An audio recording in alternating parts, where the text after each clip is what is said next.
Do you want to enter the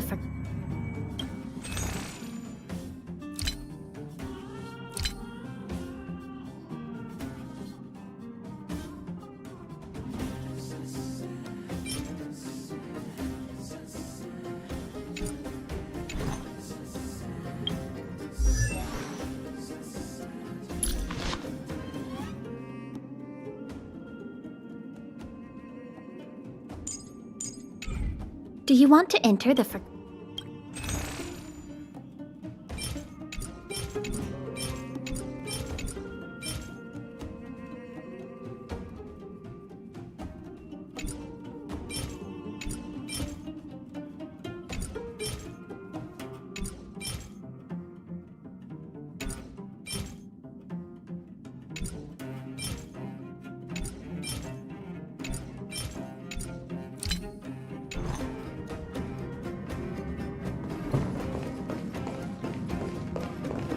Oh, back so soon?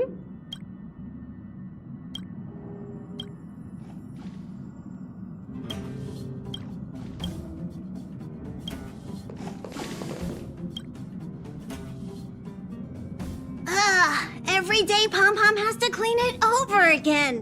What a nuisance!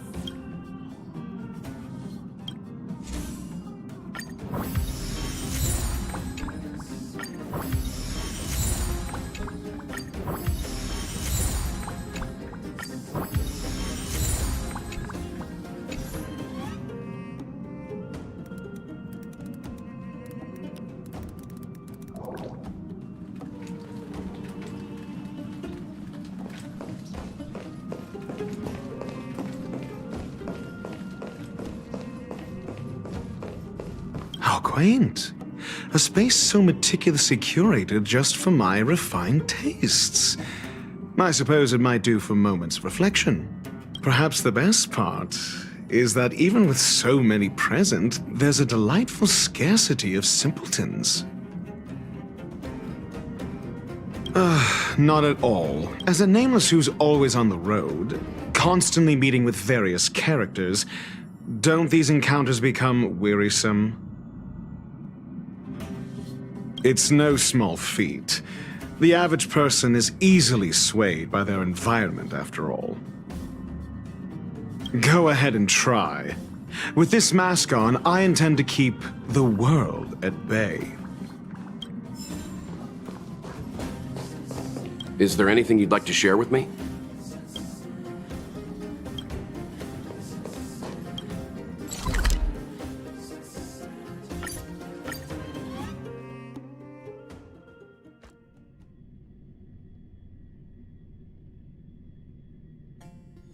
This haven of memories. Warned Row.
Peach blossoms and divine... Will of preservation. Glory. Found.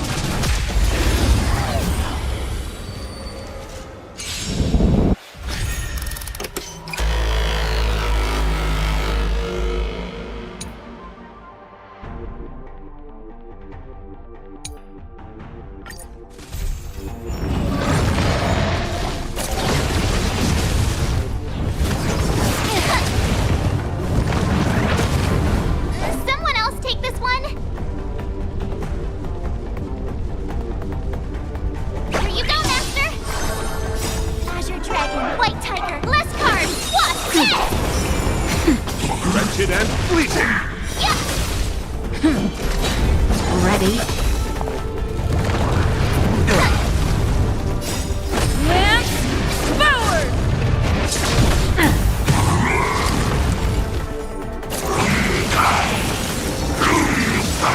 Not very sportsmanlike. Protect all beauty. For a driller. Beauty is eternal. Oh, I get it! Watch your feet. Nap time. Zoning out. I can help. Wretched and fleeting. Azure Dragon, White Tiger, less cards, what? I will protect all beauty. For a driller. Lance forward! Azure Dragon, White Tiger, less cards, what?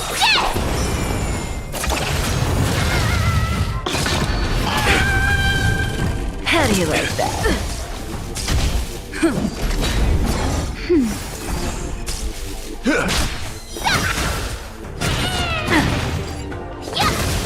Awesome! Now watch this!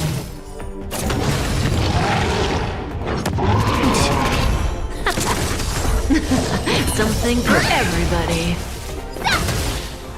Azure Dragon, White Tiger, less cards, what? Beauty is eternal.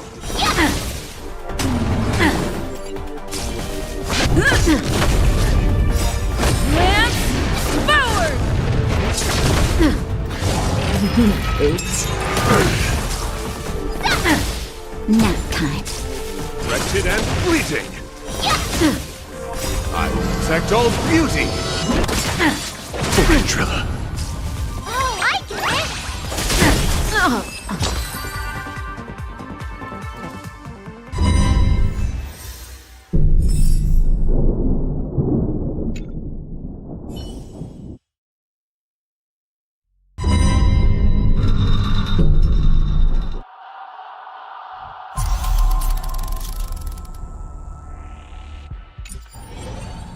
Watch this! sound lingers.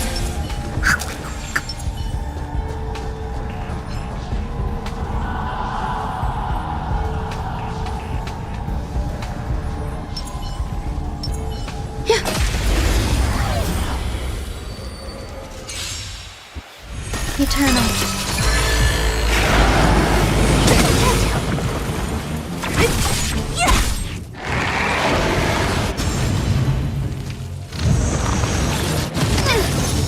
Feels spiffy? All will be swept away by the wind.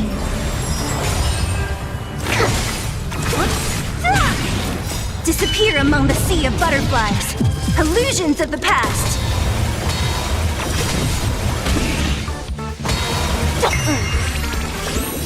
Can you find the answer?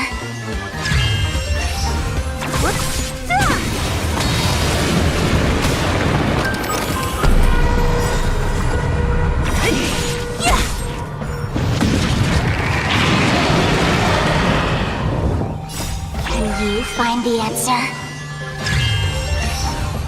All will be swept away by the wind. Disappear among the sea of butterflies. Illusions of the past.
Stream forth the gleam of old blades.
You know, I'm most jealous of people who have houses to live in.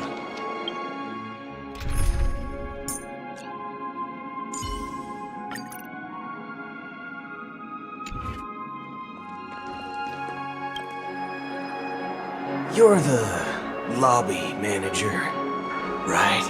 Yes, I am. How may I assist you? We're the Nameless from the Astral Express. We wanted to check in, but there's something wrong with your system. The lady at the front desk said she would contact the manager, but now she's nowhere to be found. Now, we've been waiting here forever, without any food or water. What the fork, man? Is this how the family treats its guests? Is this your idea of street smarts? Starting an altercation?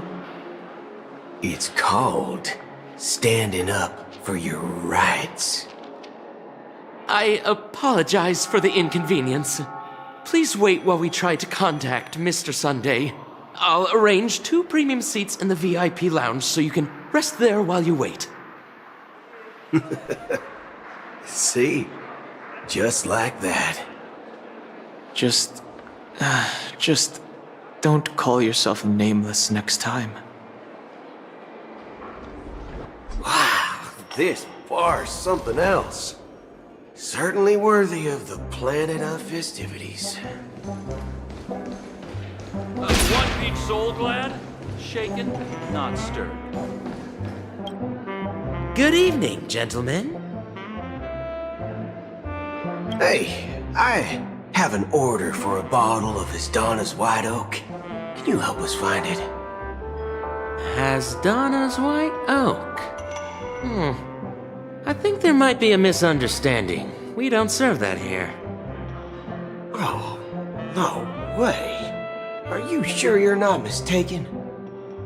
If someone had reserved such a beverage, I would definitely remember it. It sells for hundreds of thousands of credits per bottle, after all. I couldn't afford to cover for such an item if it were broken or lost. That's strange. Well, could it be that the memo keeper couldn't afford it? Then what should we do now? Oh, no need to rush. Let's grab some drinks first.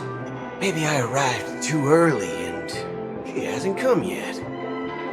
Now, let's see what kind of juice malts you all have here.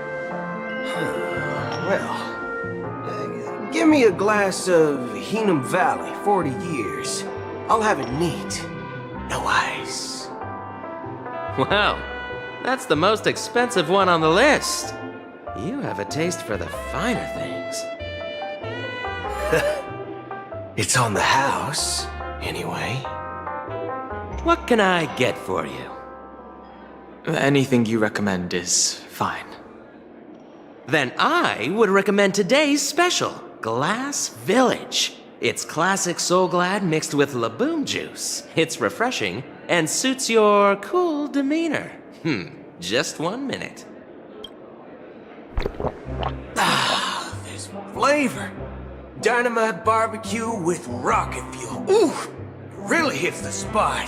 Truly the finest sherry cask-aged malt juice in the cosmos. Dynamite barbecue with rocket fuel. Is that really something that humans enjoy? Hey, this guy doesn't know anything at all.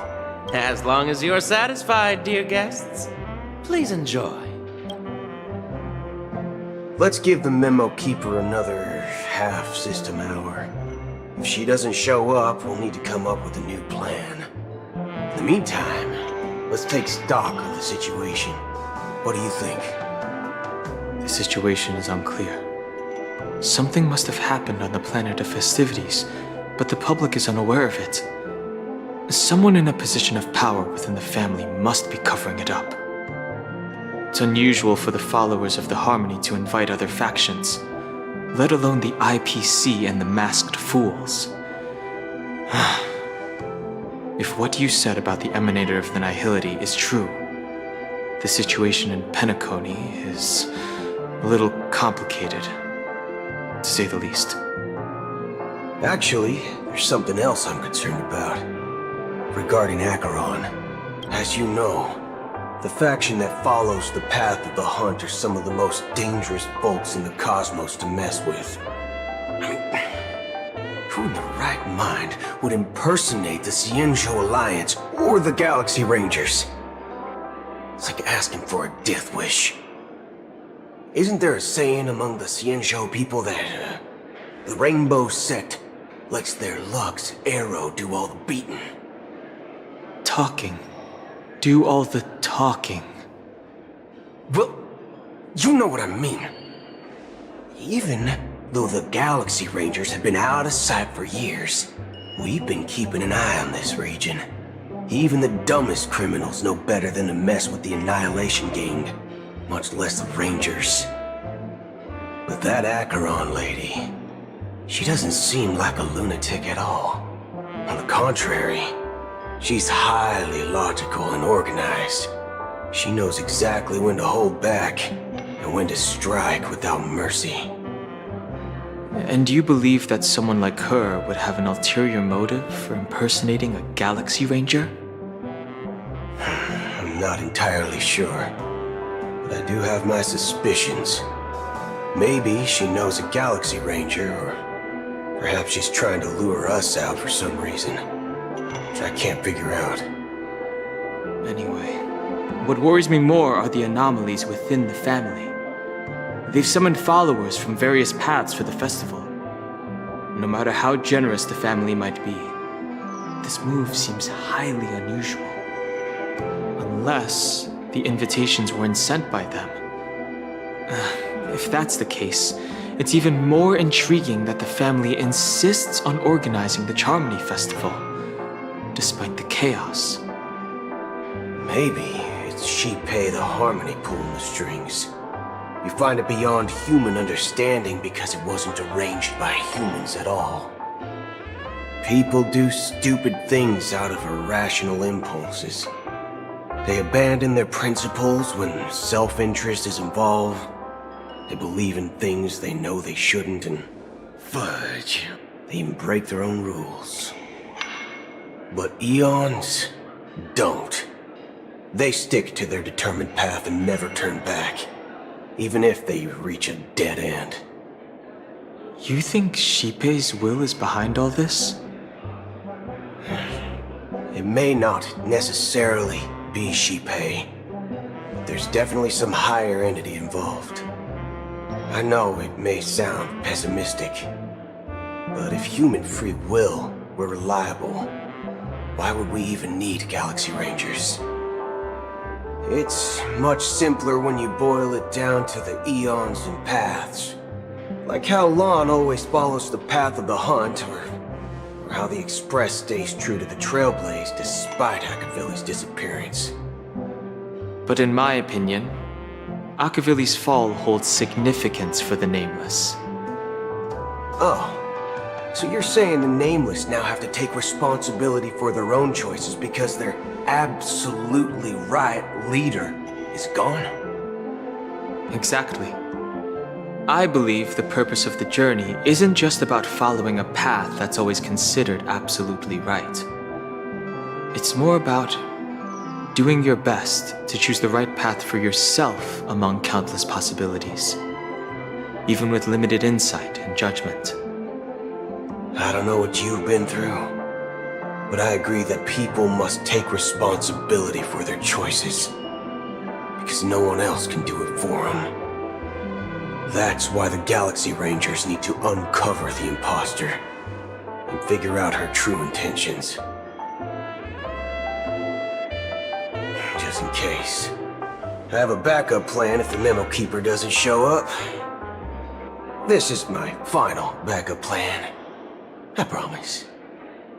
You sure have a lot of cards up your sleeve.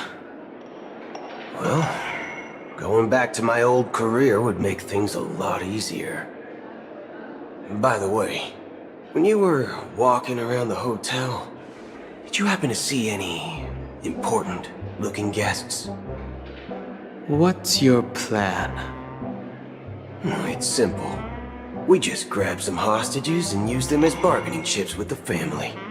Or maybe we can even take their identities. No need for that. We'll return to the Express now. Wait, are you getting scared? Draw your weapon. Let's make a big scene. Are you leaving, esteemed guests? Would you like to cancel that As Donna's White Oak you just ordered? Huh? As Donna's White Oak? But didn't you just say... Ha ha. Looks like you are a bit intoxicated, esteemed guests. You ordered a bottle of As Donna's White Oak just a moment ago. Looks like your Memo Keeper friend has finally arrived.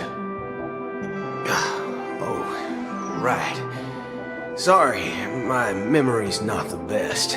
You know, too many modifications and all. Anyway, let me check. Well, fork me. It says Donna's White Oak, all right. And there's a note. I'll be waiting for you on the Astral Express. No mistake, that's her message to you. She knew the hotel wasn't safe, so she suggested we find another place.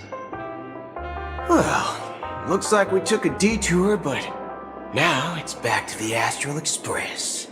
So, what are we waiting for? Let's go.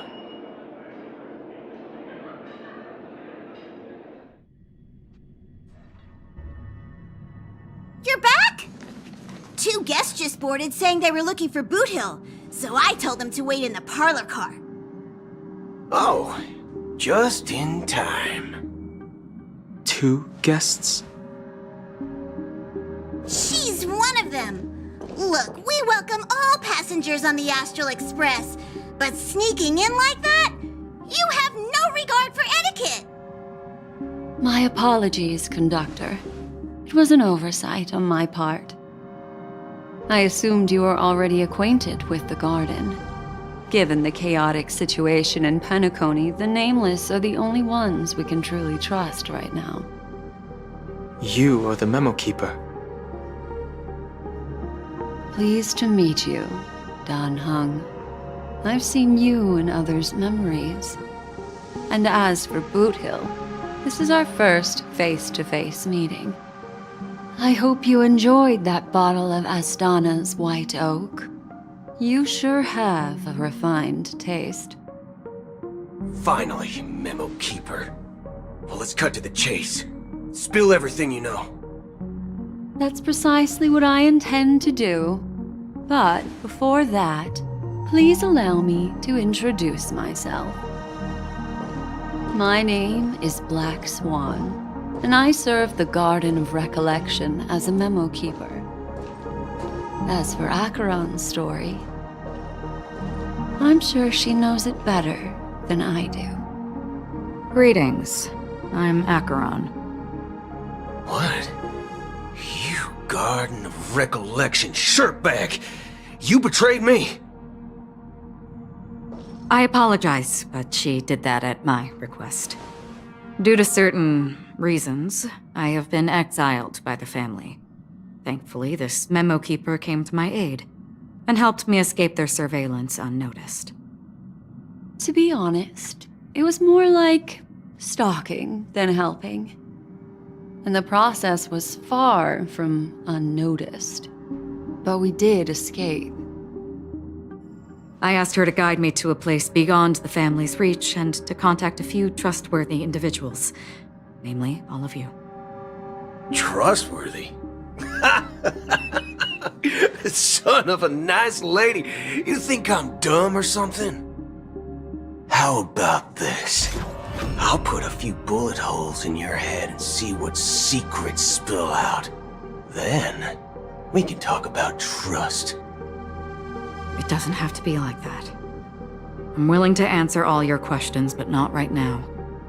If my cover hadn't been blown, we might have had more time, but at the moment, we don't have any other options. No other options? What do you mean? This is the only way I can ensure everyone's safety. I kindly request an immediate warp jump out of the Astana star system.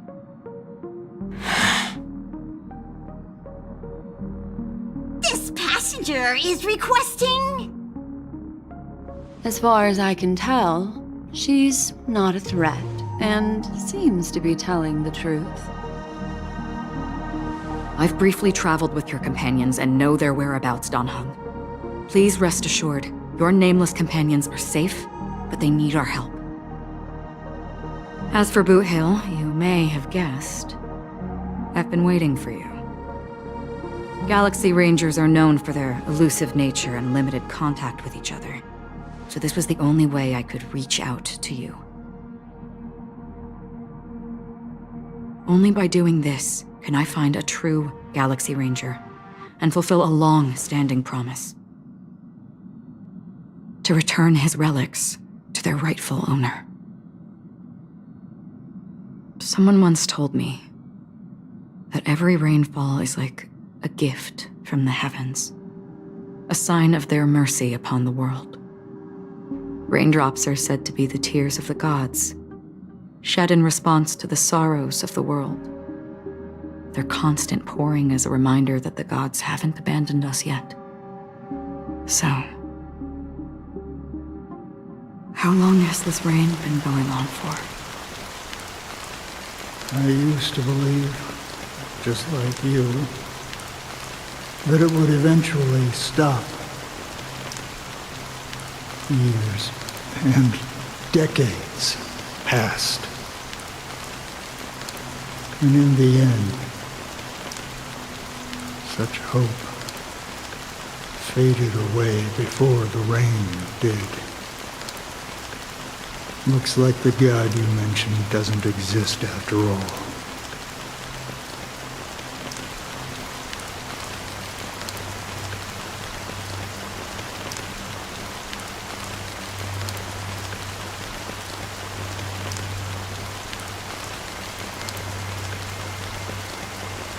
Well,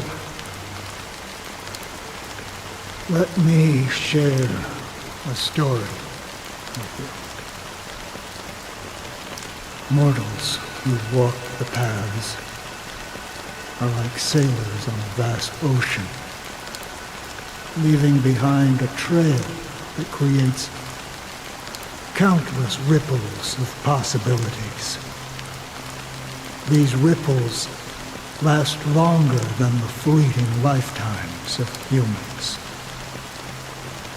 And for some, their presence leaves such a strong mark that it's reflected in the waves. Like those shadows on the ocean. Sin-thirsters, the obsessions of the Pathstriders. They emerge from the depths of IX, seeing themselves as masters of their own destiny, unknowingly repeating the actions of their past lives. They emerge from the nihility and head toward it, leading purposeless lives. However, these hollow phantoms, they were once my dear companions. A group of Galaxy Rangers. Are you watching over them? Watching over them? No. I'm guiding them toward transcendence. It was a brutal war. A crusade that shook the universe. The universe witnessed the fall of Zulo, the Lord Ravager, but it came at a price. A price so hefty that only those who were there still remember. The unwavering determination of the Hunt followers persists even in death. So someone must guide these lost souls to their life beyond. They were heroes in their time, and they shouldn't be reduced to mere puppets of nihility. As for me, I've suffered too many losses on that battlefield to advance any further. And that makes me the most fitting person to carry out this task. But you know, these sin-thirsters, they're not who they used to be. Does this seem pointless to you? Well, some tasks have to be done, even if they are pointless.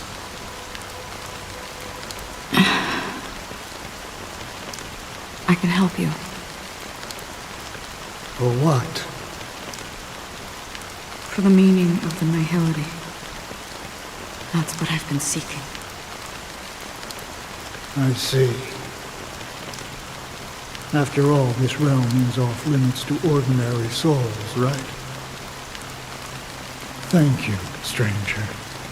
I wish that you find what you seek. Before we part ways, I have one more question. It is true that their actions and even their entire lives may seem pointless from our perspective. But if, and it's just an if this is what the departed ones expected, should we try to change it? A good question. And a profound one. I don't know the answer. What I do know is that one day I too will pass away. I hope that when that day comes, someone will stand at my grave and place a bouquet of flowers.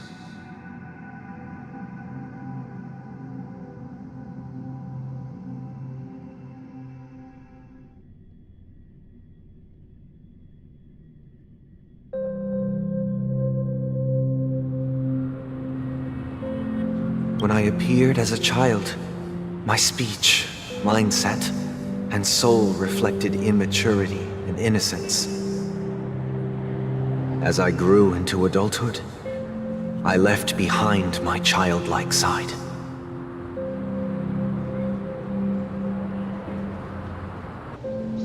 I humbly request your blessings, esteemed advocate of Shipe. Come to me, my kinship. I have sought their presence with us. As you wish. I have faithfully served the Alfalfa family for nearly a decade, promoting the path of the harmony to the best of my ability. However, I made a mistake yesterday.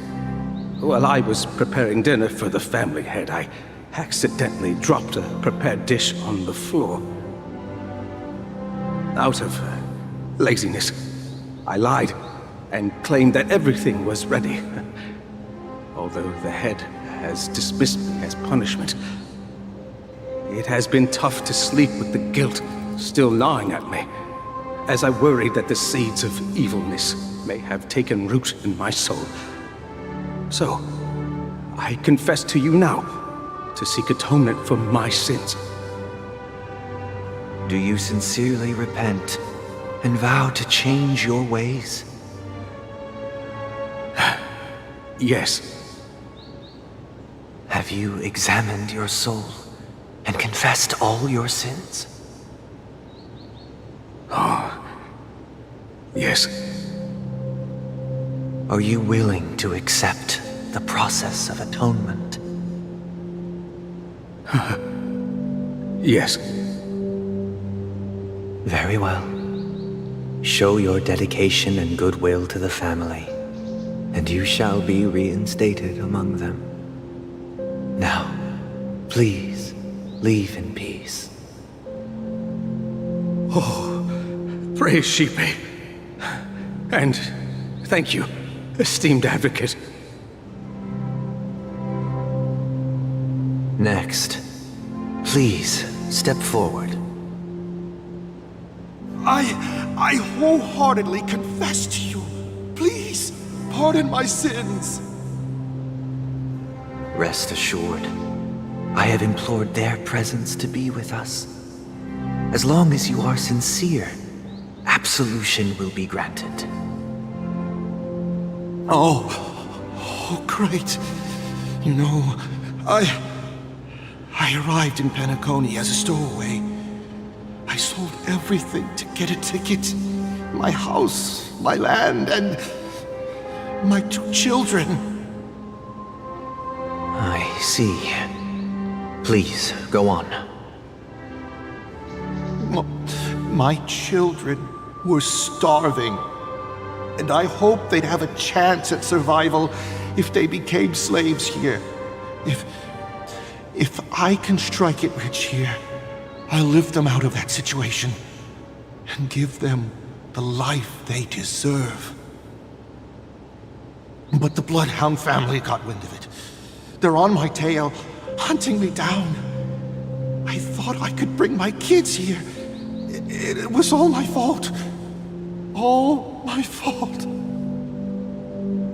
The family is ready to forgive all sinners. I'll ask the Bloodhound family to cease their pursuit. You don't need to live in fear anymore. Oh, thank you. Thank you.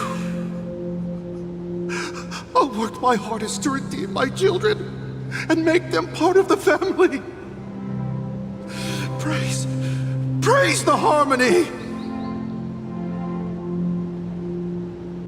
Next, please step forward. Hey! Long time no see, Mr. Sunday. The most esteemed individual in Peacony, and the next leader of the Oak family, right? I have sought their presence with us. Let us proceed. Sure, let's just get this over with.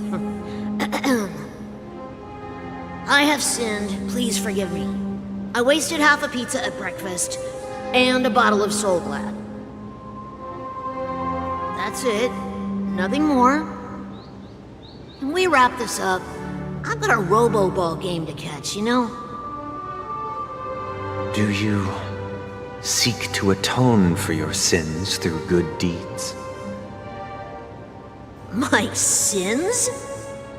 Started to sound like a saint, huh? Well, let me tell you something. Neither the family nor you have the right to judge me. You think nobody knows what your precious family has done? About the watchmaker? Huh? Don't kid yourself, Featherbrain. Those dream chasers might be fooled by your act, but don't fool yourself. Before you start spouting off your holy verses, answer me this.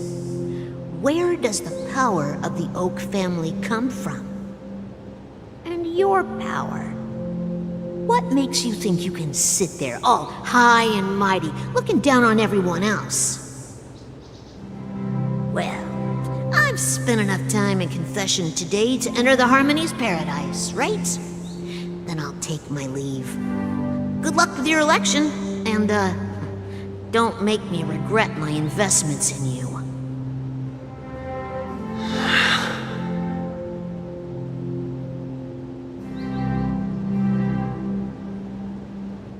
Oh, revered triple-faced soul, hear my doubts.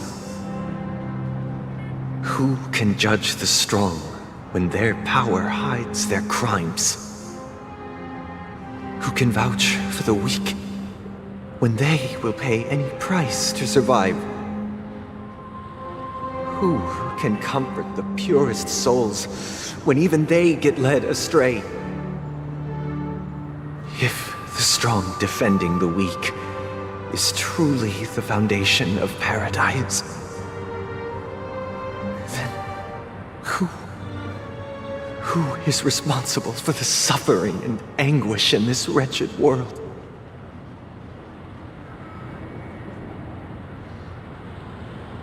Brother? Brother? Brother, are you all right? I'm fine. I've been working long hours, and I just made a trip to Dreamflux Reef and back. So, I'm a bit out of sorts. But it'll all be over before we know it. You've been working non-stop on the Charmony Festival, Mr. Sunday, and no one could have predicted this incident. Even if the Stellaron does pose a grave threat, I still feel sorry for all the trouble we've caused you. No need to worry about troubling anyone. The Charmony Festival was meant to spread joy and harmony across the cosmos. But now that we know the truth, I'm afraid we'll have to cancel it. It has always been our wish to make everyone happy, so... we'll do our best to explain everything to the Dream Master. I'm sure he'll understand. Even if the negotiation does not go smoothly, I'll refuse to go on stage.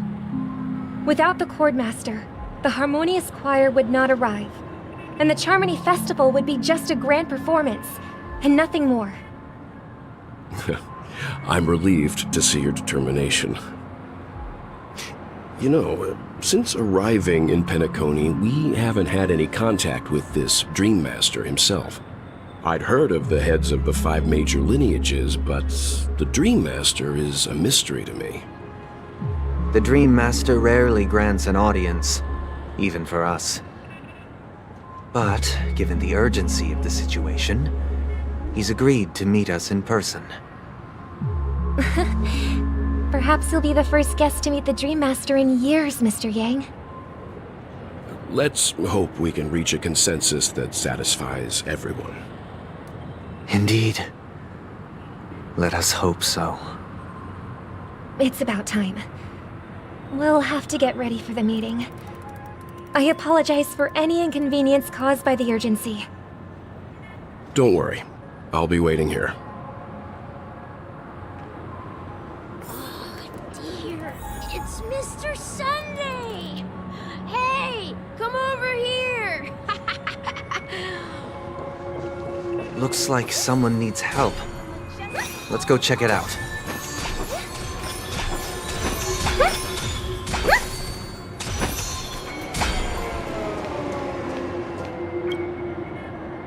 Mr. Sunday. Hey there! Okay, see the moon in the sky? It's about the size of the cap on my Soul Glad bottle. If I just reached out my hand, I could grab the moon, couldn't I? The moon? You mean the Grand Theater? Yeah. Look at me. I've been away from home for too long. I must be missing that moon. But it's no big deal. The Grand Theater here looks much better than the moon back home. It's just magnificent. They told me not to sell everything I had just to come to Peacony. How short-sighted. Selling everything you had? Why would you go to such lengths? Why? Can't you see? Life back home is miserable. It's not really living at all. It's better to be here at Peacony. No pain, no worries about tomorrow, just sweet dreams. You can do whatever you want. That's what I call living. Yeah, now this is the life. Is this truly living? Huh? What did you say, young lady? I didn't quite catch that. Oh, it's nothing, sir. You see, the traffic on Glock's Avenue can be dangerous. How about I ask a Bloodhound family member to escort you to Ideen Park over there, so you can continue enjoying your sweet dream? Oh, yeah, that's a great idea. Wow, no wonder you were the leader of this sweet dream. You're totally a lifesaver. See you around, Mr. Sunday, and it was nice chatting with you.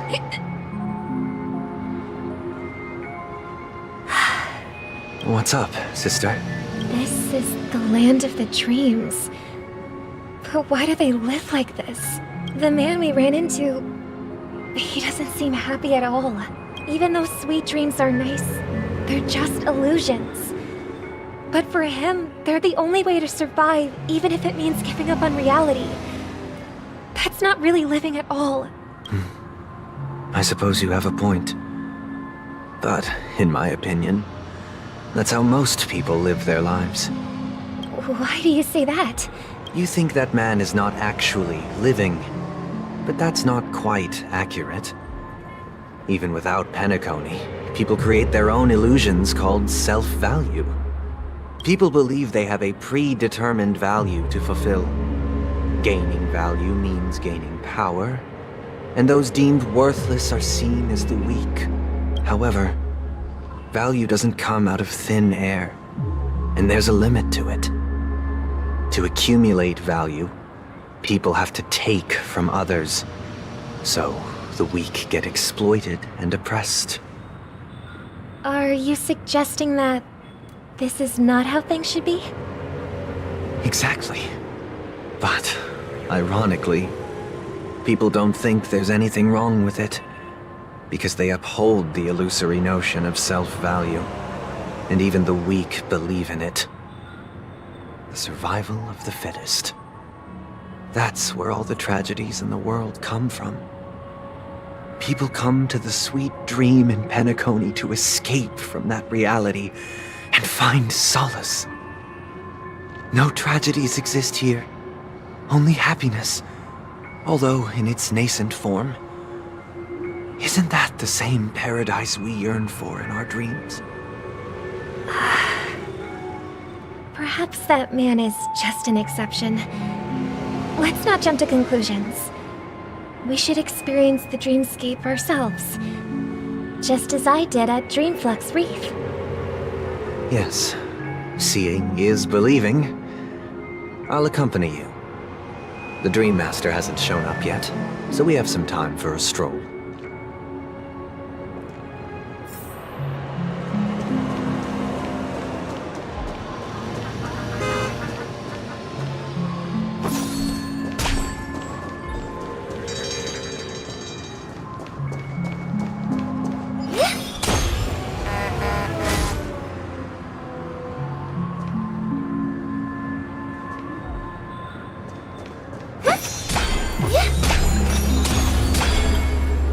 Glad to meet you again, Robin. How are the preparations for the Charmony Festival coming along? We're all so excited about it. It's going smoothly. Thanks for making the trip to join the festival.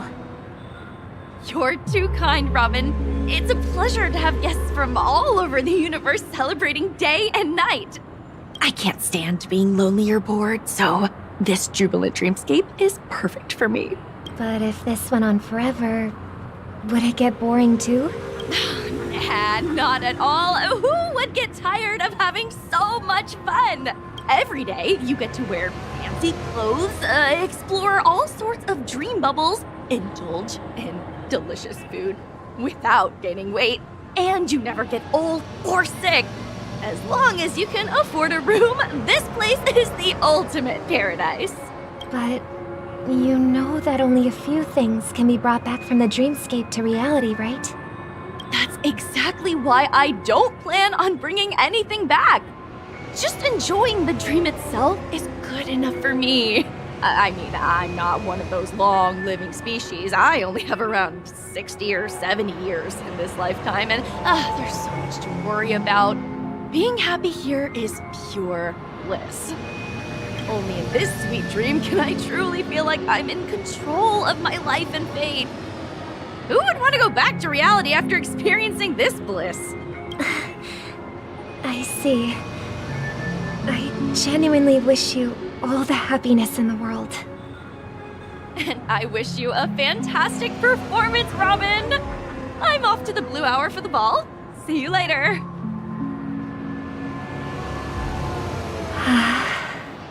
Seems like that guest's perspective didn't resonate with you either. She had a valid point, and I could sense her genuine happiness. It's just that... What you're trying to say is, she thinks she's in control of her life.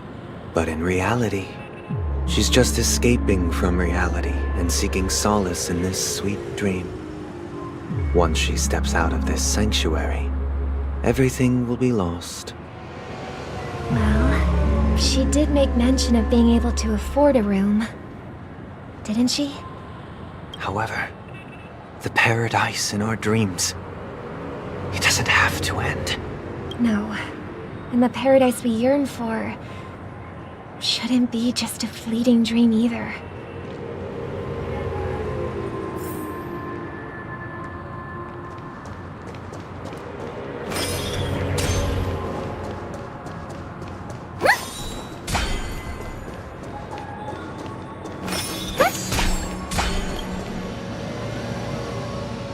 The scenery in this dreamscape is truly breathtaking, isn't it? Oh, Robin. Can't believe I'm meeting you in person here. What an honor. You're right. Even though time stands still in this dreamscape, it always feels fresh. I find something new every time. A philosophical mind. I hope I'm not intruding. Oh, not at all. No. With little time left, I yearn for meaningful conversations, especially with someone as esteemed as you. Do you mind if we chat? It's my pleasure. No need to be formal. Just speak your mind. You said, with little time left. Please, forgive me for being blunt. But is that why you came to Peacony? Yeah. I was part of a war, and while escaping from the Sarkosian mothership, I got exposed to some radioactive materials. And then, all my comrades died, and my hometown was wiped out by neutron bombardments. I couldn't bear to live with everything I knew gone. That's when I heard about a possible solution here, so I came. How heart-wrenching.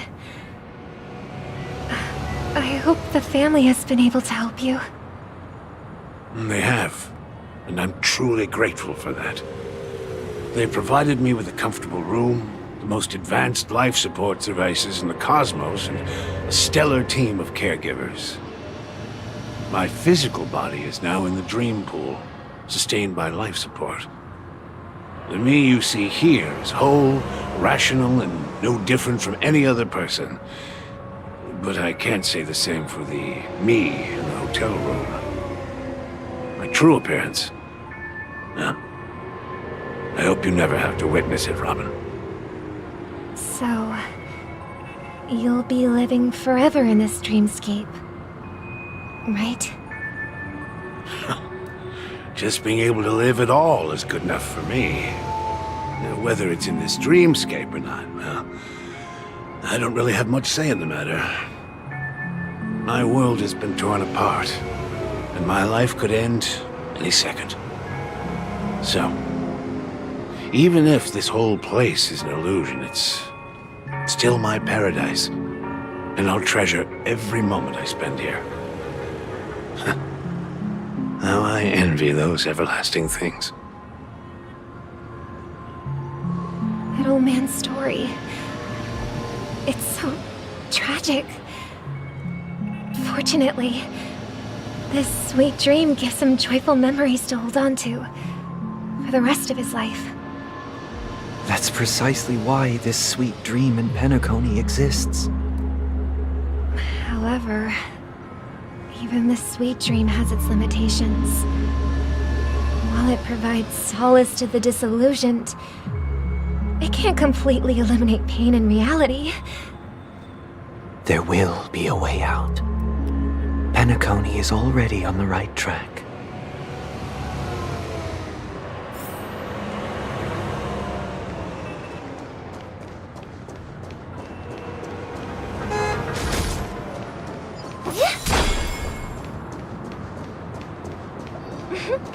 Look what we have here. A lovely young lady. Wait, is that me?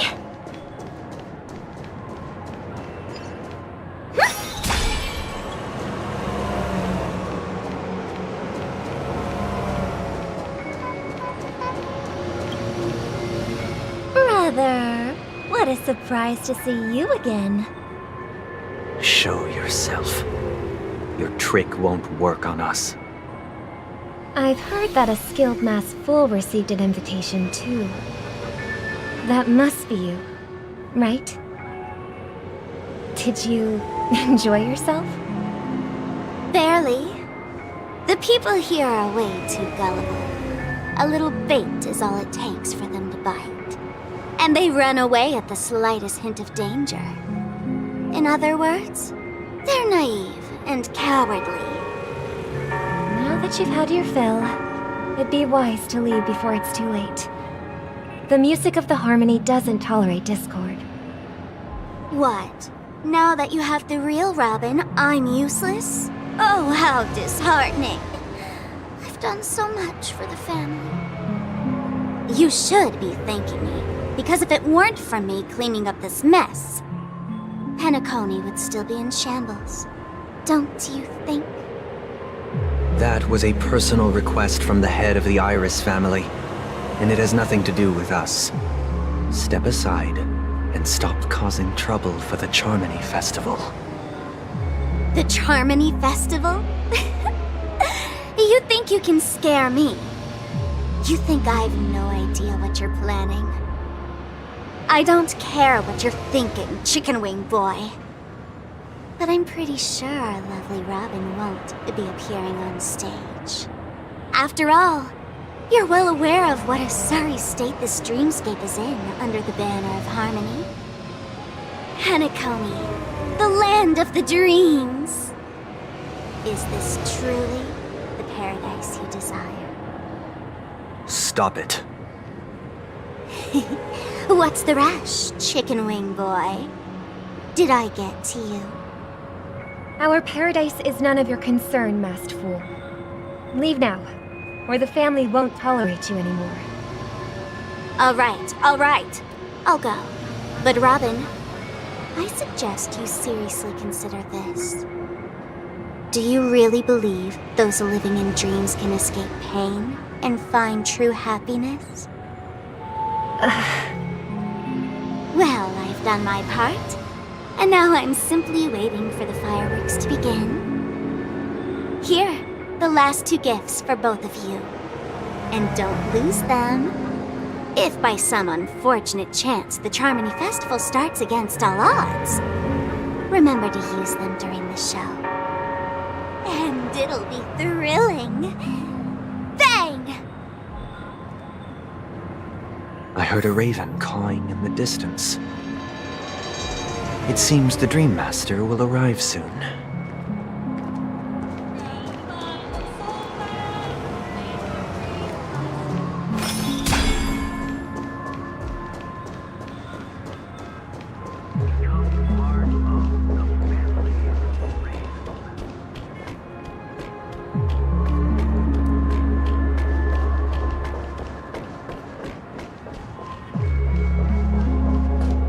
Let's wait here for the Dream Master to arrive.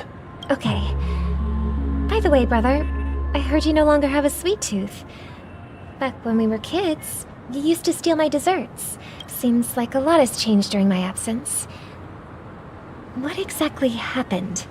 Well, someone has to stay awake even in this sweet dream. But that someone doesn't have to be you, or anyone in particular. You're carrying too much on your shoulders, brother. The paradise in our dreams. It shouldn't be like this. Peacony is nothing more than a dream. It can't erase the worries and pain of reality, or bring true happiness.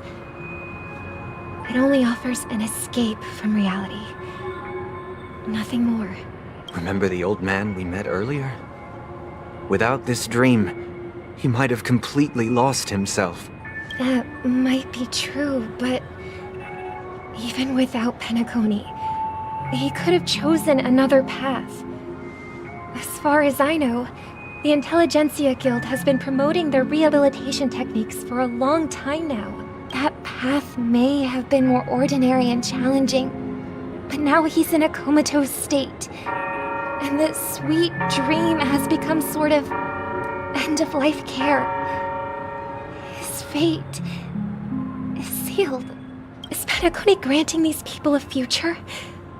Or is it taking it away from them? Well, don't forget this. Not everyone really has a future. The future for humanity is like the sky for birds. People mistakenly believe that flight is inherent to birds because they've never witnessed those birds crashing to their death. Do you remember how we took in that little Charmony dove when we were young? Yeah, we took care of it. provided food and water, groomed its feathers. And later, when I decided to leave Peacony, I opened the cage and set it free. Well, I didn't mention what happened to it in my letters because I didn't want to upset you. Shortly after you left, it crashed to its death right in front of your window. I had surmised as much. I knew you wouldn't have avoided mentioning the bird for no reason. Despite that unfortunate outcome, I still believe it was the right decision. Birds aren't meant to spend their lives in cages. They belong in the sky, even if they can't fly. But here's the thing. If there are birds in this world that can never fly, can we really assert that they belong in the sky? Are you implying that the same goes for humans too? Let's take the Astral Express as an example. The Nameless made tremendous efforts to bridge worlds, gaining fame across the universe. However, only a few extraordinary individuals can endure such a perilous journey. That's because the pursuit of the Trailblaze exceeds the capabilities of ordinary humans.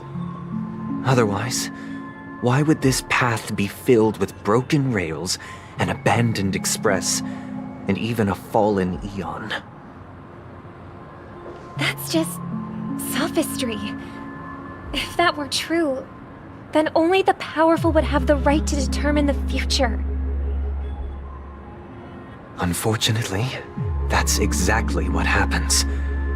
Another name for the future is self-value. While this world has its fair share of heroes who inspire people and garner admiration for their heroic deeds, the majority of ordinary people will never become heroes in their lifetime. Some are born weak and vulnerable. Some find themselves trapped in unfortunate circumstances. Some fall victim to malice and cowardice. When it comes to survival, everyone is equal. And the weak can only watch as their value gets constantly diminished by external forces. That's why we should care for the weak and support them as if their suffering were our own. That's what the Odes of Harmony have always taught us. While the Harmony holds noble aspirations, the strong will always be strong, and the weak will always be weak. Even in this carefree dream. Human nature contains greatness, but it also harbors inherent weaknesses that can't be eradicated. In the end, if people can't even secure their own survival, they won't care about the illusory future of equality. As long as the law of survival of the fittest prevails, there will always be fledglings crashing to their death. But if people don't live for the future, do they merely exist for survival? If even you, my brother, don't believe that the Harmony will save the weak, then which Eon can make our dreams come true?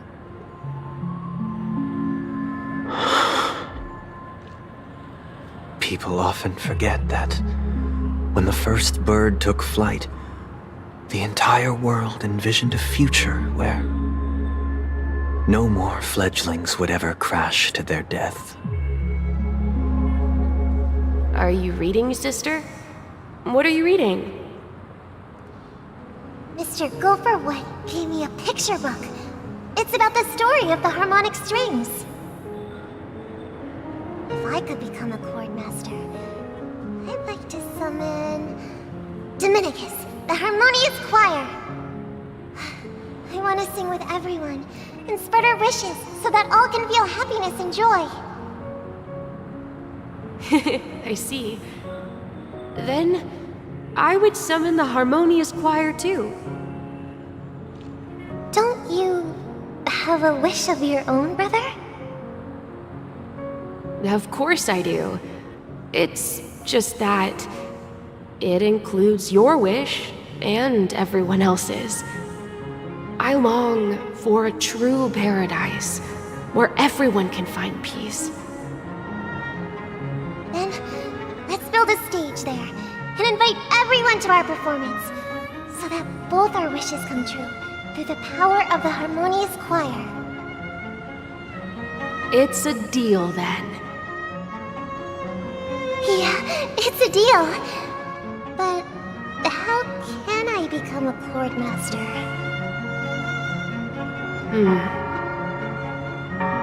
Maybe you'll have to become a star first.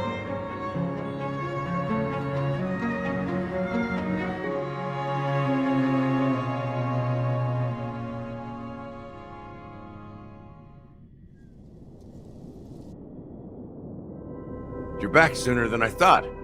Any results? Yes. And now, it's up to us to forge ahead. Huh. Since his last will has now been conveyed, my final mission is complete. But pardon me if I sound curt. It's good to have determination. The path Mikhail left for you is not an easy one to tread. Why else would he have chosen to sleep in solitude, staking everything on some nameless in the future? But you have the numbers, and in numbers comes strength. So that might just delay your inevitable a little more. Got any more encouraging words? As I see it, relying on Welt's negotiations alone is far from enough. Regardless of whether the other party will be compliant, negotiating simply allows us to meet them as equals and won't grant us an upper hand. Peacony is our rival's home turf, and we already have very few chips left to play with. Rather than idly sit around while the family's got us blocked off, an offensive approach might be a wiser course of action. We're more familiar with the Stellaron's properties than most, and since it's the key to stabilizing the sweet dream, it's vital to the family's interests. By attacking their core interests, they're bound to retaliate hastily. And as the saying goes, haste makes waste. That's right. As long as we pose a threat to the Stellaron, either with words or otherwise, we have a chance at gaining the upper hand. But the problem is, on the eve of the Charmony Festival opening, how exactly are we going to get close to the theater? Family security will be airtight, and if we brute force it, even if we succeed, it's too risky. So, no one's gonna say anything? Then I'll raise my hand. I know the answer to this question.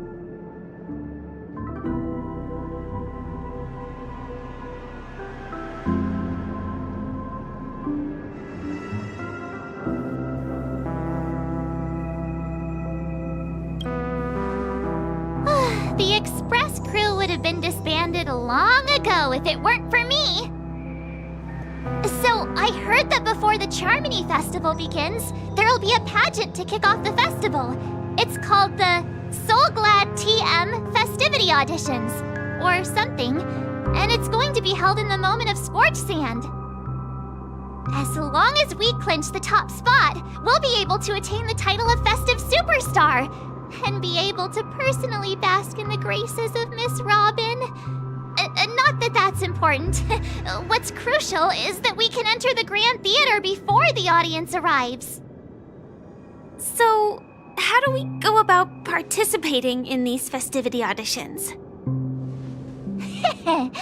I've already procured special invite tickets from Miss Robin's fan club. To tell you the truth, I had been preparing to join the auditions all along, but now it looks like even if I scrape through, I probably still won't have the chance to shake Miss Robin's hand. So they're still running this thing, huh? It was originally just a publicity stunt. set up by Mikhail to drum up attention. But it looks like it might be worth a shot. We'll follow Marge's plan. Mr. Gallagher, will you be joining us? I'm afraid I won't have the time. As a virtual character, I've already completed my final mission. Whether Peacony can awaken from this dream is all down to you. Should we ever cross paths again? I'd love for you to visit the Express. All right. I'll have to add to that data bank of yours you've got on the Express. And Miss Firefly, we thank you for all your support. We're faced with a formidable enemy. As long as the Astral Express and Stellaron Hunter's objectives are aligned, we're willing to cooperate with you. We've already come this far together. I'd like to join you for the rest of your journey on Peacony. I'm pleased that we can finally fight shoulder to shoulder. I couldn't ask for a better ending. This is also the spirit of the Trailblaze. Now everyone, let's prepare to move out.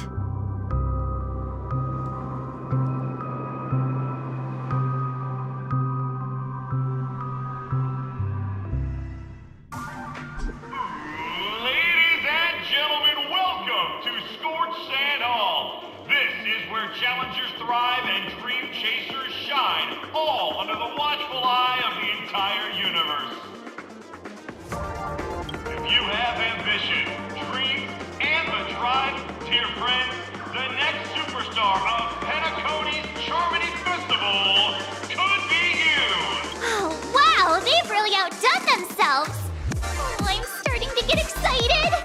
Behold! Here come 4 friends with spirit high and full of steel. Are you aspiring to be the superstars of the festival? Is he talking about us? Yes, you! There's no doubt about it. I see you have all the potential of a superstar in you. Excuse me, you 4. What are you hoping to get out of all this? As the last group of contestants, how confident are you in overcoming all of the challenges? Would you be open to a brief exclusive interview with us? It'll be quick. Your journey is long and fraught with peril, yet under a sky blanketed by banners, you vie for the crown. The sword and rose! Protect the beauty! The beauty, the beauty! Magnificent and majestic! A knight's head is hard as steel. Brother Lance, focus. People are pouring in. Kinda feels like all sorts of baddies are showing up. Let's get in there quickly and enter the competition. Ladies and gentlemen, please, make way. Make way. Coming towards us now is one of Peacony's top 10 wealthiest tycoons and the soul-glad business empire's founder, Mr. Aideen. Allow me to introduce myself. I'm the director of Soulglad's factory, Aideen Lena. My 4 friends, introduce yourselves to the audience across the cosmos. Hello, everybody.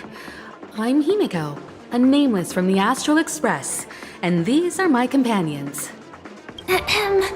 Don't you guys need to hide your identities? Can't hide it anyways. Peacony is plastered with our posters. And because the Astral Express is so well known, the family won't dare to make any rash moves.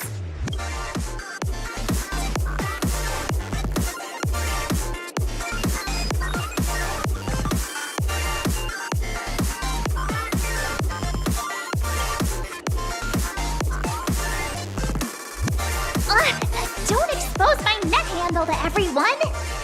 Hello, everyone! I'm March 7th. I'm an ordinary girl who loves adventures. Hello, everyone. I'm Firefly. I am also an ordinary girl who enjoys adventures. So it's a bunch of nameless guests. This final face-off is bound to be spectacular. Time is precious. My 4 friends, come with me. Grab a bottle of Soul Glad and make your dreams a black.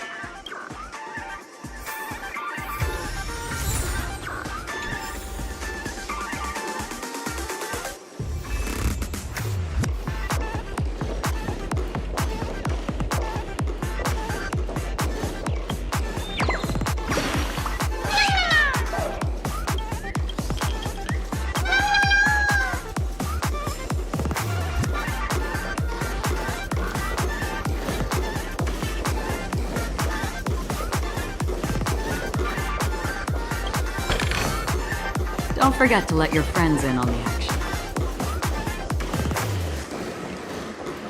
This place is buzzing. That's right. This venue is a miniature representation of that time known as the era filled with...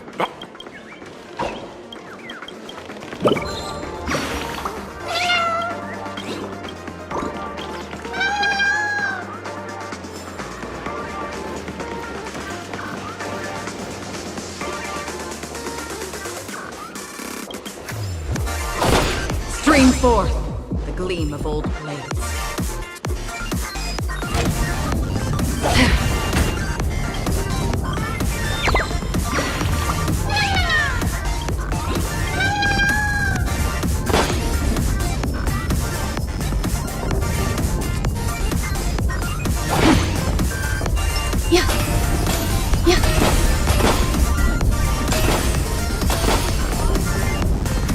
Sound lingers.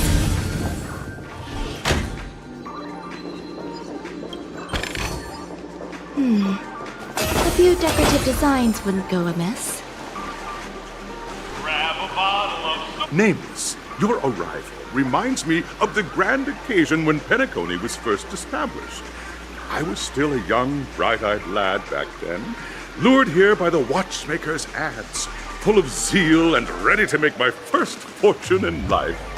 Once, during a particularly grueling day, I passed out and was resuscitated by a drink from Mr. Sousa.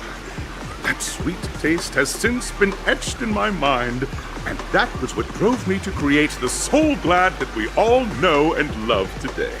The dream-chasing era was truly a wondrous time. Oh, I miss those days, and the watchmaker. Scorched Sand Hall is my homage to that time of boundless possibilities. I wholeheartedly hope you make it to the finish and emerge as the next superstars of Peacony. Now then, is there anything you'd like to say before the competition officially begins?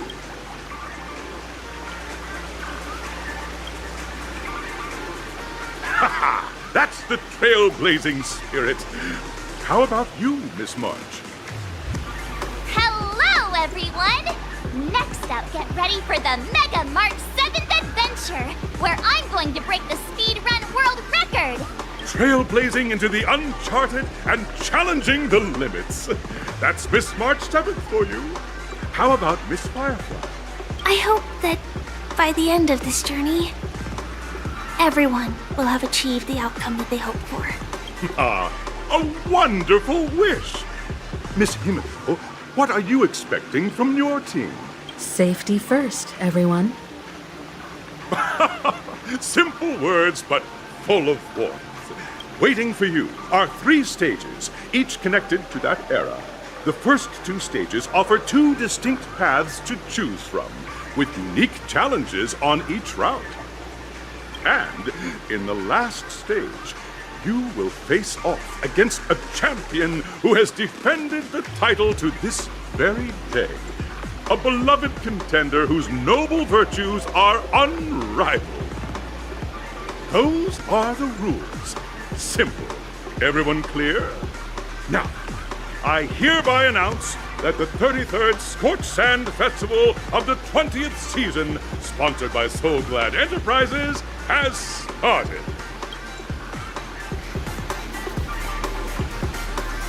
Everyone, as the Charmony Festival is drawing closer, we must reach the end as quickly as possible. Factoring in efficiency and safety, splitting up into 2 groups is the best choice. March and I haven't known Miss Firefly for too long and aren't overly familiar with her. It'd probably be better if the 2 of you paired up. Fine by me. Let's do it. All right. I don't have a problem with that.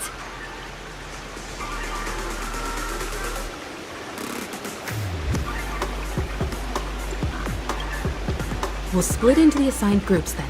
Let's not waste time.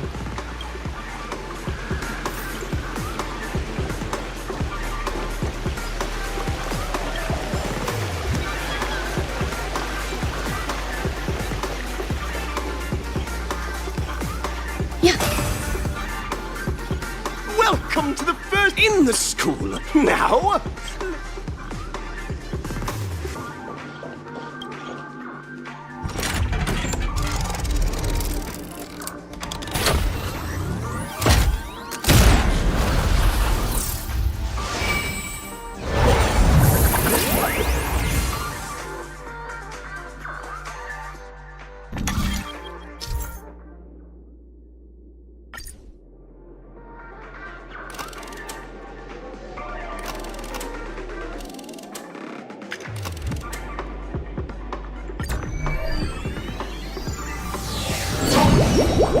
The champion's crown awaits you on the stage.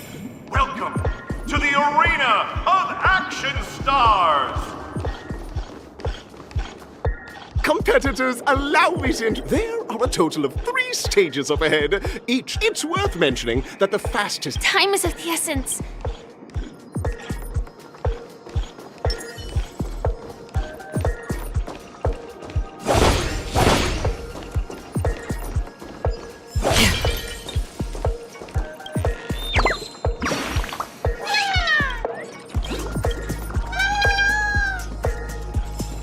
Watch this. Contestants, you are about to as dream chasers who've come to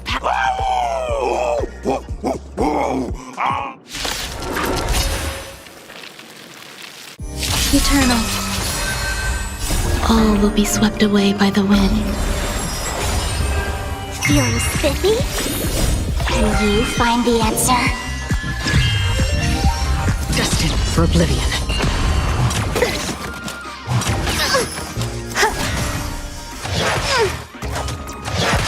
I think something...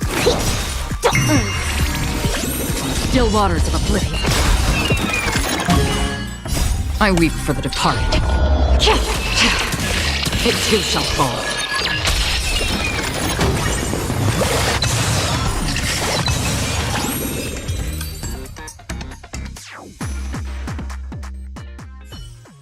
Soul Clan! My Soul Clan!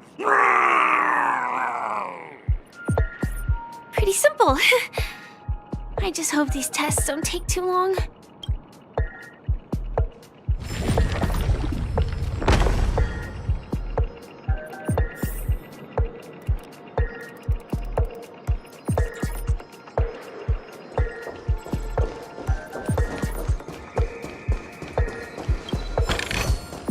Seek, and you will find.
Don't forget to let your friends in on the action.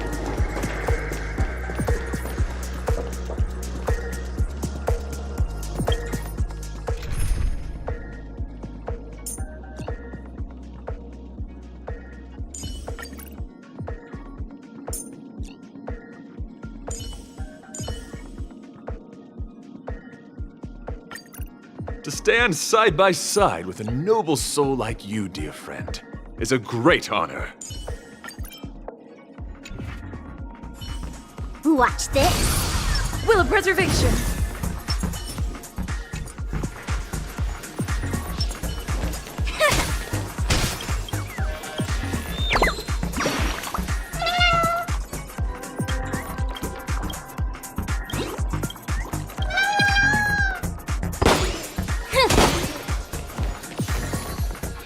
Congratulations on becoming a just as you're about to give. Why is our opponent so glad?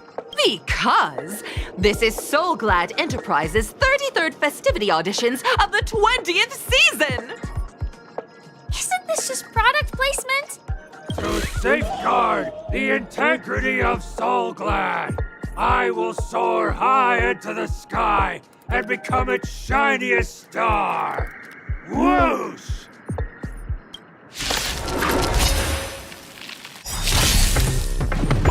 Ouch, ouch, ouch! I will protect all beauty!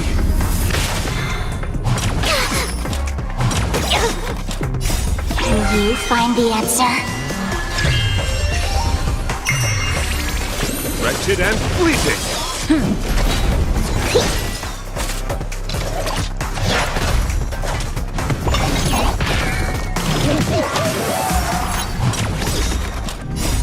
Lance forward!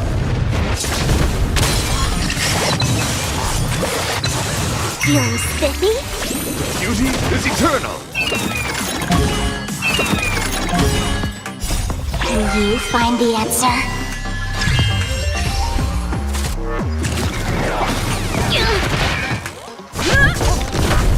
Here, try this! Lance forward!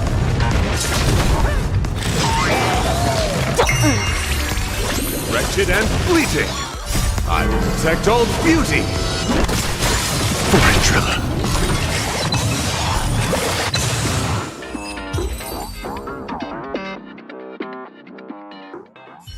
The world kisses me with pain, and I provide with Soul Glad in return.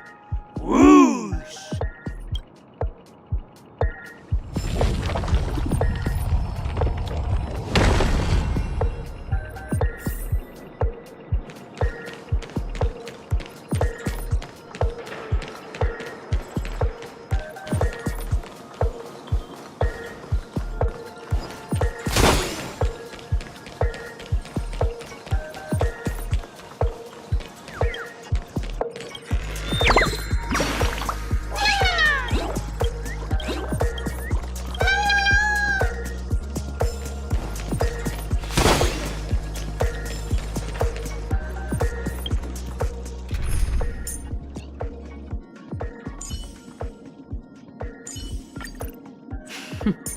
So it's you. Our time spent with one another is precious.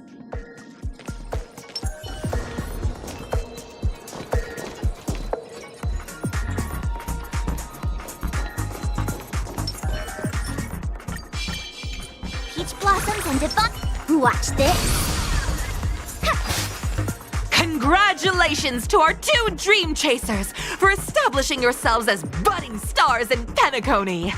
However, now you face a competitor selling at low prices, pushing you to the brink of bankruptcy. No matter how lengthy the battle, you always persevere. Topple this powerful opponent, and the tides will turn, paving a way to success. None will take my Soul Glad away from me. I will use the Transmutation Arcanum to turn into a dinosaur! Oh, dinosaur! Devour my enemies! Grab a bottle of Soul Glad and make your dreams a blast!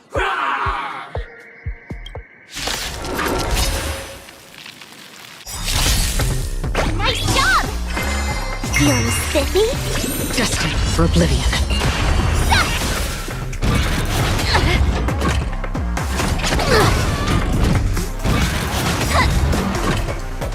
Azure Dragon, White Tiger, less carbs! Watch this! Here, try this! Can you find the answer?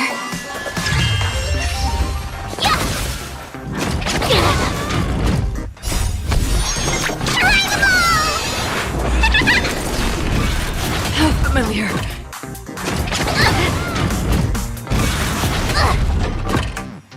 Still waters of oblivion. Destined for oblivion. I weep for the departed. It too shall fall.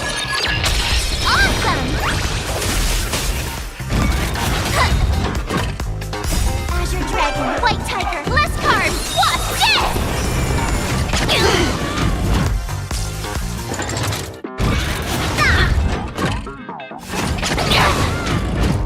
Feeling spiffy? Can you find the answer?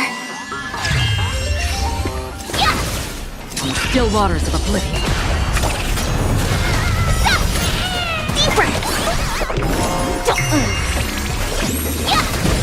Destined for oblivion. Oh, I get it! Azure Dragon, White Tiger, less cards, what's this? Feeling spiffy? Still waters of oblivion.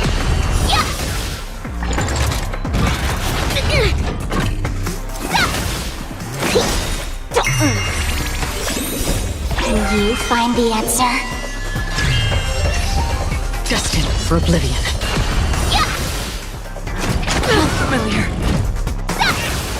Feeling spiffy? Still waters of oblivion. Awesome!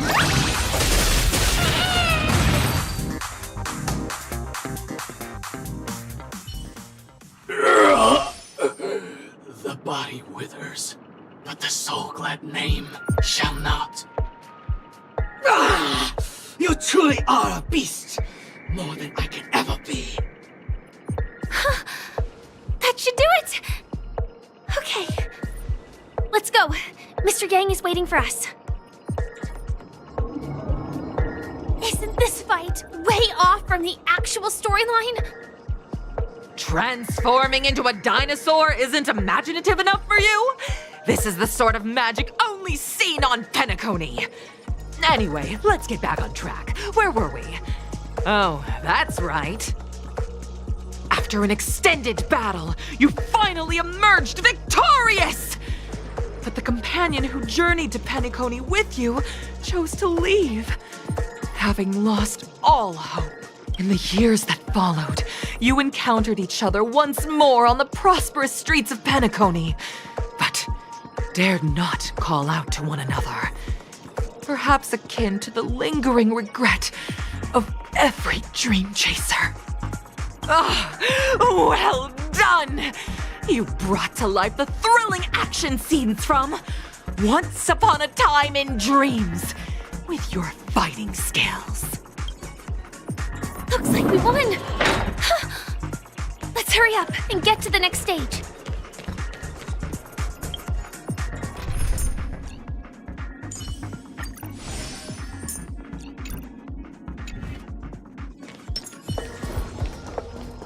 Stream forth, gleam gold blades.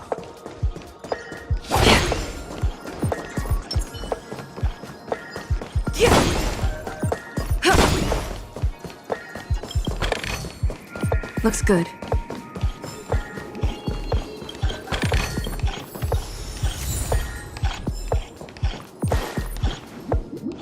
Congrats to both of you for clearing the stage, but more importantly, are you having fun? Fun is more important than success. Look at the time. You finished much faster than that red-haired contestant did. That red-haired contestant. Who is that exactly? You'll find out eventually, but only if you clear the next test first. Welcome to the second stage of the 33rd Scorched Sand Festival in the 20th season, sponsored by Soul Glad Enterprises. Gunfire time! You have the option to choose gunfire and undergo Brother Hanu's trial, or time, where you'll face Clocky's trial. Now, make your choice!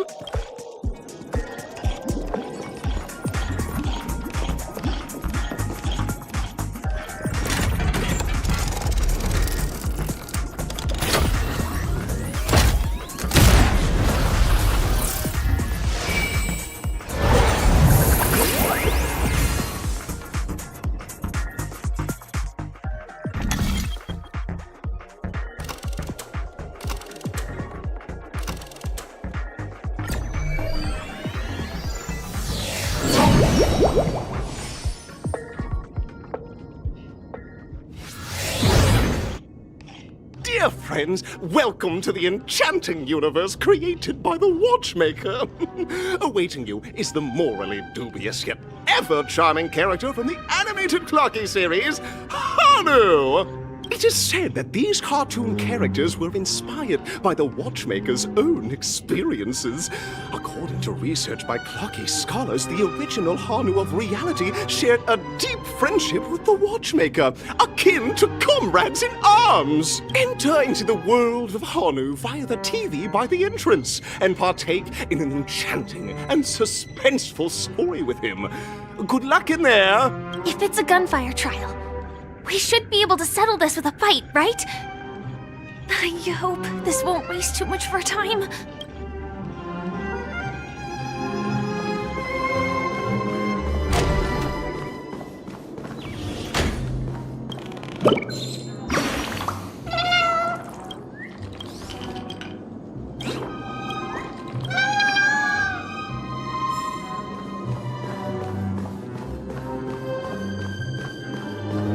Ready? 1, 2, 3.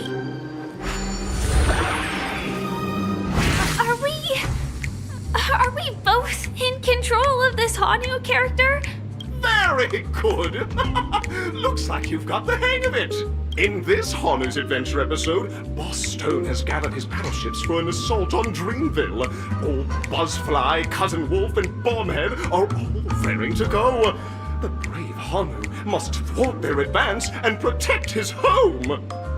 Alas, Hanu presently is ill-equipped to fend off the malevolent mischief makers, which is why he is preparing to seek out the Puzzle Gentleman's aid.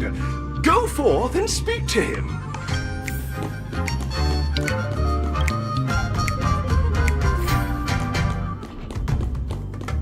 Oh, brave Hanu, you look like you could really use some help.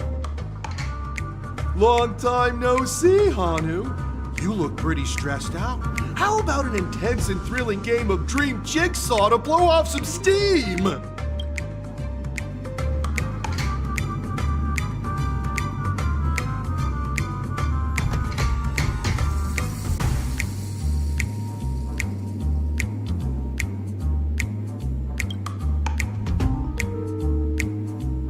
Oh my! Are you telling me that Boss Stone has rallied the villains to seize Dreamville? What a dreadful twist of fate! Listen closely, Hanu. I'm aware you're in need of a suitable weapon. And I also know there's one just upstairs. But you know what? You'll have to play an exhilarating round of Dream Jigsaw first. No Jigsaw, no moving forward.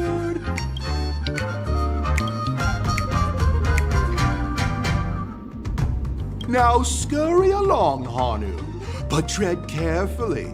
Two ne'er-do-wells are also eyeing those jigsaw pieces. Either outsmart them with the quick knockout, or ensure they don't catch you in the act. I can't wait to see you finish the dream jigsaw. Best of luck, Hanu. Let's stay alert and make sure those monsters don't spot us.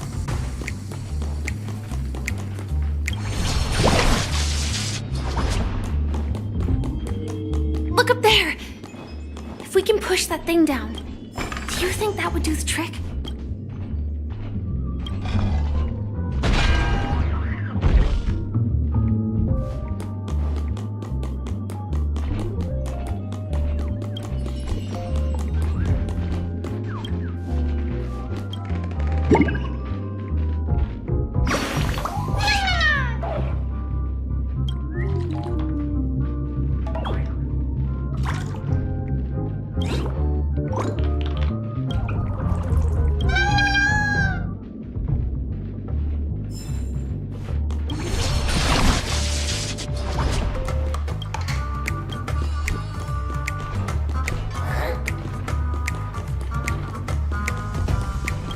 Finally, that's all the jigsaw pieces.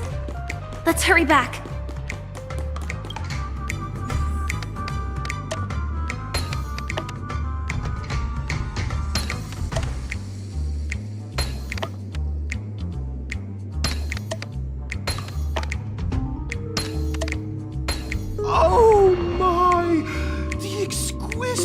sensation of perfect alignment. My organizational itch has been quite thoroughly scratched.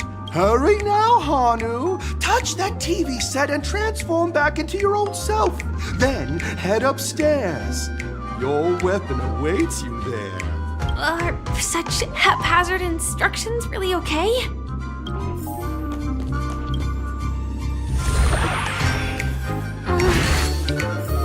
Disconnecting from that thing so suddenly has left me feeling slightly disoriented.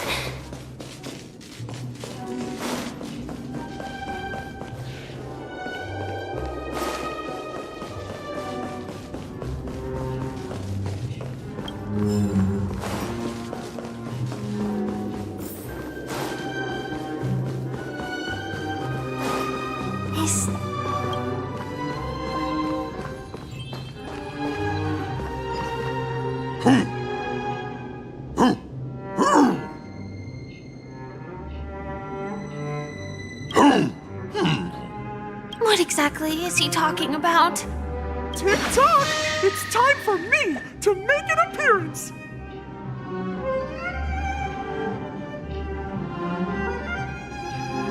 Clocky?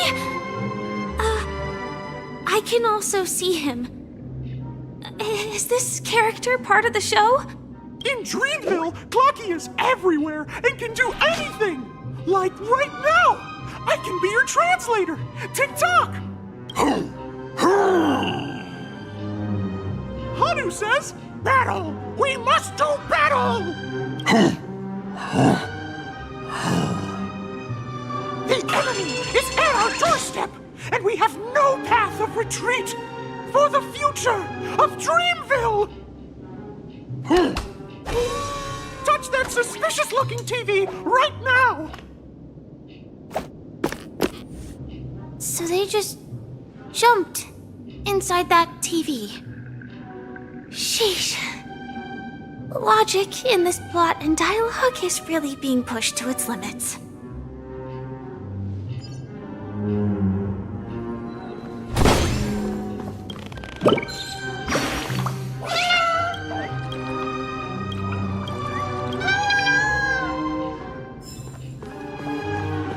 Well, here we go again. Ready?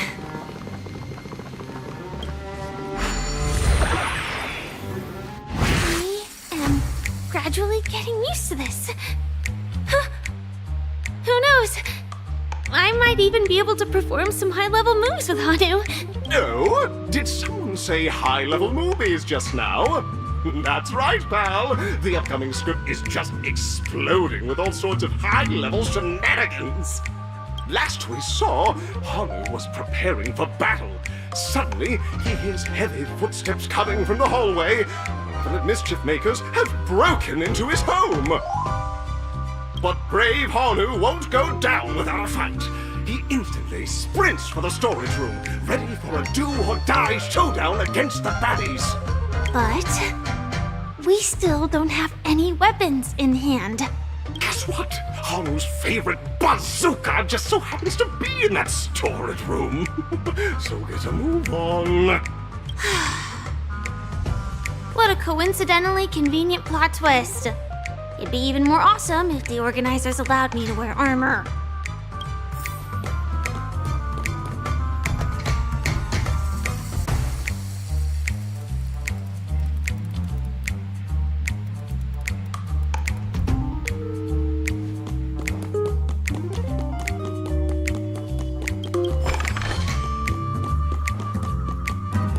The storage room.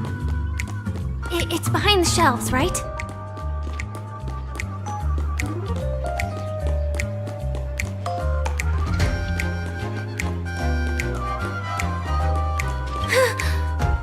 He wasn't lying. There's actually a bazooka here. Now we should have a way of dealing with those baddies. This thing feels just like the soaring locust too.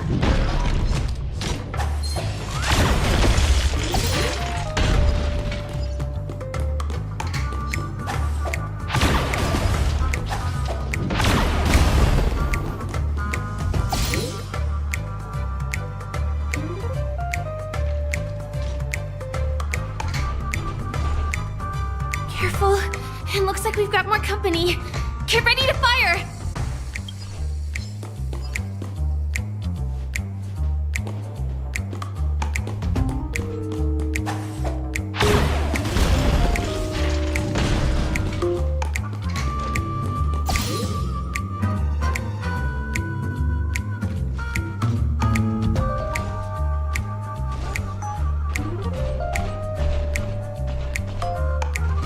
Here we go again. But no big deal. We're pretty handy with this bazooka now.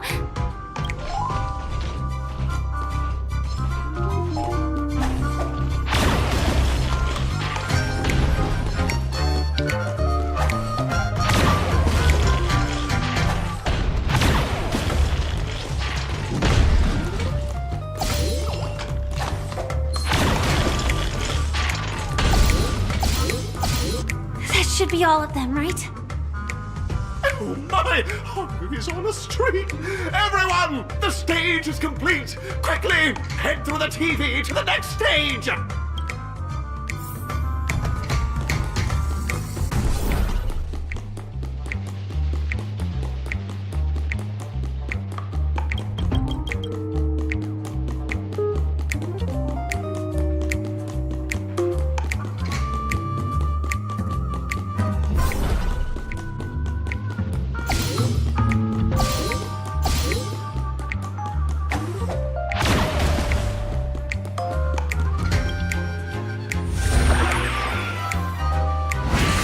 Well, that's that. But it is gonna be hard to let go of this bazooka. Never mind. Let's hurry over to the next stage.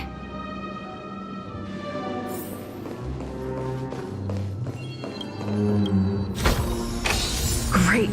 The more the better.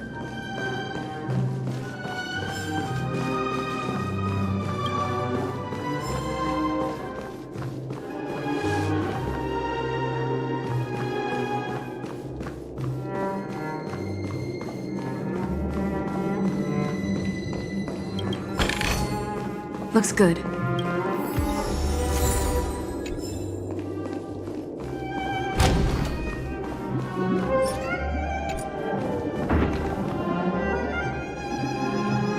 Congratulations to both of you! Oh, you've overcome all obstacles and proven yourselves! But, unfortunately, there is only one who can be Peacony's festive superstar. In the final stage, you will face the defending champion. If you fail, you will lose the opportunity to become the festive superstar. Welcome to the 33rd Scorch Sand Festival's third stage in the 20th season, sponsored by Soul Glad Enterprises, Superstar Showdown!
No way. I think I just saw someone. Someone extraordinary.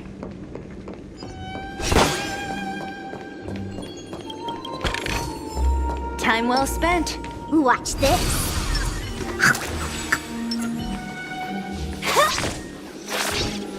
Please wait! My beautiful ladies. By the glorious light of beauty! I never thought I would see you again. In such turbulent times, your kind faces are as spring's gentle breeze, bringing solace to my scorched heart. Are you a knight of beauty?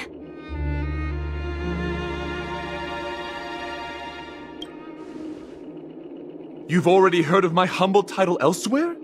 I am deeply honored. Upon hearing of the impending festivities, I commanded the one and only to bring me to Peacony with full haste. Alas, in a cosmos unguarded by the beauty, disorder prevails. Thus my passage was delayed by tending to the sick and injured. Fortunately, the mini-rabbit mech pilot, stray cat duelist, galactic ninja, and quad-drive Intellitron, along with 32 other souls in distress, all emerged from their predicaments safe and sound. I then led them all here to revel in the harmony with the countless other splendid beings.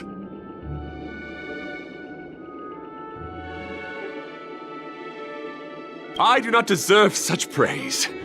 Unfortunately, that dashing IPC ambassador, whose radiance matches that of a beautiful peacock, remains in a woeful state. Ugh, how I wish he too could partake in this splendid occasion. Okay, let's get back to business. Since fate has brought us together, it stands to reason that you both seek the accolade of the audition's victor, correct? Though upon arrival I was once mistaken for a towering silver-armored fugitive with fiery red flames due to my lack of eloquence. It matters not, for all these trials stem from the land of the dream's beauty. What matters is that I now stand before you. Our paths have crossed. I, Argenti of the Knights of Beauty, am humbly requesting a battle with you both, in the name of the Code of Chivalry.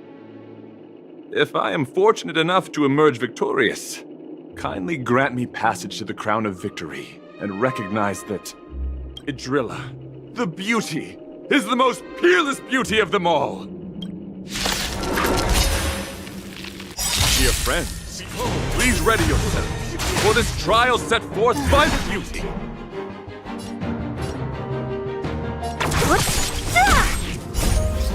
Disappear among the sea of butterflies. Illusions of the past.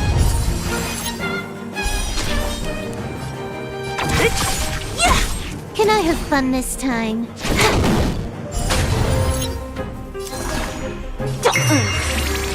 Commencing research. What a headache. Rise to the challenge. Confess. Put forth all your might. More enemy. Time for a fun. Let's play for a while. This is double speed.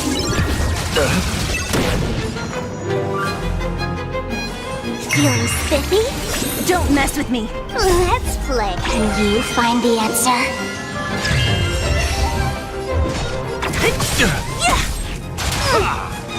Let's sign more. Like that. To travel far away. I'll free you from your chains. Disappear among the sea of butterflies. Illusions of the past. Your convictions, my friends, are indeed awe-inspiring. It's a pity. The laurels of victory belong to a driller.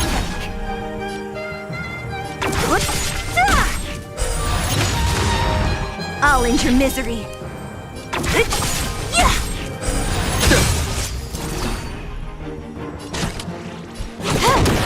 I'll go easy this time. Don't mess with me. I'll end your misery. I'll free you from your chains. Disappear among the sea of butterflies. Illusions of the past. Confess. Put forth all your might. Rise to the challenge. Feeling spiffy? Let's play. Can you find the answer? Rise to the challenge. Rise. Put forth all your might. Can I have fun this time? Time for a fun. This is double speed. Behold, this symbol of beauty. Let the duel commence. fun. Let's play for a while. Feeling spiffy? Time for a buzz. Let's put forth all your might. I think something bit me. Let's play hide. Can you find the answer? This combat needs optimizing. This is double speed. To travel far away.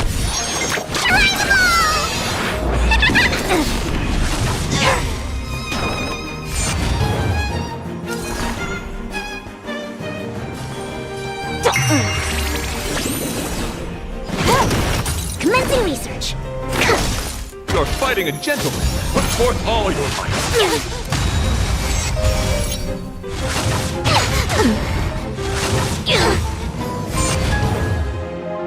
Charge out. Let the duel commence.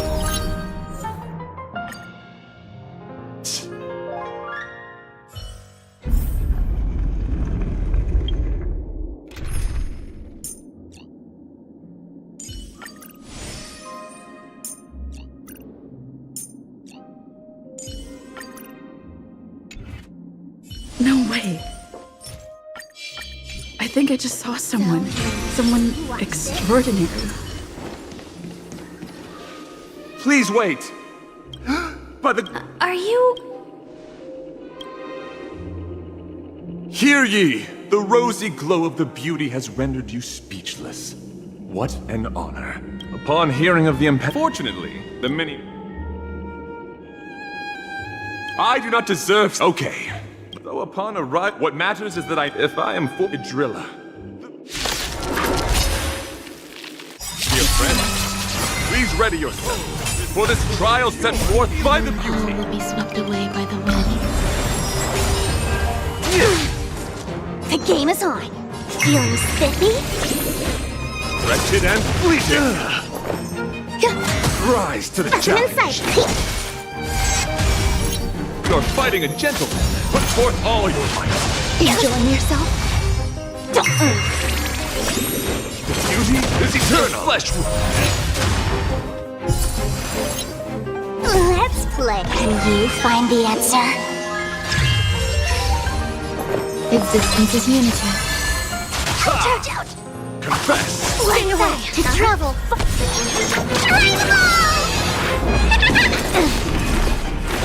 There's no path. Feeling spiffy? Wretched and fleeting. Bear witness. Until I see that light once more, I will protect all beauty. The flesh for Idrilla. Your convictions, friends, are indeed on. The laurels of victory belong to Idrilla. Eternal. Commencing research. Every petal and all will be swept away by the wind.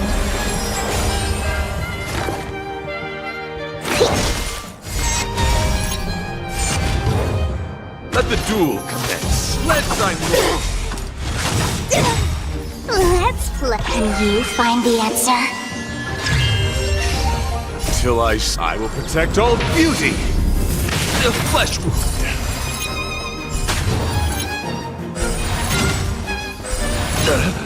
Let's play for a feeling spiffy? Wretched and fleeting. Existence is unity. Put forth all your might. To travel far away. Till I will protect all beauty. Team power. The beauty is eternal. Flesh wound. Eternal. Put forth all your might. Enjoying yourself? Bear witness. Every petal and all will be swept away by the wind.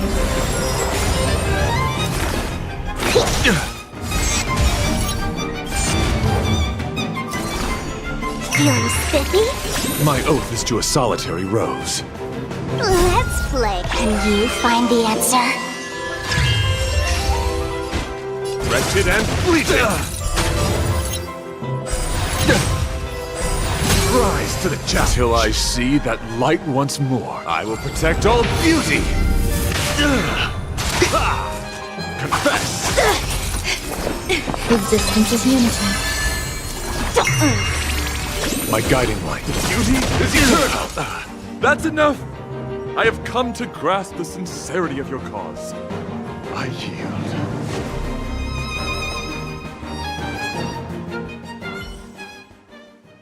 Beautiful! Truly a captivating contest. It is through you that I realized to uphold the honor of a driller, I must further hone my skills.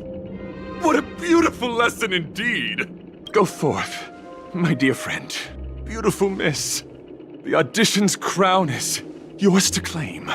I shall remain here, gazing from afar as you bask in the limelight, joining the audience in offering you the most heartfelt cheers and applause. We don't have much time. May fate allow us to meet again, Knight of Beauty. In that case, let's make our way to the end. Peacony's really thronging with talent. I hope we make it in time.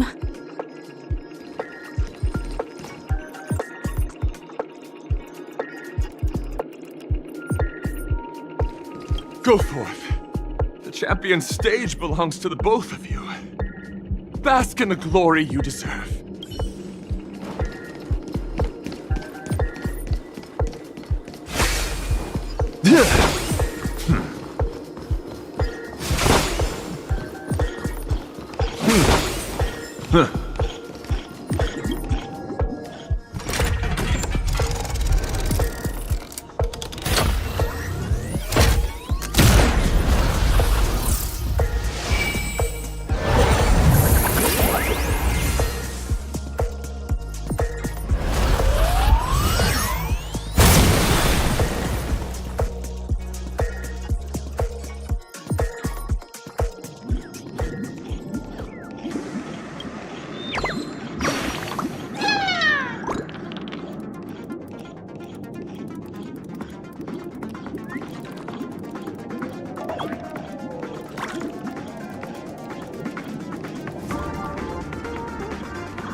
Congratulations to the both of you on becoming the festive superstars of this year's Charmony Festival. Before entering the Grand Theater, I, on behalf of the organizers, extend my sincere congratulations to you, wishing you joy under their radiance.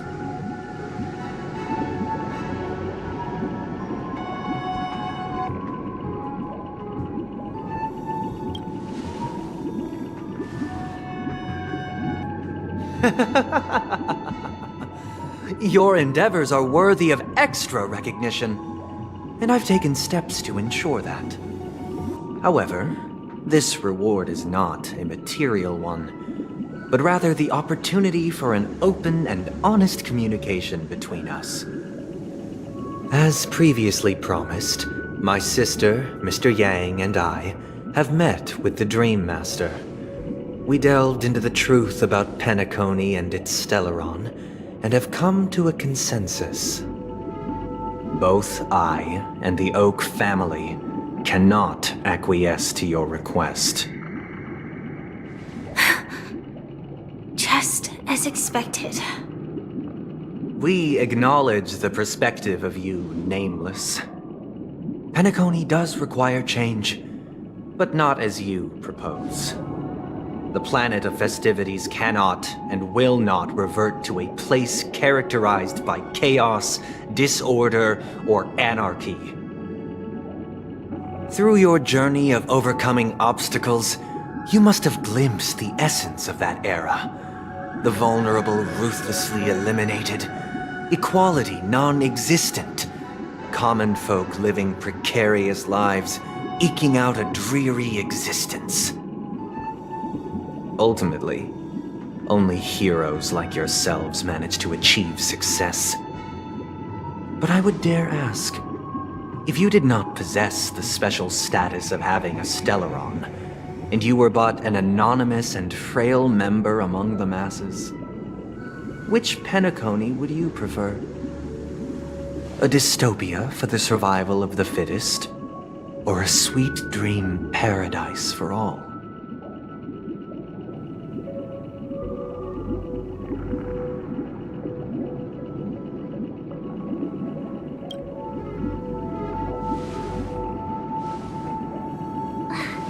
That's not the point! Don't let him mislead you! Mr. Sunday, even if the members of the Oak family can't fully agree on what to do about the Stellaron, now's not exactly the time to be holding an extensive discourse about Peacony's past and future, is it? The Stellaron issue concerns the life and death of everyone on Peacony. If anyone has a better suggestion, the crew is more than willing to listen. Also, it'd be best to tell us the ins and outs of that meeting. This way, we'll at least know what Welt and Miss Robin are dealing with, and the reason why they failed to make our appointment. Ah, Navigator. That is precisely my intention. With all present, let's begin by discussing the details of that meeting. Let's talk about our tribulations and choices, our ideals and beliefs, and our final course of action. The only path to take.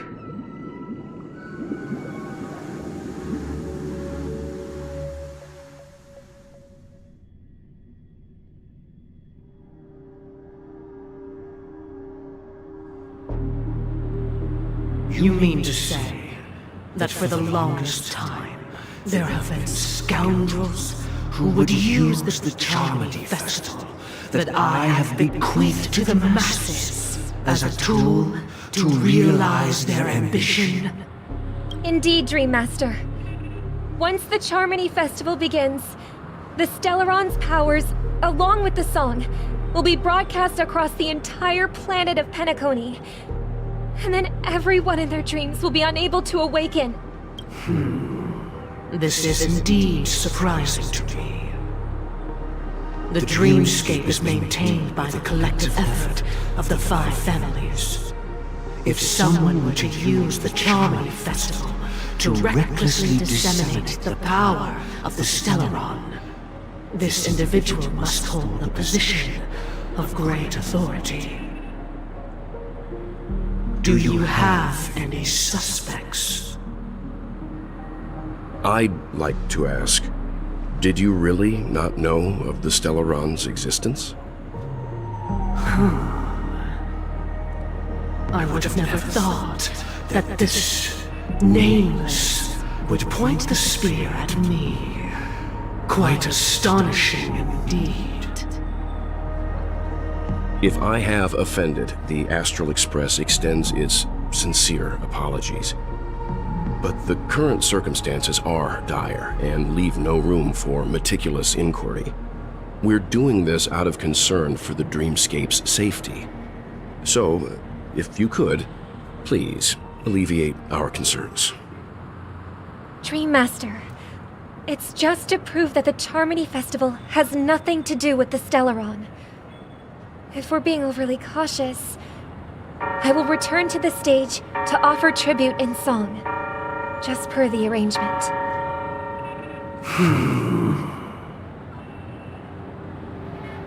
Sunday, Robin, I've watched you two grow up and know your dispositions like the back of my hand.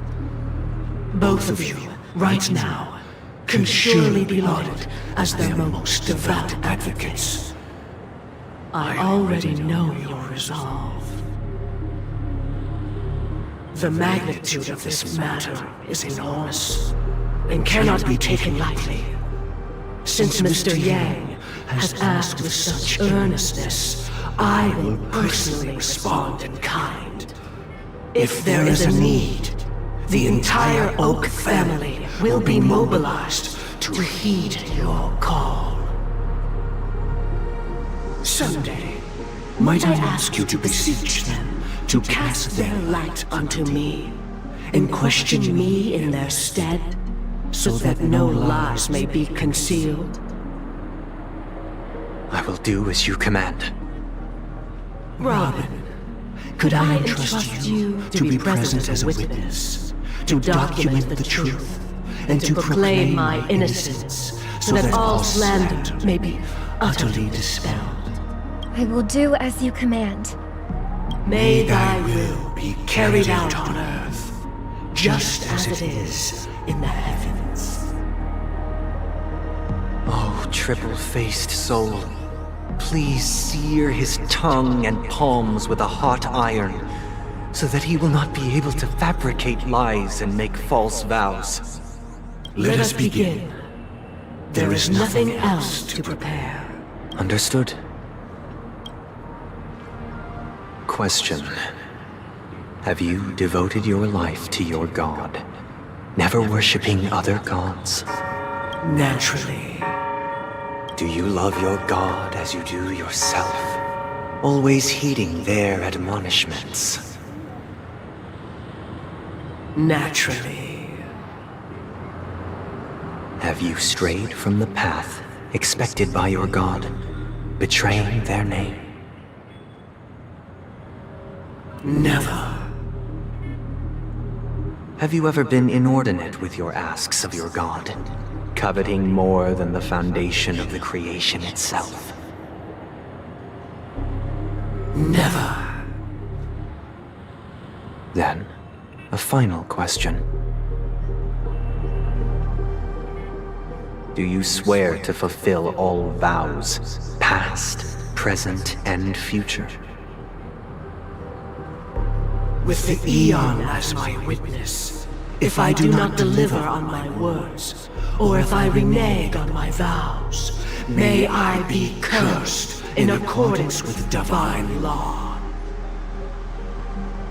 They have seen your faith, and have endorsed your faith. With this, it can be evidenced... Just a moment. What is it, Mr. Yang? I have another question I hope to have answered. To my understanding, the family's harmony and prosperity have never relied on so-called divine laws. The god you both mentioned, are they truly Shipe? Mr. Yang should know that those belonging to the family toil together as if they were kin, embracing solidarity and unity under their light. All duplicity is laid bare before the harmony. Such a delicate and complex symphony. Which other god could perfectly harmonize this, if not for the Great One, Shipe? Perfectly harmonize. Therein lies the problem. It isn't an outsider lurking in the shadows who changed the harmony, but a dissonance that has surreptitiously emerged from within this very symphony itself. In the distant past, there existed an Eon. With one flick of the wrist, they crafted the laws of the cosmos. Their followers formed the Beyond the Sky Choir, spreading solemn and reverent hymns throughout the universe. Later, they fell. The route traversed by this Eon clashed with the harmony, ultimately being absorbed and fused into it. The chorus that once reverberated across worlds fell silent, and when it echoed anew, it was transformed into the hymn of harmony. Though an Eon may perish, paths with no masters still linger. In the all-forgiving harmony, echoes of bygone dissonance may subtly arise. Mr. Yang, being overly astute can be a detriment, especially when you find yourself alone and without allies. So this is how it is. For the sake of our grand cause, Sunday, please afford these two an opportunity to rest. What?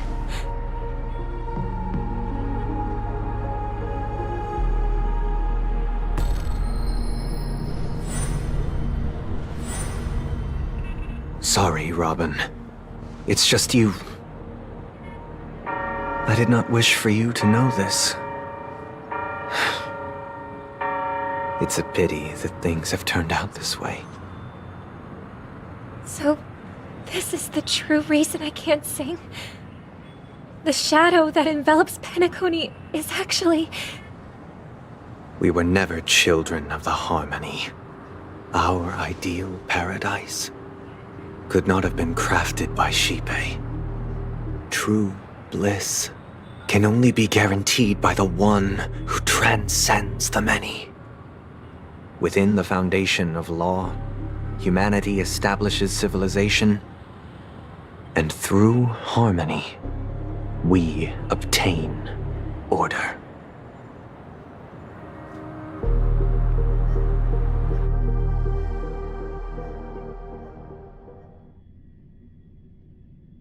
Unbelievable. To think that there would be remnants of the Order on Peacony. What have you done with Mr. Yang and Miss Robin? Don't worry. I just gave them some time alone to ponder their fates. You should know that these actions make you an enemy of the Astral Express.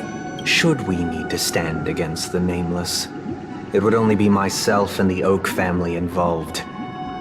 But we haven't reached that point yet, have we?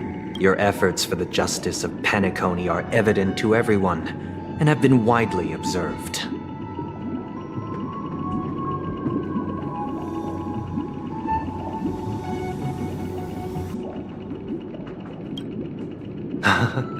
Patience is a virtue.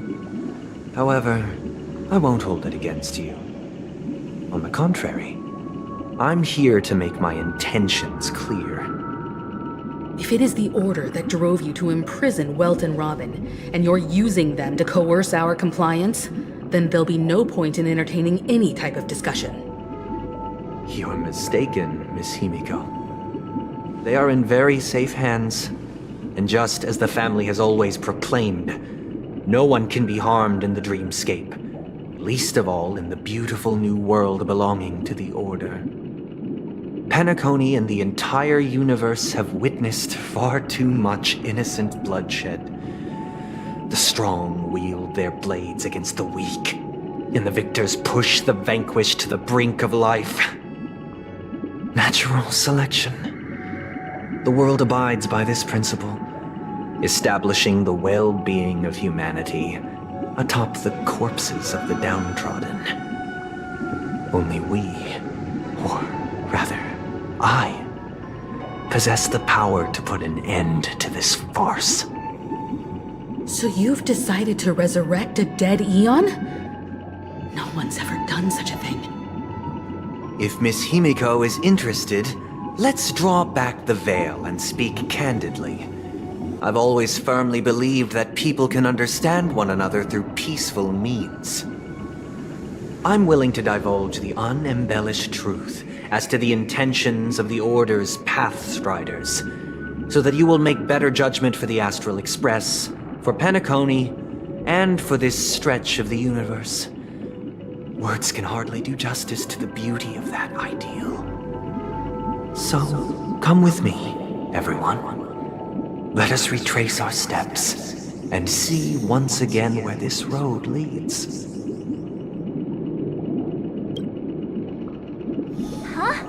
Where'd he go? Welcome. This isn't any location in Peacony's dreamscape. It's my inner world. The reason the scenery before you remains unchanged is because your consciousness has drawn on similar concepts to fill in the gaps.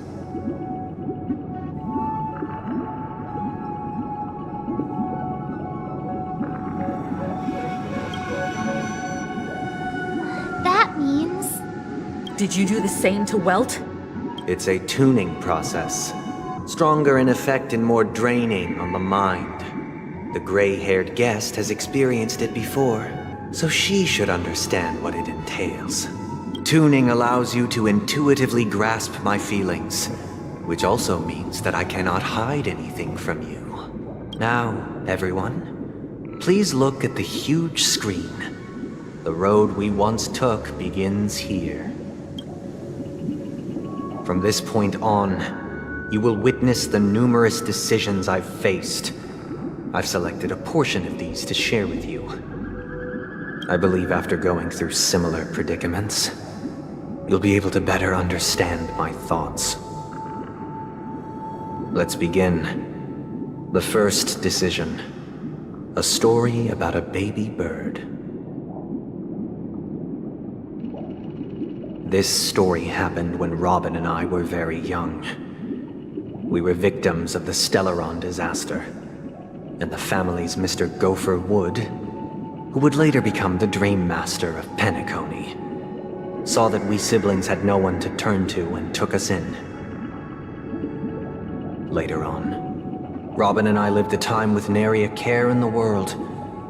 One day, after dinner, while my younger sister and I were lounging about in Mr. Gopher Wood's yard, we spotted a fledgling Charmony dove all on its own. That baby bird was tiny. It didn't even have all of its feathers, and it couldn't sing. When we found it, it was already on its last breath, having fallen into a shrub, probably abandoned by its parents.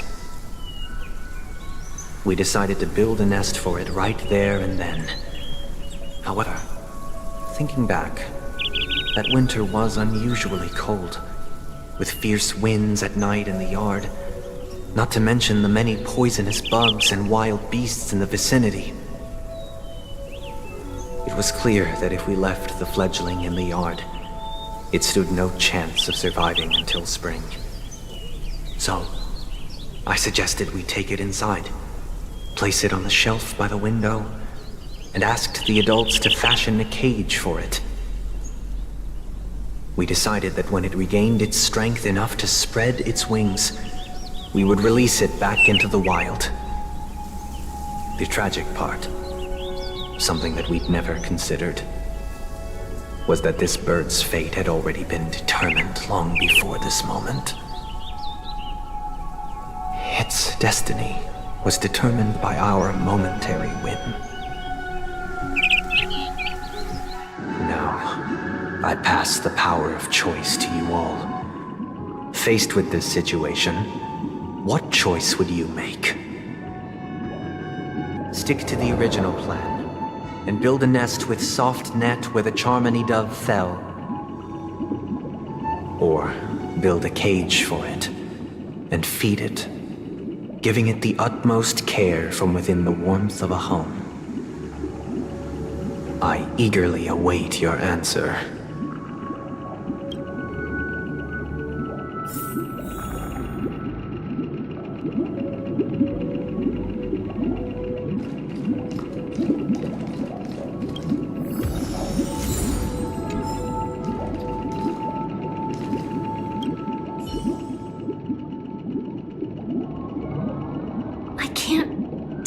His intentions right now, but based solely on that question, I would probably choose to build that dove a cage. Even if I was gonna release it back into the sky, it'd have to be strong enough to fly first. If I left it where I found it, I fear it'd never get the chance to fly ever again.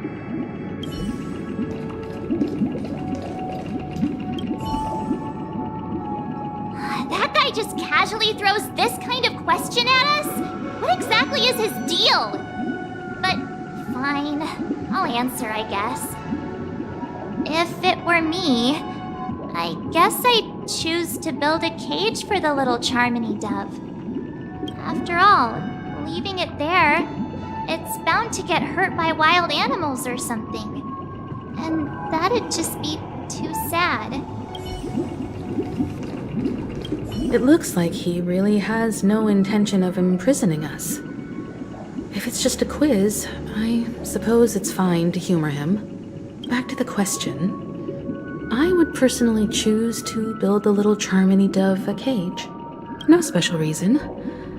I do think that a fledgling should have the right to fly into the sky.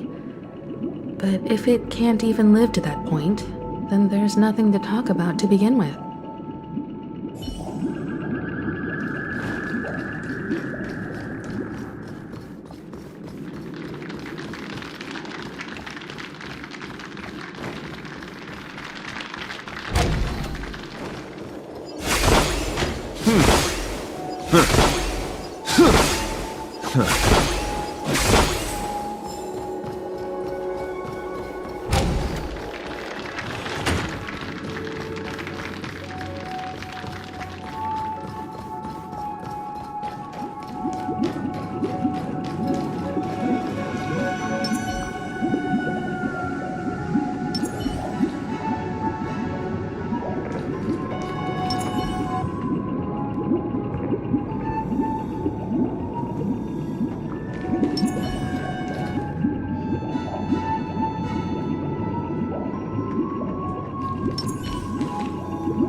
Interesting. Since you've made up your mind, allow me to reveal what fate this choice will bring to the fledgling. From what I've observed, there are at least 3 predators in that yard that prey on small birds. The Vosicle Scorpion, Asdana Wolverine, and the Huntington Winged Snake.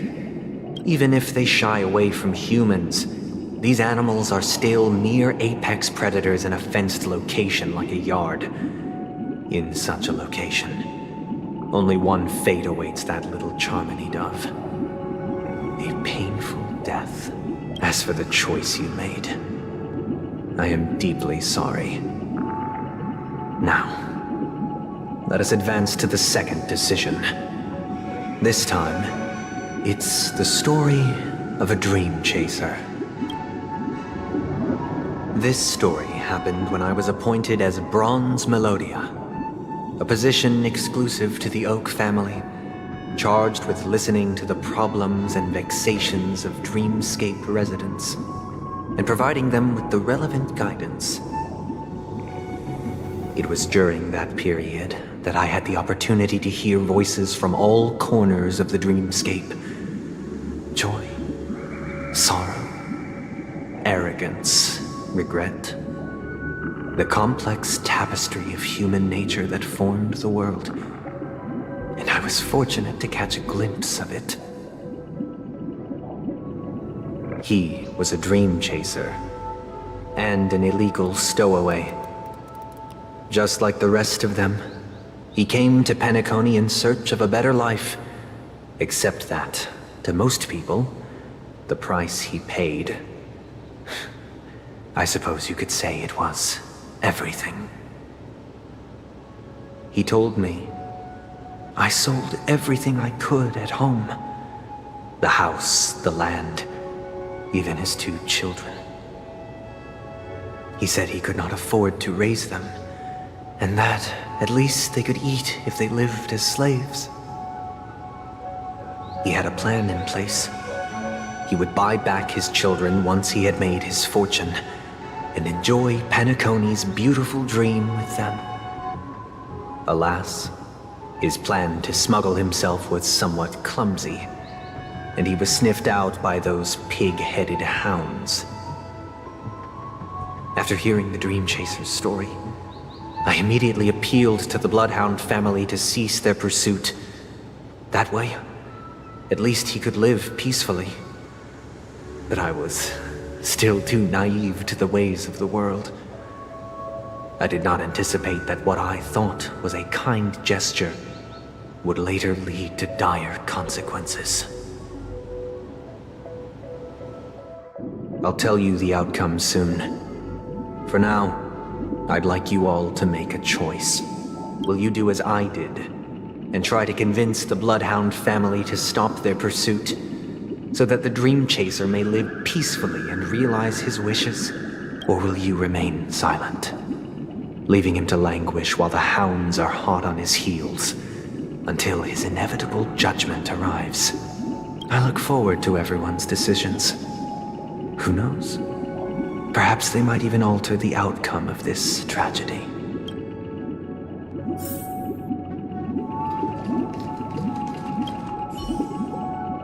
A Dream Chaser story.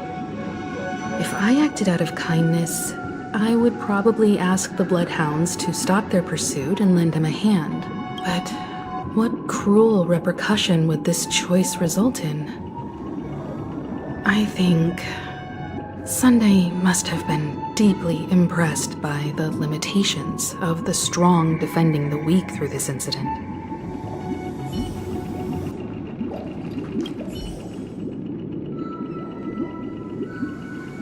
This question...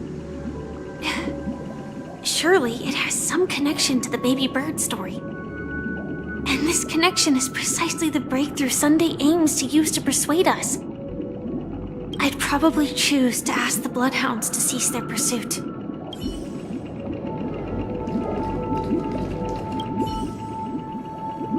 It seems illegal stowaways are really quite common on Peacony. But that guy in the story, I don't think he deserves any sympathy at all. He sold his kids to chase a dream. Even if he intended to go back for them, it's still insanely irresponsible. With that thought, there's only one choice. Let the Bloodhound send him back home. This person deserves to be punished.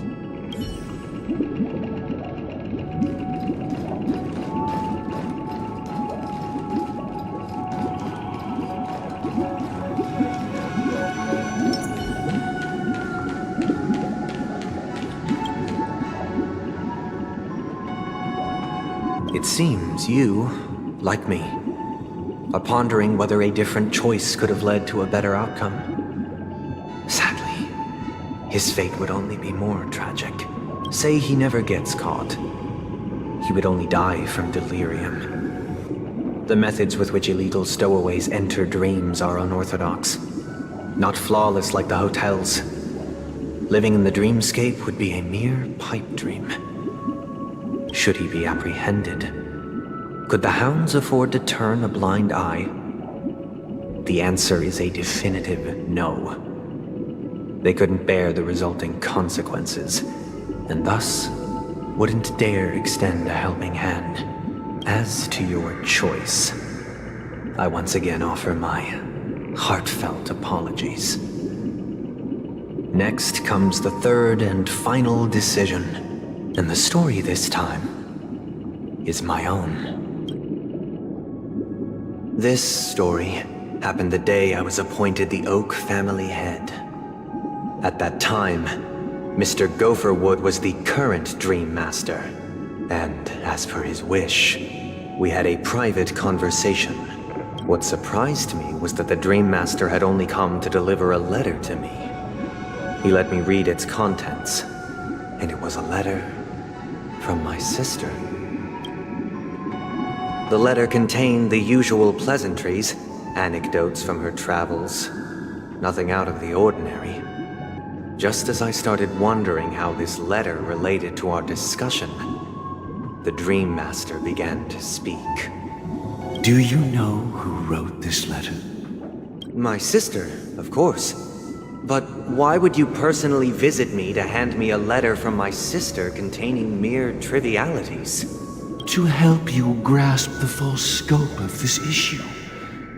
Do you know where Robin is at this moment? From what the letter indicates, she must be in Caspolina 8, correct?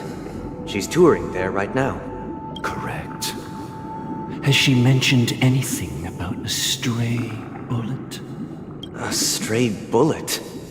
What? A war has broken out on that planet. It is because of this very reason that Robin chose this destination. To spread the word of the harmony. and to save the lives of that planet she personally made for the front lines. She hoped to ease the people's suffering with song, and was willing to brave mortal danger to deliver the IPC's medical supplies. Unfortunately, stray bullets show no such compassion. Is she all right? If the operation was successful, she should probably be recovering in the field hospital. By the eon above, the bullet struck her neck directly, yet possibly as a reward for her consistent deeds of harmony, it didn't hit any vital arteries. Once you've attended to your outstanding tasks, it'd be advisable to write her back as soon as possible. Those damned savages! I'll pack my bags right away. My gratitude for bringing this to my attention, Mr. Gopherwood. Now you understand why she always wears such elaborate neck ornaments, don't you? How could this happen? Miss Robin? It's all in the past, so please don't worry. I share this in the meager hope that you will understand the harmonies, limitations, and predicament. As grandiose as the strong defending the weak sounds, many times, it is nothing more than wishful thinking. Likewise, I've prepared one last question, one last choice. But rest assured, this choice will not have any grave consequences. Because this is merely a figment of imagination, a nightmare that has haunted me through countless nights. If you ever had the opportunity to make a choice like I did, would you still support Robin's journey on the path of harmony?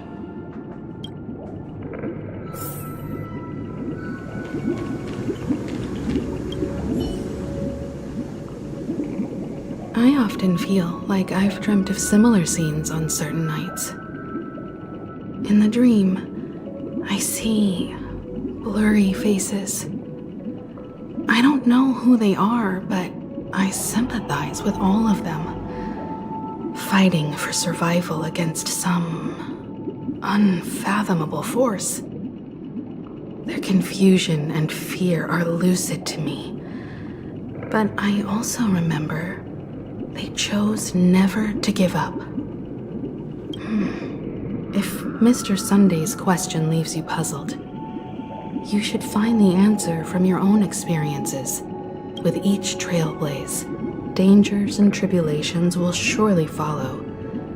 But would you ever back away? Would you stop March and Don Hung from reaching their next destination?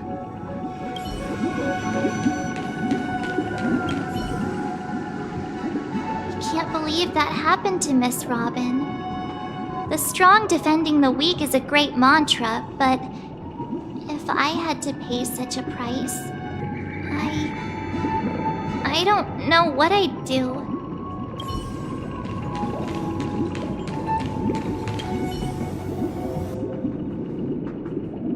Miss Robin's courage is admirable. And here I was thinking she was just another superstar celebrity. But the fact that she's also Mr. Sunday's younger sister?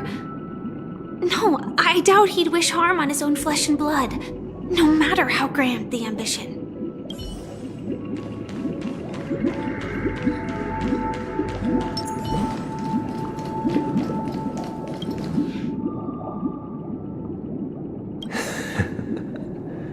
I see.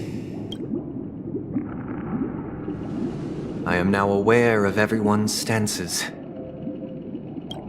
Raising these questions merely serves to illustrate one point. The plight of Peacony cannot be salvaged by the harmony. The true foundation for a sweet dream paradise can only be established through the order where the strong govern the weak. I know the suffering of being tormented, the turmoil of losing your way, how sorrow, and even despair set in when matters don't work out. All of this causes me unending pain, because this is not what happiness is at all. We must teach the weak how to live a happy life. And this life isn't some noble propriety that the upper crust preaches, but in definitive terms, a way of survival that belongs to everyone. So what is your definition of living a happy life?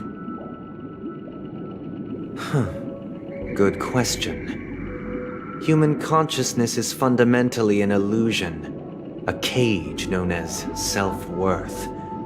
People lured in by this illusion make mistakes, yet still ask that external influences bear the burden. When one mistake after the next permeates the masses, they become impossible to trace. Thus, the amassing of these individual cages culminate to form a prison, a place dictated only by the rule of survival of the fittest. Nature is always accompanied by predation and sacrifice. Its antithesis is known as order. That is what I want to do. Unite people's happiness under the banner of order. They won't need to make bitter choices any longer, nor face the weaknesses of humanity.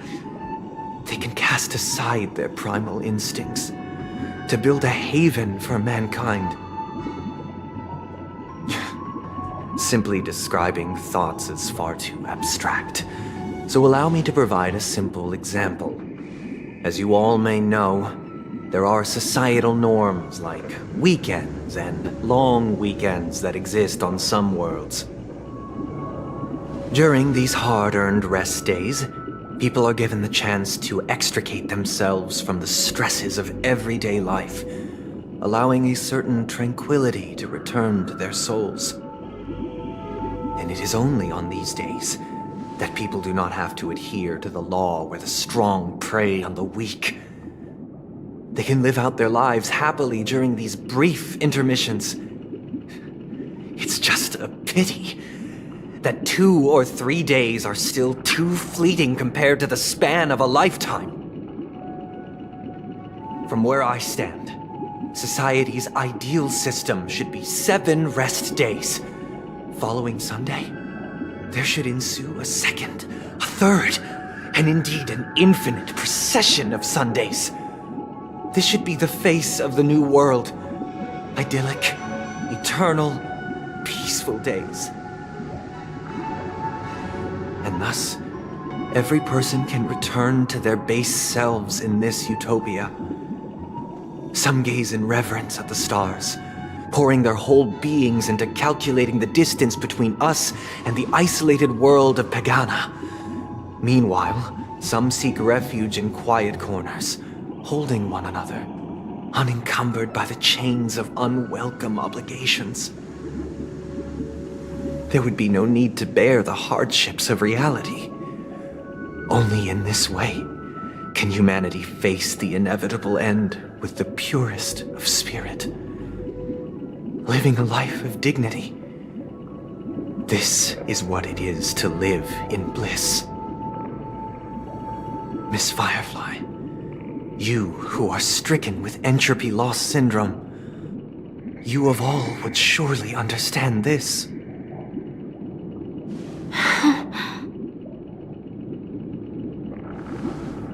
It sounds like a flawless theory.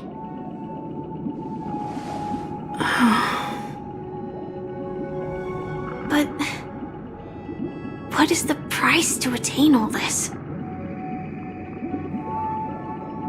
The cost is minute, merely a personal and eternal sacrifice. If this paradise is to be maintained for everyone, someone must remain trapped in solitary awakening until the end of the cosmos. Awakening. Which means that this so-called paradise is still a dream. Stepping into this paradise means forsaking reality, correct? It is not forsaking, but transcending.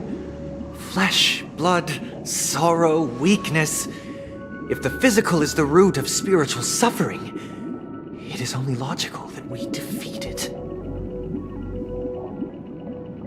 But in this supposed bliss, people won't have defeated their demons. The chance to overcome their tribulations would be forever lost to them.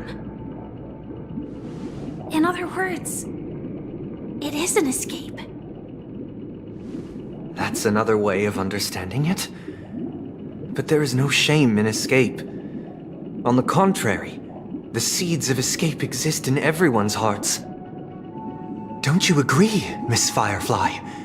And as for why life slumbers, it is because we are afraid to awaken from our dreams. But this is not in conflict with the grand plan. Only in acknowledging this can we truly understand the frailty of human nature, and from there, show compassion and protection.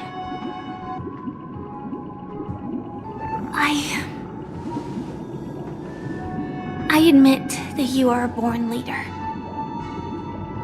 Your perspective on humanity brims with pessimism. Yet you express compassion for all, even when your heart pities them. But unlike you, I live for the self.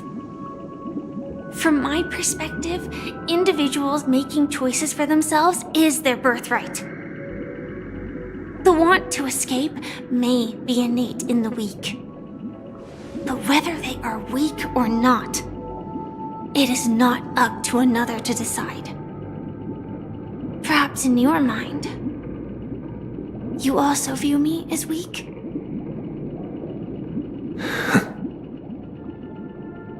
Because I don't think so. Since Miss Firefly has said her piece, the Astral Express will also naturally give you our answer. We'll leave it to you. Just as Mr. McHale instructed before. Tell him our choice.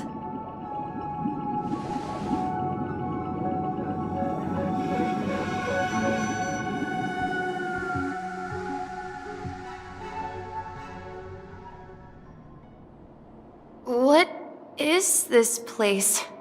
Does this place ring any bells, Misha? I don't know, but I feel a sense of deja vu. What is this place? It's the realm within a dream bubble. This was left to the Astral Express by a nameless, but weirdly, when we entered it, it was completely empty. Dr. Edward from the Dreamscape sales store told me that dreams are formed from memories, and a dream bubble can't take shape if its core is empty. So I thought you might be able to help us in unraveling this mystery, Misha. As a hotel doorman, you know Peacony best among us. I don't know much about dream bubbles, but if you want to figure out what this mansion is, I'll do my best. I'm counting on you then. Himeko, I still don't get it. Why were you so sure that Misha had a connection with this dream bubble? I wasn't sure. It was just a hunch. But since Misha feels familiar with this place, my hunch might be correct.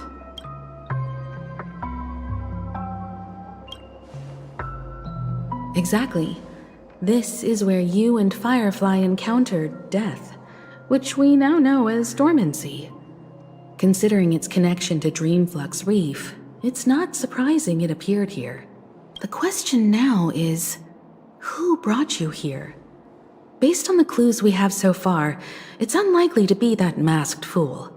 So identifying them is crucial to us. We're drawing closer to the truth once more. Let's give Misha some time, as I believe he'll unveil the secret of this dream bubble. All right, but there are doors all over the place. Which one should we choose? Do you have any idea, Misha? I guess... maybe this way?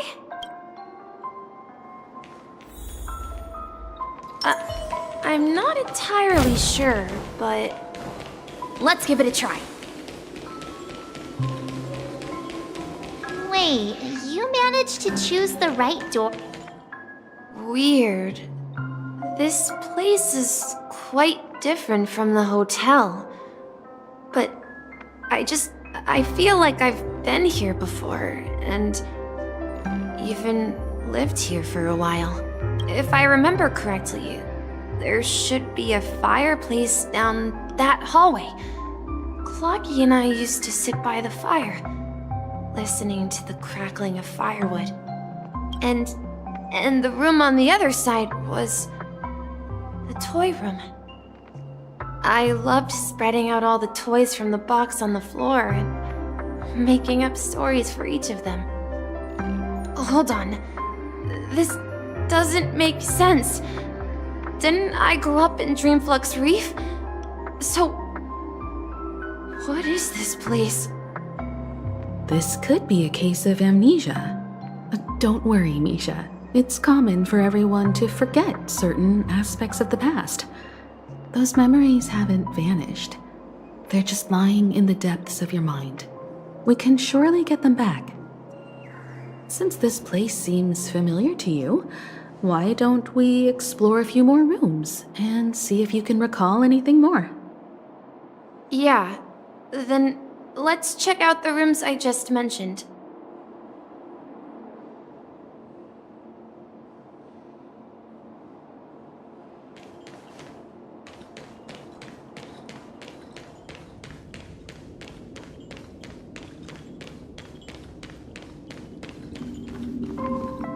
Mikhail, that's the name. Now we all know him as the Watchmaker. So, who is he talking to? Do you know anything about it, Misha? I'm sorry, I don't know much about the Watchmaker. But, Mikhail... Anything special about that name? Mikhail is Grandpa's name. Grandpa? Do you mean you're the Watchmaker's grandson? But we haven't heard anything about the Watchmaker having descendants. And the name Mikhail is not rare. Perhaps it's merely a coincidence. Could you tell us more about your grandpa, Mikhail? Yeah, sure. He was a seafarer who fearlessly ventured into mysterious seas and storms. He was always on the sea and had lots of friends who accompanied him on his travels. He didn't want me to call him Grandpa because that would make him sound old. He believed he was still young. The name Mikhail was given to him by his parents, Mihaly and Elise, both renowned seafarers. Every time he came back, he'd share his logbook with me and tell me about his adventures at sea. I want to become a great adventurer, just like him. It appears that the seafarer has nothing to do with the Watchmaker. So, perhaps it's just a coincidence? So, where is your grandpa now? He went off on a new journey, and it's been quite a while since I last saw him. So, where has Clocky gone? Did he leave to protect Dreamville?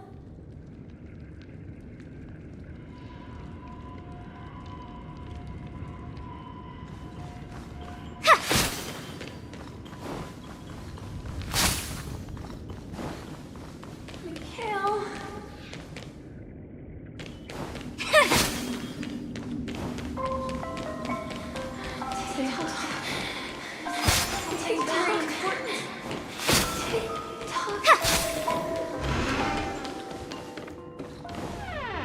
I heard some noises from the room.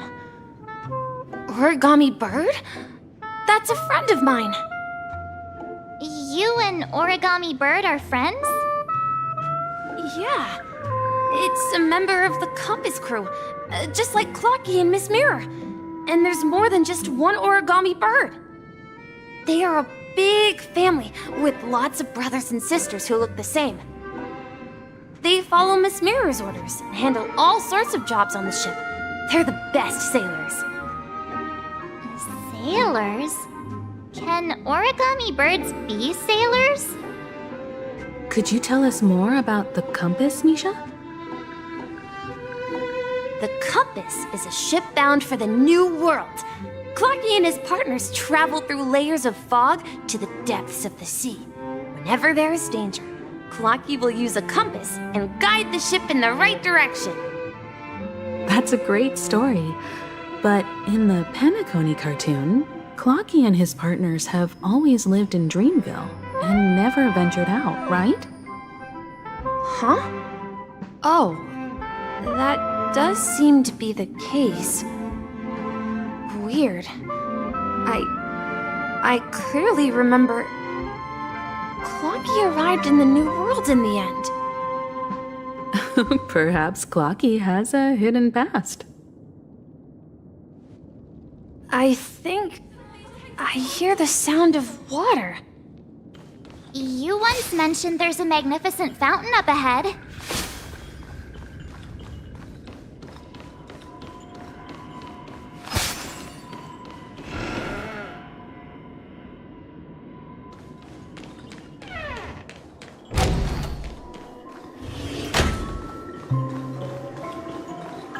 Look, there it is!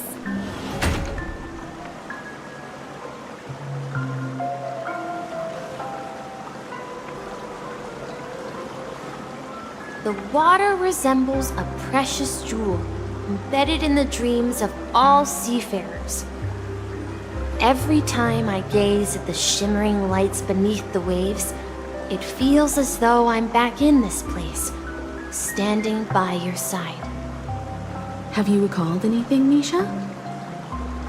Yeah, I saw these sentences in Grandpa's logbook. He used to say that despite the perils of the sea, whenever he stood on the deck in the afternoon, overlooking the sparkling waves, he would think of this fountain in front of his house. He often said that those moments felt like returning to his family's side, and the difficulties at sea didn't seem quite as challenging. You know, I quite understand such sentiments.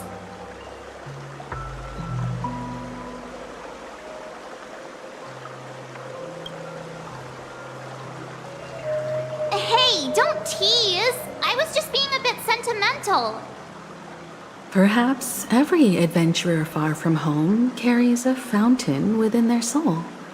Even though the other side of the sea remains shrouded in the unknown, the fountain in front of his house serves as a compass, leading him back to his cherished ones. Yeah, while Grandpa was at home, we would stand by the fountain and place the compass, a toy boat that I made, into the pool. Back then, I would ask him when I could go on adventures like him, and he would always laugh and say I was still too young. It seems this Mikhail is truly a seafarer and has nothing to do with the watchmaker. Yeah. Based on Misha's recollections, the scenes in the dream bubble appear to be his childhood memories. But this raises more questions. According to Misha, he was clearly born on an oceanic planet and led an ordinary life, with no connection to Peacony at all. Could this be some sort of metaphor? Perhaps the sea refers to the memory zone. I'm sorry. I don't know, but my memories keep pouring out uncontrollably, like water flowing from a fountain.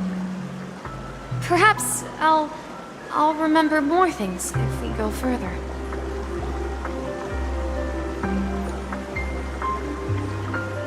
I wish to share your burden.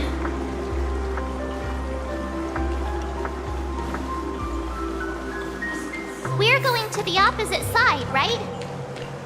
No, we should turn left here. Huh? Something feels different about this place. This is it. I remember this corridor. Up ahead is Grandpa's study. It was in that room that I saw him the last time.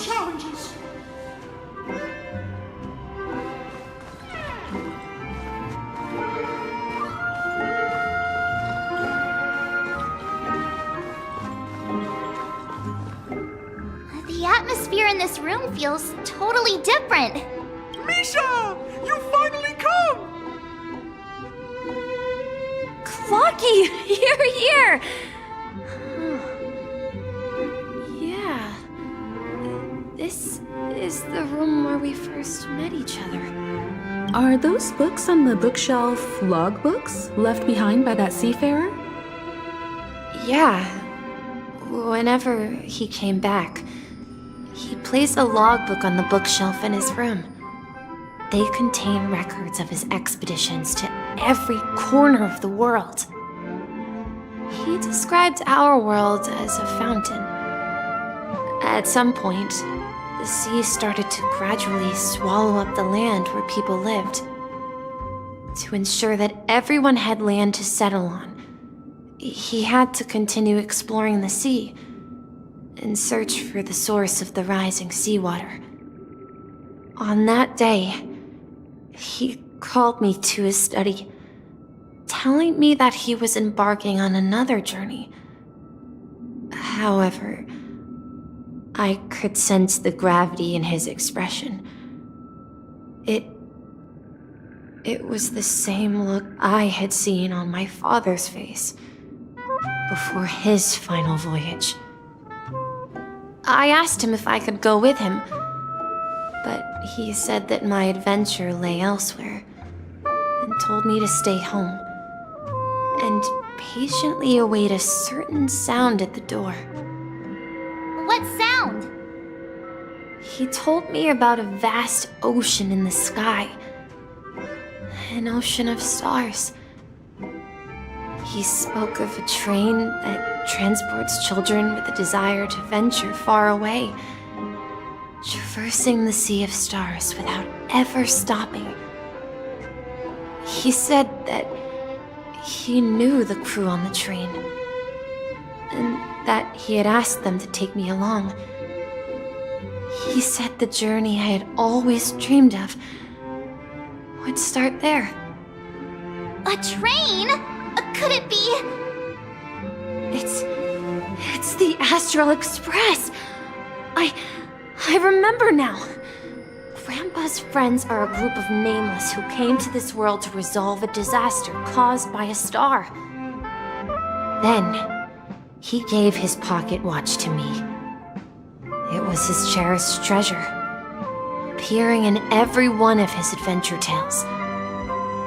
He explained that difficult times were ahead, but assured me that the watch would guide me. He said, as long as I kept moving forward, I'd eventually reach my desired destination. And then, it was as if I heard the distant sound of a train whistle echoing throughout the room. Exactly, Misha! And then we followed that whistle, didn't we? Yeah. I think I can still find the way we took back then.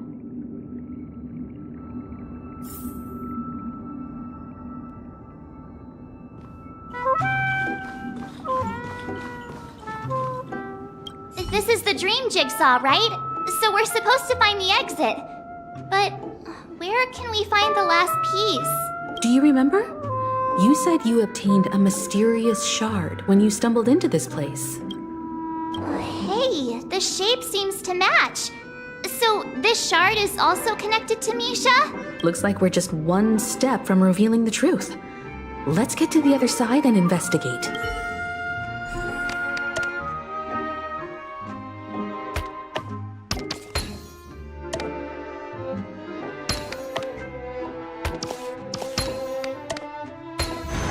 Everyone likes a clever girl, right?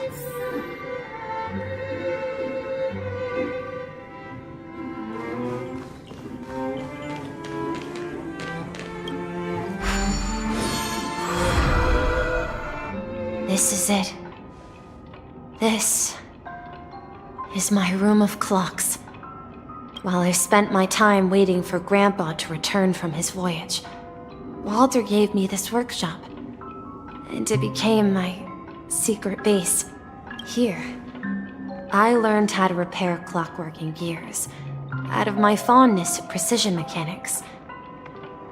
In my dreams, I was the captain of the compass, embarking on adventures with my companions, Clocky and Miss Mirror, in search of the new world. I was born and raised here. So, this building in the dream bubble is your childhood home? Yes, but not exactly. To be more precise, this dream bubble itself is my home. Looks like you've remembered everything now. Wait. Why does it feel like everyone else knows something I don't?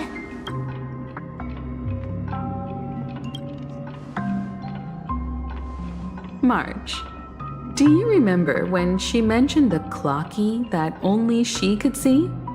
Yeah, the little guy here, right? But we all saw him in Dreamflux Reef, right? And Mr. Yang even greeted him. Looks like everyone on the Astral Express has a childlike spirit. The answer lies in the Astral Express.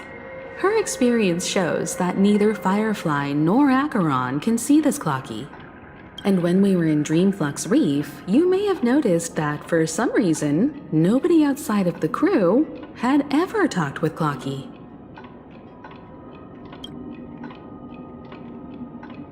A mimetic life that can only be seen by a select few. It's just like a hidden message, left by someone for the nameless. But Misha can see Clocky too, right? They even grew up together.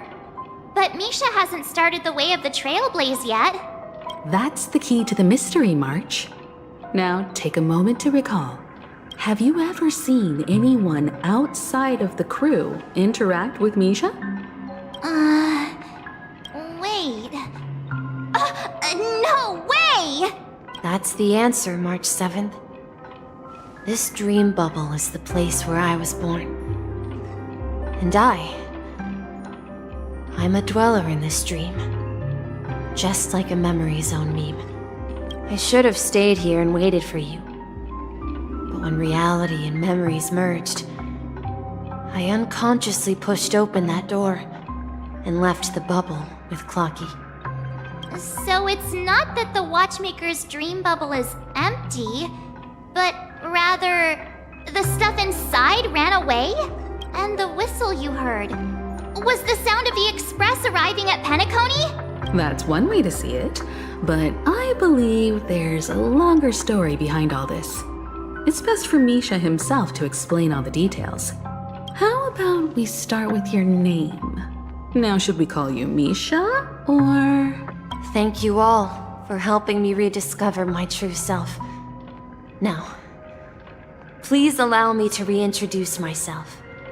I was born on Lushaka, in the Presmere system, adopted by seafarers Mikhail and Char. They gave me a treasure, a name that carried their hopes. Mikhail Char Legwork, or simply, Misha. If you prefer, you can call me by a more familiar name, the Watchmaker. So, you're the Watchmaker himself? Unfortunately, that legendary figure is no more. I'm only a reflection of his life. As for the child who has been with you, he's the innocent protagonist of Misha's childhood dream. A friend of Clocky, a young apprentice, and a future mechanic on the Express. And this also marks the beginning of his journey, devoted to the Trailblaze. At the end of the journey, I left this little flame, which I so cherished, in my deepest dreams, hoping to pass it on to the nameless of future generations. However, he somehow left the dream bubble and forgot all about his task. I apologize for all the confusion this caused. Because he was born with a desire to trailblaze, wasn't he? I don't think Misha has forgotten his role as a guide. He remembered it, and that's why he mistakenly appeared as a hotel doorman in her dream from the very beginning. The one who brought our unconscious friend here must have been Misha. If that's the case, we encountered the Watchmaker's legacy from the beginning, didn't we? Well, I have a sarcastic friend who says I always take big detours and end up back where I started. Perhaps that's what every nameless has to go through. But in the end, you found me. I'm sure you're all wondering what my legacy is. I believe my hound has mentioned the Stellaron and my wealth. If I may apologize, the Stellaron part is real. As for my wealth, however, it's nothing more than a baseless rumor. I left my homeland as a child and embarked on the journey of Trailblaze. I traveled to various planets until finally reaching Esdana, where my friends and I built the original Peacony and fought for its future ever since. I've been moving forward all my life, doing what I could to overcome the obstacles in my path. But ultimately, my journey reached its end, and I left behind no possessions worth entrusting. So, if you ask what's left within this worn-out train engine that can be called a legacy, I suppose it's the things that are still burning in the engine's furnace. Now that you're well aware of the current situation of Peacony, I certainly hope that you'll help me get this world back on track. But I'll leave that decision to you, for the path of Trailblaze is never paved by others. All I have for you is a story and 2 gifts.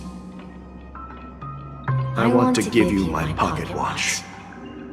It has accompanied me throughout my long journey, guiding that naive child forward, and has been blessed with the presence of so many great people up to this day.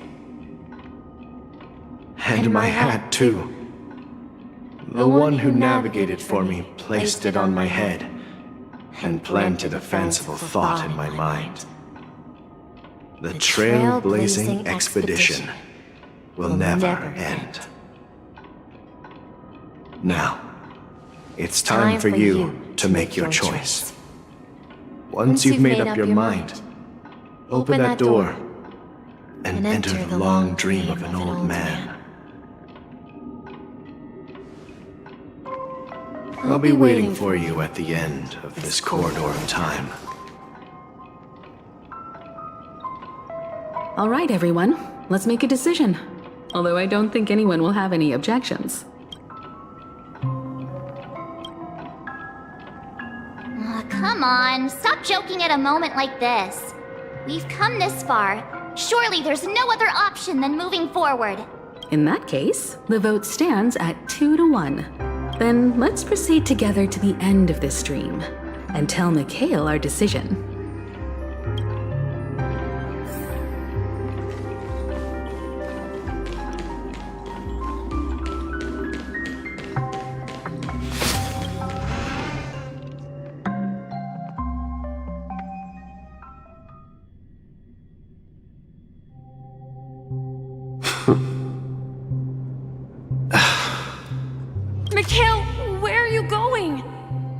Someone has to step up and save Lushaka. So why can't it be me, Misha? Please don't go. And if you must, please take me with you. Don't leave me alone. Even without me, you know how to proceed forward, brave Captain Misha. The compass is waiting for you. Haven't you always wanted to be a better adventurer than me?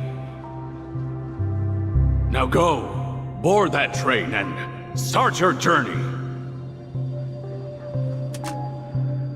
Where are you going, Mikhail? I'm going to clean the floor in the parlor car. I've promised the conductor. Wait, first tell me, did you fix this watch? Yeah? I know what it looked like before. Its chain was broken, the back case torn, and the marks on the dial all worn out. How did you manage to fix it? Well, it's hard to explain, but I knew it could be fixed. It's the hands, Mr. Amundsen. Its hands were intact and pointing in the right direction, so I knew there would be a way to fix the rest. I see. You'll work with me from now on. Haven't you always wanted to tinker with this train? You're its mechanic now. As for the conductor, I'll do the talking. But I only know how to fix watches. Don't worry. You've got what it takes. I'll teach you what you need to know. Where are you going, legwork? It's time to head to our next stop.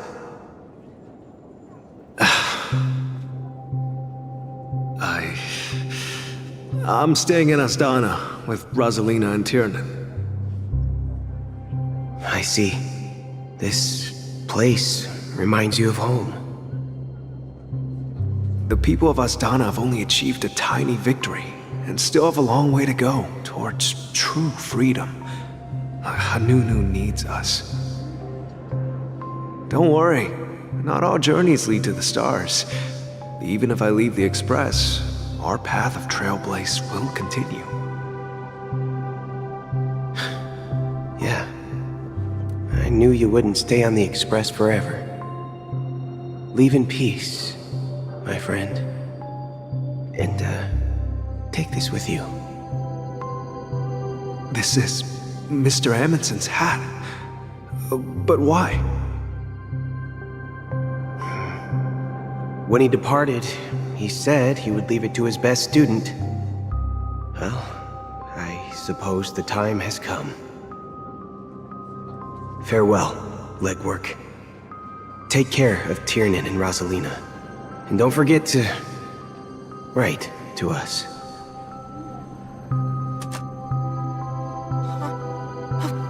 Where are you going, Watchmaker? Don't worry, Micah. Just going on a little trip. Someone has to be at the forefront of the interstellar frontier, and I'm the only former nameless in Peacony. So why can't it be me? Because you're all we have! Have you forgotten about Tiernan? The cosmos is way more dangerous now. What will happen to Peacony if we lose you too? But what will happen to Peacony if we don't find a way out? Tiernan. How could I ever forget him? I've spent countless sleepless nights asking myself why I didn't go with him back then.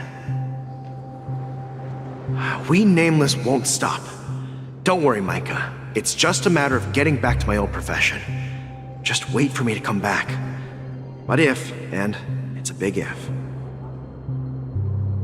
I don't come back in one piece, then you'll become the next Watchmaker.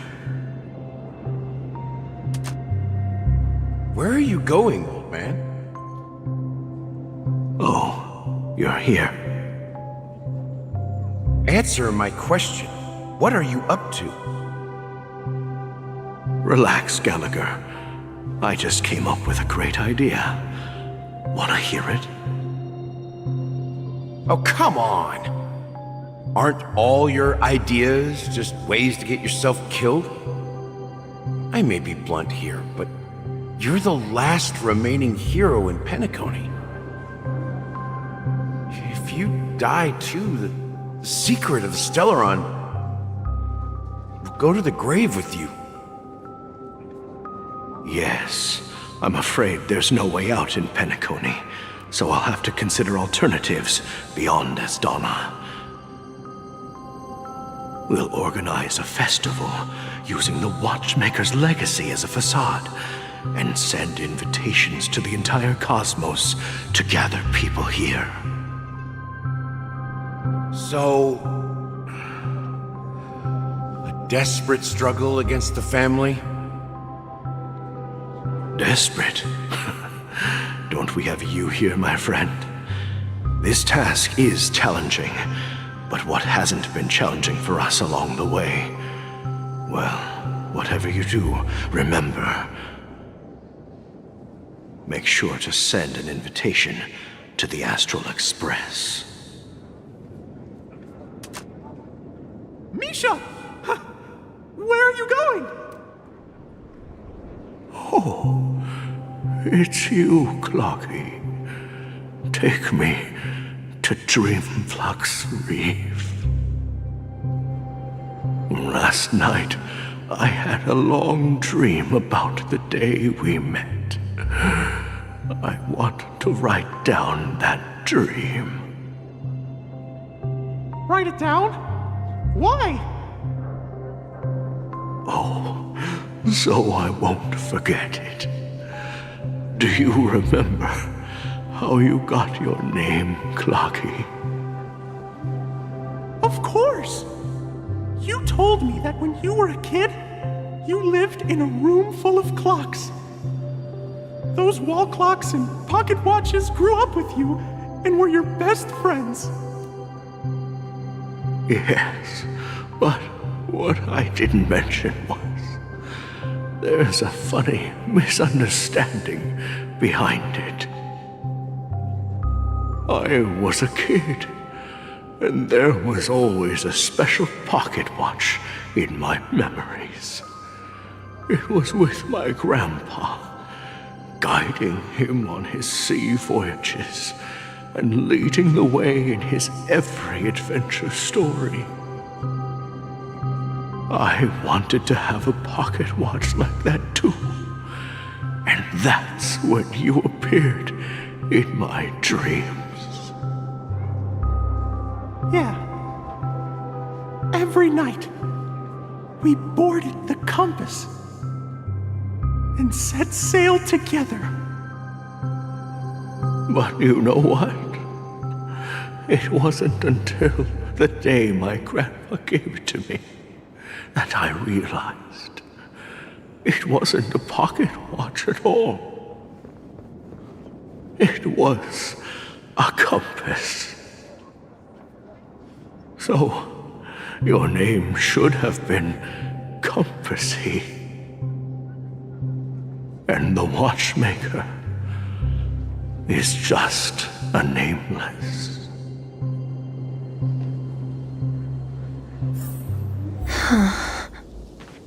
We've arrived at Dreamflux Reef.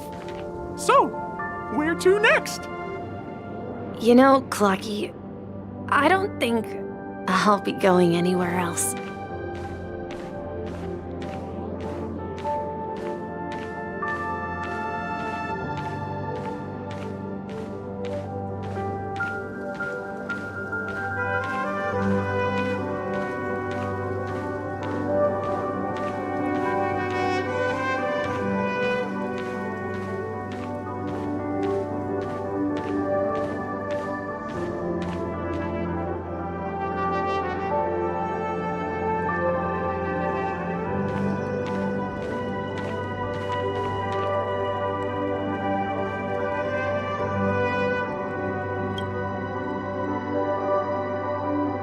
I've traveled far enough, and it's time for a little break. Oh. So, we'll set out again. When you're rested? No, I'll stay here. And then, this is where it ends. This is... where it ends? What do you mean, Misha? You told me that the trailblazing expedition would never end. Yeah, that's what I said. So now, it's up to you to decide your next destination. My next destination? What's that supposed to be? I've been following you. Misha? You're acting weird today. If you're feeling down, we can just do what we usually do. With the clockwork. No, I'm not feeling down. As for clockwork, yeah, it resolves all problems in this dream. So, do you know what clockwork actually is? I'm not quite sure. Well, everyone gets lost at times. They may hesitate and doubt which way to go. That happens in this dreamscape and beyond. But don't worry. Everyone goes through moments of uncertainty and hesitation. Eventually, they gather the courage to make bold decisions. Whether it's calming, happy, angry, or sad, all they need is a little nudge to take that step toward where they truly belong. I'm leaving that little nudge with you, and I hope you'll share it with others. Such is the essence of clockwork, the will of the Trailblaze.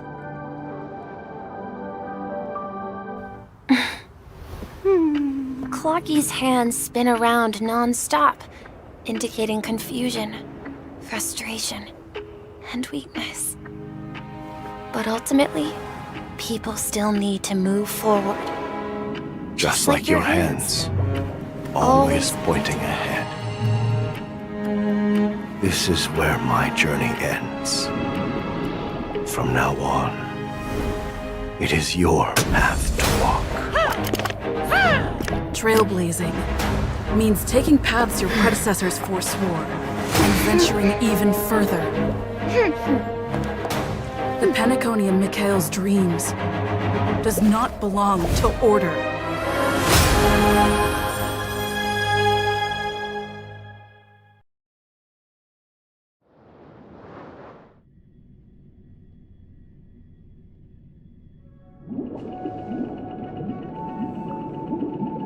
I can't believe that Eon would cast a glance at Peacony at a time like this. Is it because of the resonance from the legacy of the Trailblaze? Or perhaps the bond between you is so strong that it even impresses an Eon? Well, there might be another possibility. Perhaps they want to witness, on behalf of the fallen Eons, who will hold the future of Peacony. If that's the case, on behalf of the Dream Master of Peacony and the 107,336 members of the Oak family, I'm extending a formal invitation to all of you. I'm cordially inviting you all to the Peacony Grand Theater to participate in the upcoming Charmony Festival. And, of course, you won't be in the audience, but on center stage. Since the future of the Stellaron, Peacony, and even the entire cosmos is at stake, let's draw a conclusion there, in all fairness. If you truly believe in Akavili's path, then show me their courage and determination.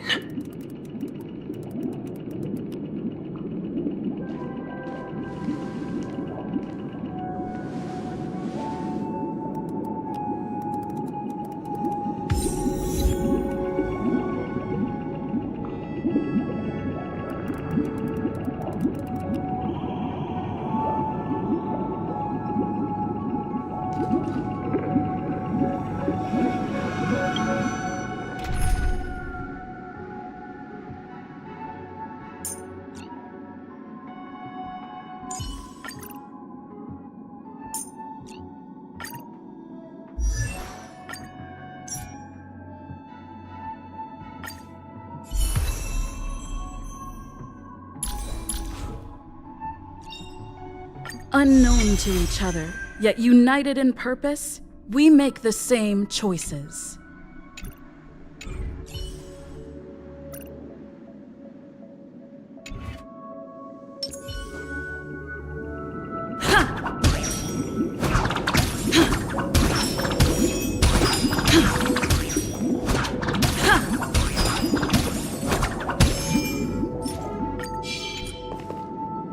Please stay tuned.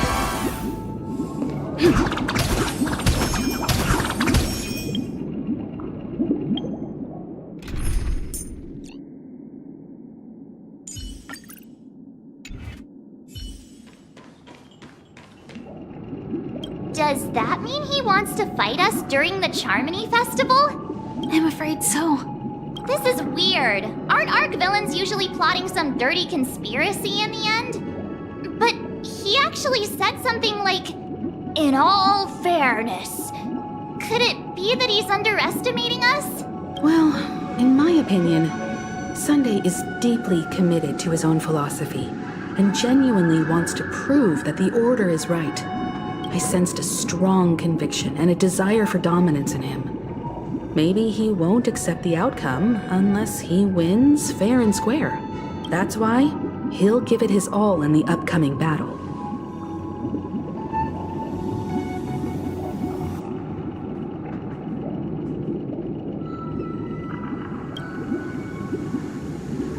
You. Every time an important moment arrives, you hesitate. We've even dealt with a Lord Ravager of the Destruction, so a follower of the Order won't be a big deal. Anyway, we can't leave the Stellaron unchecked. This is about trailblazing a bright future for Peacony and fulfilling Mikhail's and his predecessors' long-cherished wishes. Now that we've taken up the mantle, we can't afford to fail them. However, the same applies to the Order. Their plan didn't materialize overnight, and they have the profound collective consciousness of the planet of festivities behind them. A desire to dream, to slumber and escape reality. All those hidden emotions have given birth to the sweet dream of the Order. They've harnessed the will of an entire planet to create an Eon. This confrontation is far more complicated than a simple power struggle.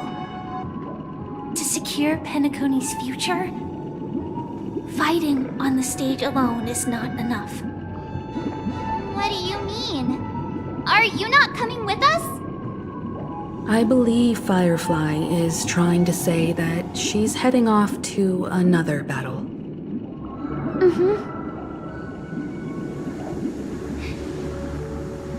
Before I left, the Destiny Slave told me that this journey would bring unforgettable rewards. Even though the script he gave me only had a few lines, I couldn't ignore them. Because one of the lines said, "I'll experience death 3 times in the land of the dreams." 3 times? This can't be serious, right? The first time was a painful death when I was stabbed by the Blade of Dormancy, which led to all subsequent events. The script will always come true, but in a way that will only be revealed when that page is turned. So now I've understood the meaning of my second death. And I am prepared to face it. If all goes well, my efforts will provide crucial support for you. Only by achieving victory in this battle can we secure a future for Peacony. And only then,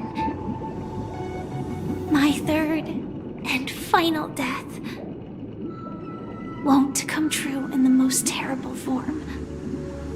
The most terrible form? Does that mean... The true death, where everyone in Peacony loses themselves completely in the eternal sweet dream of the Order. We must do everything we can to prevent that. Have you made up your mind, Firefly? Yes. Otherwise, I wouldn't be here. Thank you again for your assistance for the Astral Express. May we meet again, in reality. Yeah. Farewell, everyone. May your trailblazing expedition never end.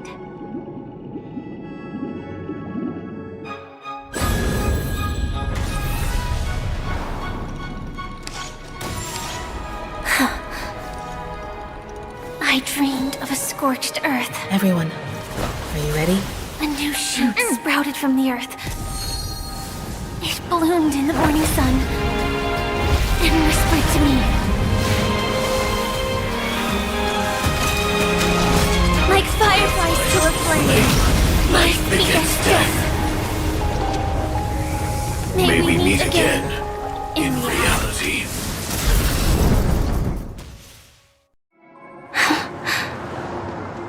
After today, Japella's name will disappear from cosmic history, and the Everflame Mansion will take its place. In the not-too-distant future, you'll receive an invitation. That's your next stop. Land of the Dreams. Peacony. I hope you find whatever you seek there. Be it answers or salvation. You mean my 3 deaths? Silverwolf told me about it. It's such a shame that it's not part of my script. Well, I want to live. I'm never afraid of death. The opposite of death is eternal life, and that's something I'll never desire. People die, and I am no exception. Death is like a script, a fate that cannot be defied. But that's exactly why we have to choose where we want to rest forever. Do you exist just to perish? Are you not the same, Blade? The end you desire is not one dictated by others. If I were to die now, I would only be a weapon. I believe I should die as a human.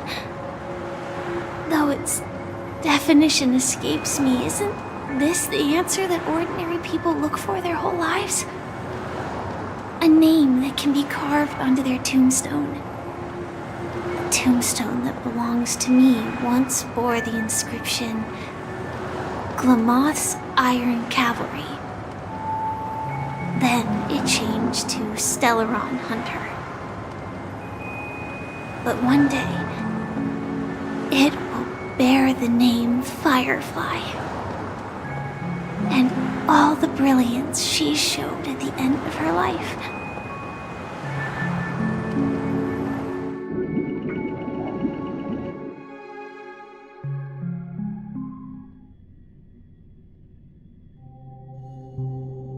That's quite unexpected, old man. Who would have thought your crazy plan would actually work? Do all you nameless fools just act on a whim? I can sense that this false sweet dream is coming to an end. The nameless may be young, but they had the ability to achieve this goal. Just like you did in your time. It's a shame you won't be able to see it firsthand. Maybe I won't either. Once something fictional is seen through, it ceases to exist. Yeah, not just those nameless. Even Mr. Wings is just like you. Stubborn, won't listen or give up, no matter what. Well, fate is unpredictable, I guess. If we weren't bound by those cursed paths, maybe we could have had some good talks. But in the end, we managed to do it. And now we can find solace. Remember how those idiots cursed us? They said, "Go to hell, you worthless traitors!" Well, I don't know if they really meant it, but if longing for freedom means going to hell, then I'll be joining you soon, you fool. Let's get together and have supper again in hell. Oh, I almost forgot. There's one more thing. Here's to you. A glass of hello and goodbye, Trailblazer. To the imperfect tomorrow.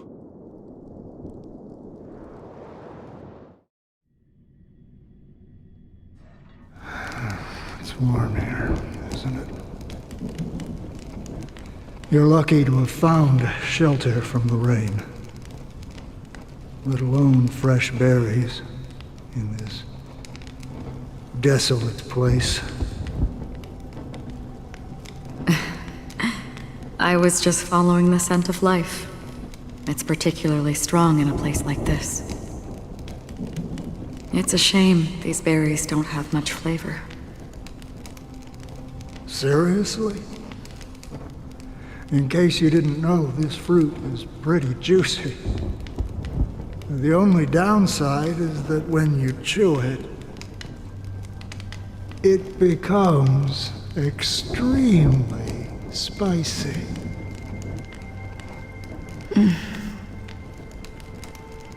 Have you lost your sense of taste? I can still taste certain things, like a faint sweetness. Before coming here, I stopped by a place called Orkron. It had barren cliffs and nights lit by bonfires. Burgundy snow would fall from the sky, and when it landed on my tongue, it tasted like raspberries. The flavor wasn't exactly sweet, but it left a lasting impression. When I think back on my past, I realize that what's tying everything together isn't the big events, but rather these small yet unforgettable moments.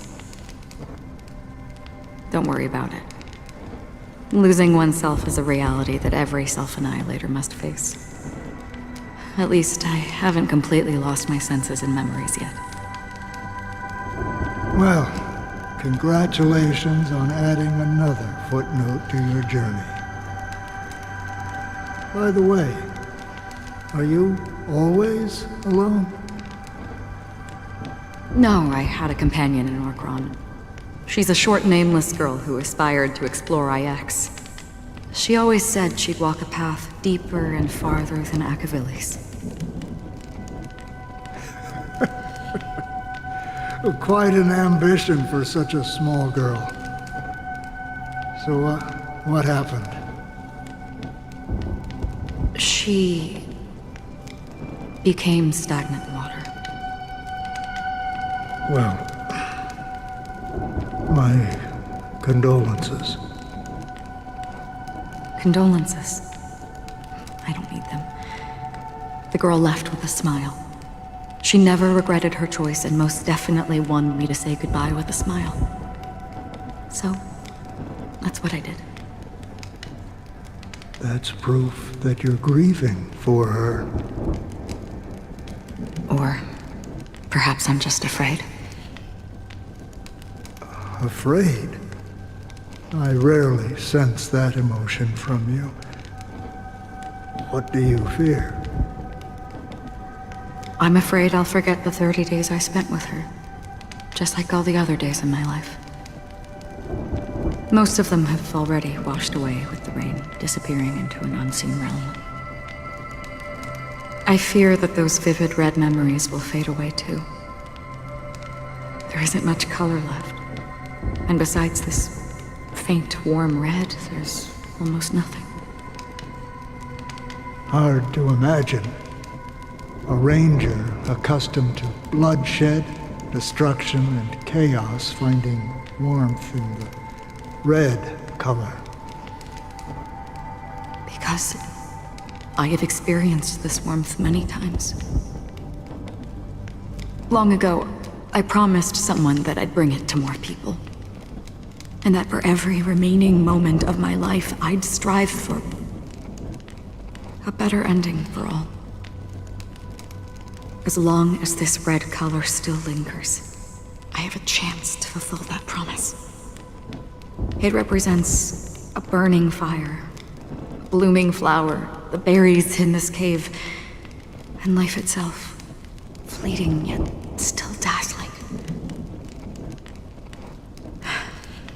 In the end, it will lead me beyond the horizon of existence. And on the other side, I will cut off nihility. The one blessed by the sleeping and shapeless is considering how to kill them. That's truly pure nihility. But you're right about one thing. After spending so much time near this stagnant water, only when I look at this vibrant red fire do I realize that I'm still alive. When will this rain ever stop? Perhaps when the sorrows of the departed have finally quieted down, the sky will clear up.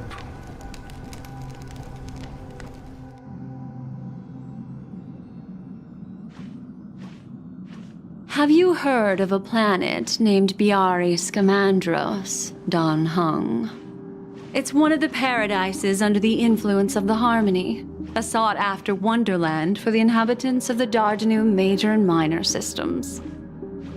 Half an Amber era ago, the family held an unprecedented festival there. And after that, everyone on the planet became part of the family. Do you think the same thing will happen on Peacony? Yes. Or how else can we explain it? The family deliberately used the Watchmaker's invitation to keep all the Pathstriders here, but banished the Emanator of the Nihility. Because of the nihility, I'm rarely affected by the power of other paths, but somehow I can unconsciously infiltrate them. Maybe that's the risk they're trying to avoid. I would disagree. Biari Scamandros is not part of the credit system or connected to the Silver Rail. It's nothing more than a remote civilization sheltered by the Harmony. But Peacony is different. If the family messes with Peacony, that would be like declaring war on almost half of the factions in the cosmos. They have no reason to do that. No, they don't. If they truly serve the Harmony, that is. What do you mean? The path in Peacony is impure. The Harmony here has impurities. Do you remember the Ancient Swarm disaster? Tazerond, the propagation, brought endless havoc to the universe, and it eventually evolved into a fierce battle among all eons. 2 paths lost their eons in that war, the propagation and the order. Coincidentally, their downfall is related to a certain eon. Shipe, the Harmony. Legend has it that they participated in the crusade against the Imperator Insectorum and devoured Anna the Order for unknown reasons. Holy forgaroni. So you're saying that the 2 leaderless paths are working behind the scenes? But I don't see any descendants of the propagation in Peacony. Could it be that the remnants of Beyond the Sky Choir are hiding within the family, trying to resurrect a fallen eon? I can't say for sure, but they're definitely planning something for the Charmony Festival. Dude, now this is getting way too complicated. Is this why you want us to leave Asdana right away? Are you giving up? The Charmony Festival will start soon. There's one thing that I need to confirm no matter what. A warp jump is the best way to do so. Time is running out. I have another plan.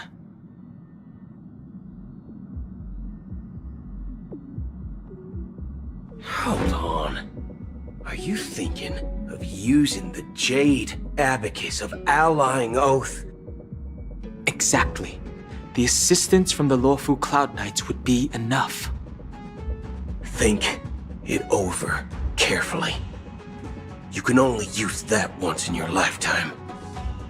I have considered it thoroughly. My companions are... They're also once-in-a-lifetime treasures.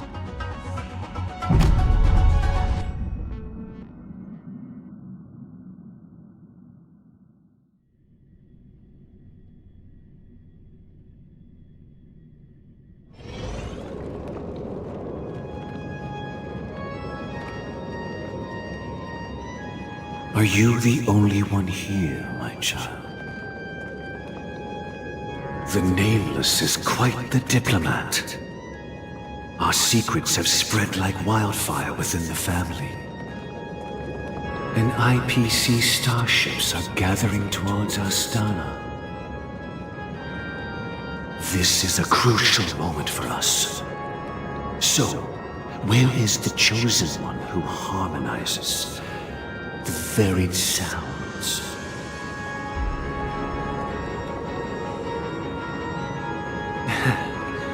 What do you mean, Master? I'm right here in front of you, aren't I? You know, she was supposed to be the star of the Charmony Festival in our plan. But the plan has changed. As her brother, I know she doesn't want to sing for the Order, so I'll take her place. You've always been wise beyond your years. I'm sure you understand the consequences of your choice. If you consider this a betrayal, well, there can't be two suns in the sky. I'll step up and take down the other sun if necessary. Do you believe in karma? If karma exists, then everyone has their own karma. You have yours, and I have mine. And my karma has nothing to do with you, Mr. Gopherwood.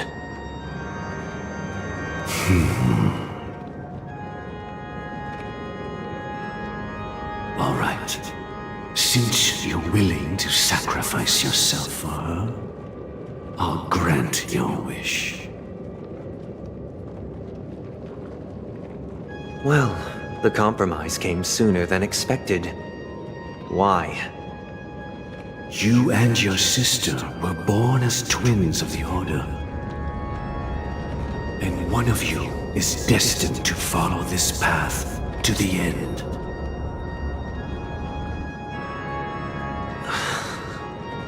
Is this part of your plan?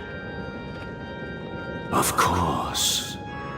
You're still as clever as you were when you were a child. The opening is near. Go, my child. Seize the power of the harmony and reveal your karma. I have one final question, Master. Why did you choose to bring the Order to Peacony? Wouldn't it have been better to choose a desperate world instead of a city filled with hope and dreams? Why? It's for justice, my child. If we lose justice in our hearts, we'll make the same mistake as the Harmony did. So, It's not you who manipulates the dreamscape with the Stellaron, but... Well, that's where our conversation ends. Go ahead. The 107,336 souls of the Oak family have dreamed of this moment too many times.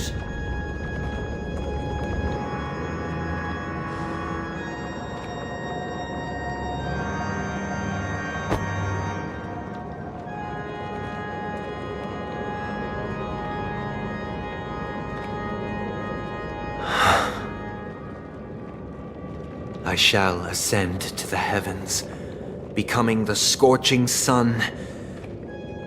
Bathed in my light, my people shall flourish, while all evil shall be eradicated.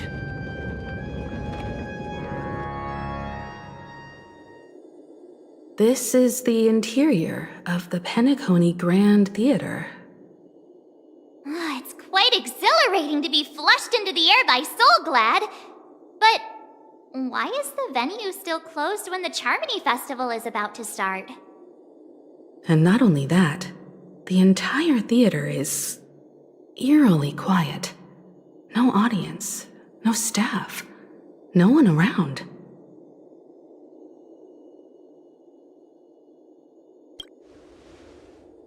Yeah, I wonder how many tickets... Hey, that's not what we should be concerned about! Let's explore around. Be careful, everyone.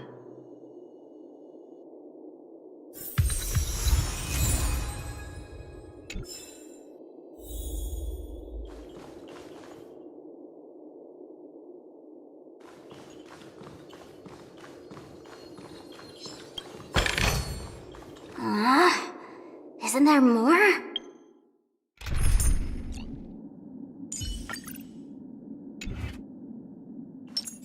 Stream forward. Gleam bold blades.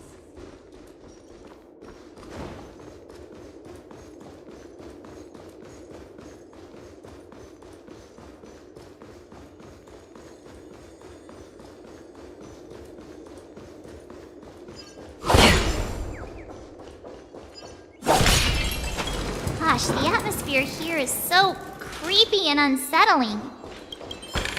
Even if there's no audience yet, there should be some staff around. Why is it so silent?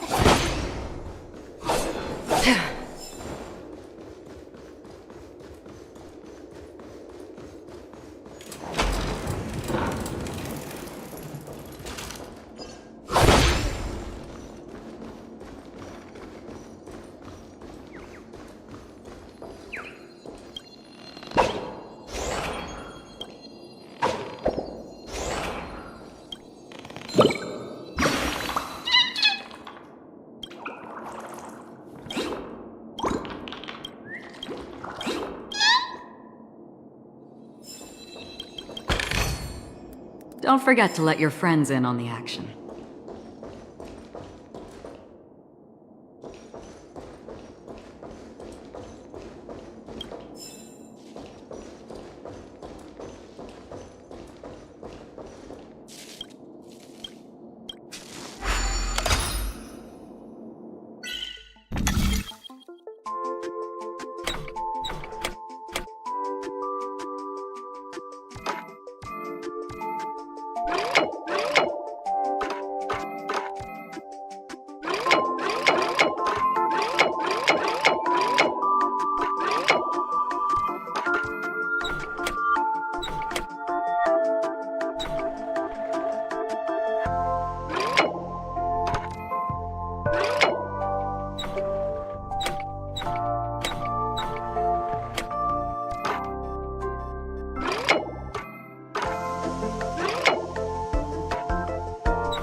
out of me. Why are there so many puppets at the ticket office? What? You're so annoying. Stop scaring me. Are these puppets part of the stage setup? Even so, it's so eerie that the entire front hall is empty.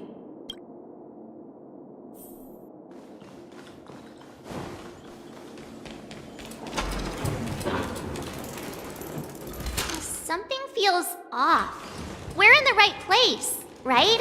There's no other grand theater in the dreamscape. So Sunday's messing with us? He said we'd have a final showdown on the stage, but why is there no one here? My apologies for the delay, March 7th. You scared me. Where are you now? I'm waiting for you behind the curtain. Following the Asdana tradition, I invite you to enjoy a stage play in 3 acts before the festival begins. History is a mirror reflecting the universe's true essence. Let's use this opportunity to delve into the rich history of Peacony and the eons. Within it, naturally, the future takes shape. Let us commence with the dawning of the world. After the Dusk Wars, darkness veiled the sky, and chaos consumed the earth. Enna the Order emerged, destined to restore...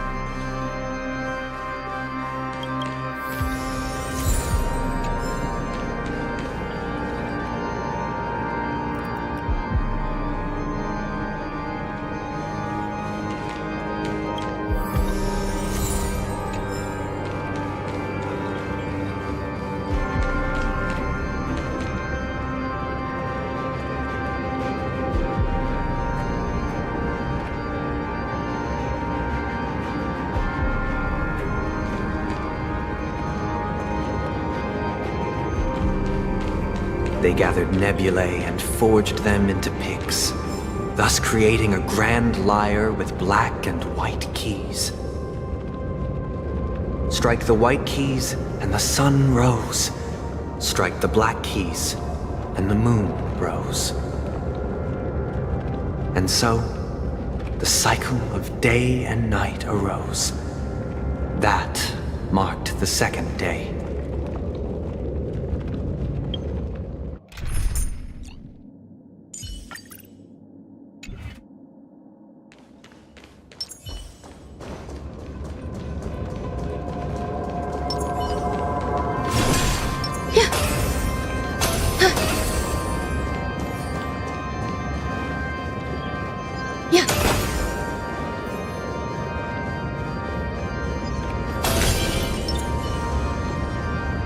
Stream forth the gleam of old blades.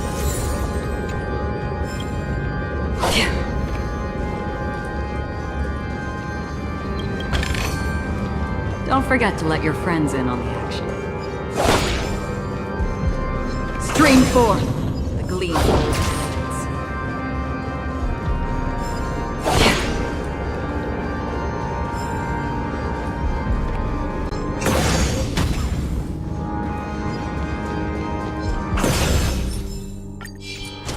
Stream forth the gleam of old blades.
Perhaps there's more than one right answer.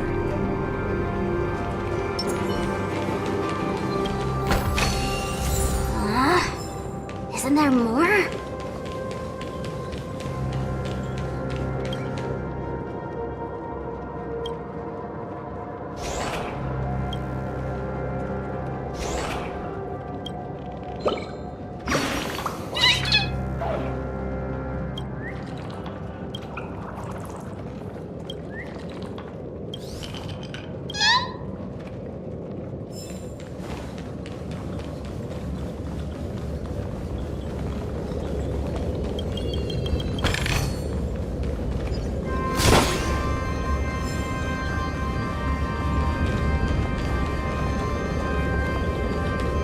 The puppets are gathering around the frame.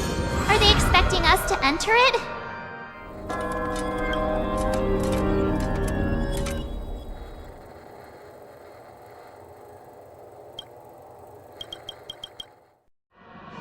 Where are we now? The atmosphere here looks similar to Sunday's inner world. Perhaps this so-called stage play is created with his abilities.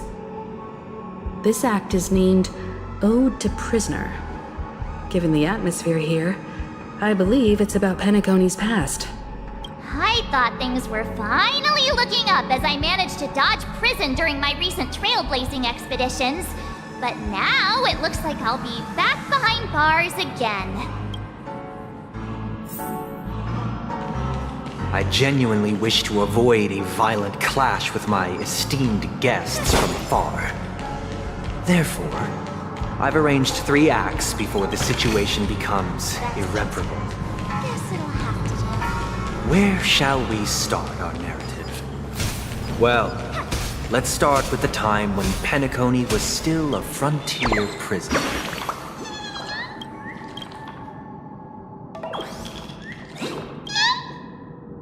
Where shall we start our narrative? Well, let's start with the time when Peacony was still a frontier prison.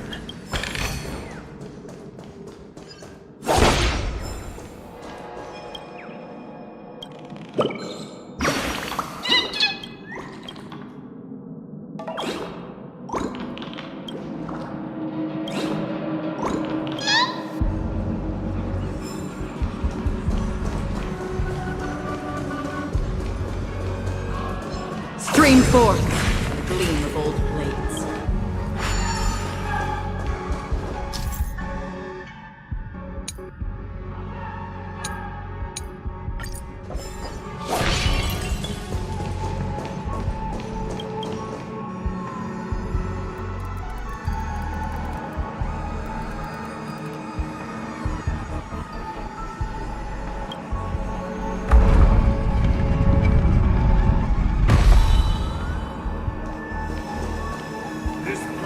In 2147 AE, a prisoner named Hanunu ignited a struggle for liberty and emerged triumphant.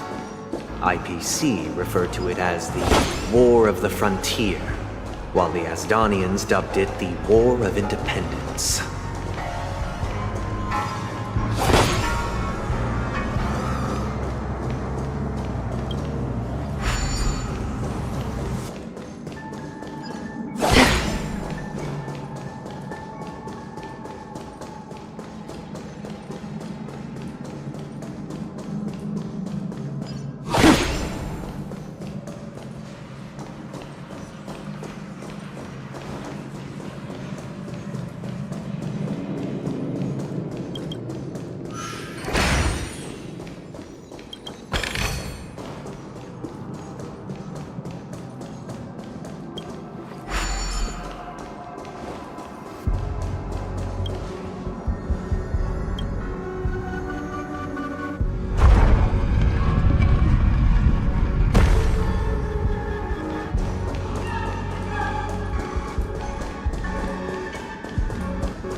It's true that Hanunu was a legendary hero, but it must be acknowledged that while he bestowed freedom upon the prisoners, he didn't grant them true liberation.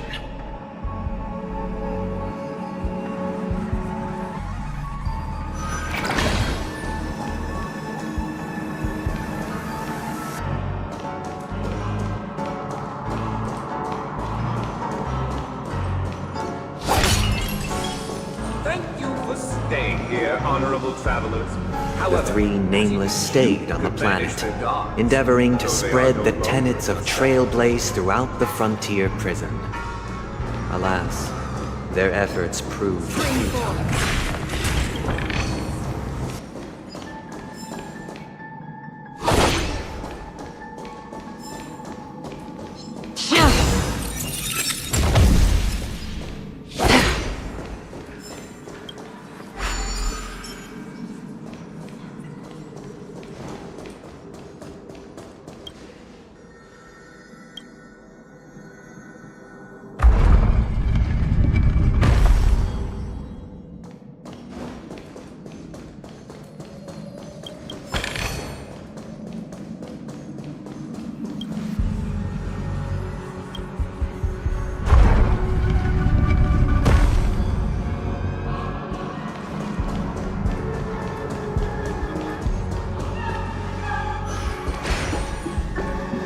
Let's build another prison, not within the physical. Once again, as Donna was engulfed in war, this time the enemies originating from within.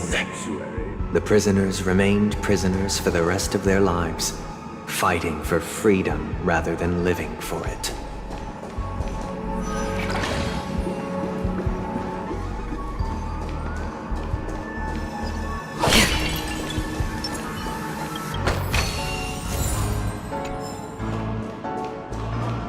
Sound lingers. I hope you like this land of freedom on a scorched earth. As you can see, their sentences have long ended, and the IPC guards have long been expelled.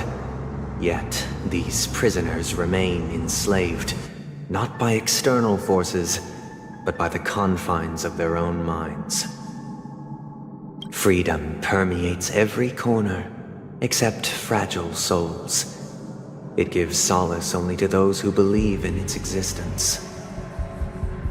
Prisoners, this is my order. Learn the essence of freedom and teach your fellow prisoners to fight for their lives.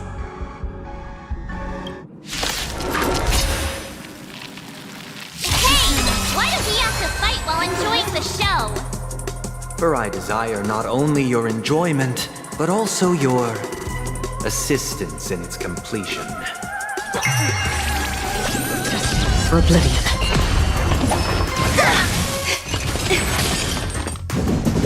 Like that, huh?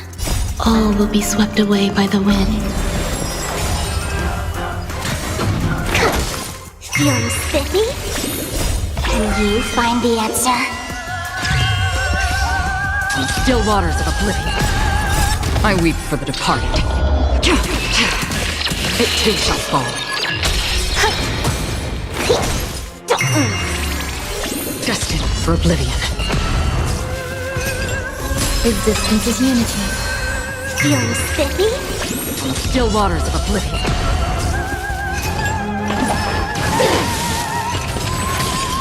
Here, try this! All will be swept away by the wind. Can you find the answer? Destined for oblivion.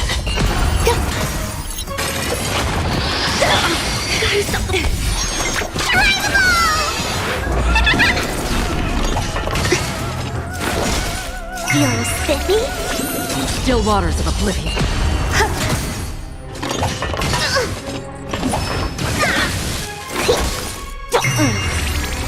Destined for oblivion. Eternal. All will be swept away by the wind.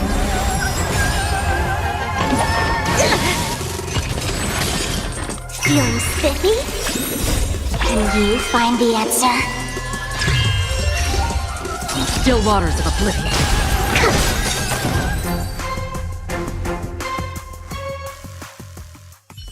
No one one can restrain you anymore. You are free. Thus concludes the first act. Amidst a raging war, the frontier prison headed toward becoming Land of the Exiles. This must be how Peacony was constructed. With the aid of outsiders, the prisoners were finally liberated and established the Land of the Exiles. However, it appears that Sunday aims to convey the spiritual plight of the prisoners more than the physical aspects of imprisonment. This show is a bit too literary for my taste. But the battle part is quite easy to understand. Anyway, we've arrived at the exit. Let's go! Puppets, where are they guiding us this time?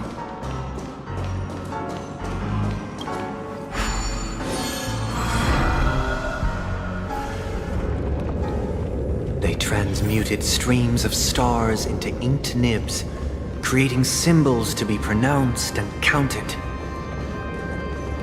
They molded stardust into flowing rivers, assigning the righteous upstream and the unjust downstream. Thus, all things were marked, and the world learned to discern between good and evil. That marked the third and fourth days. Don't forget to let your friends in on the action.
Stream forth, bleeding gold blades.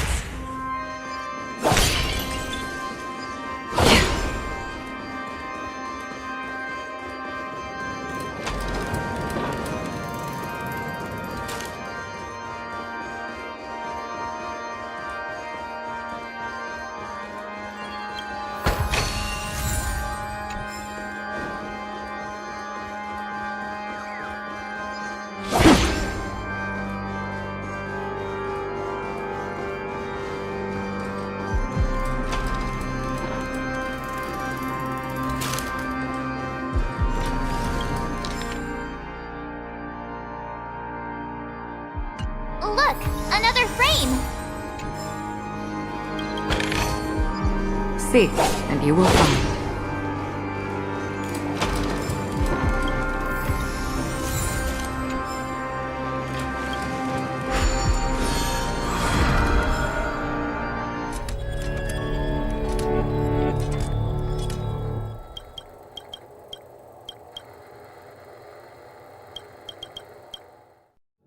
Ode to Fool. This must be the second act. The surroundings are different from before. The stage decorations look a bit tidier now. Behold the ensuing tale. Peace never truly graced Land of the Exiles. The history in this era is rich and intricate, so please allow me to present it in allegorical form.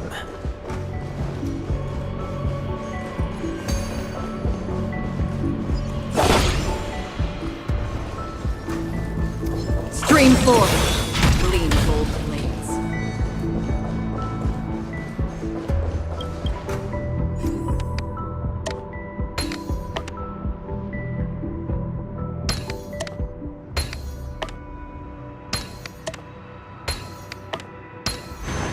Life is a puzzle in and of itself.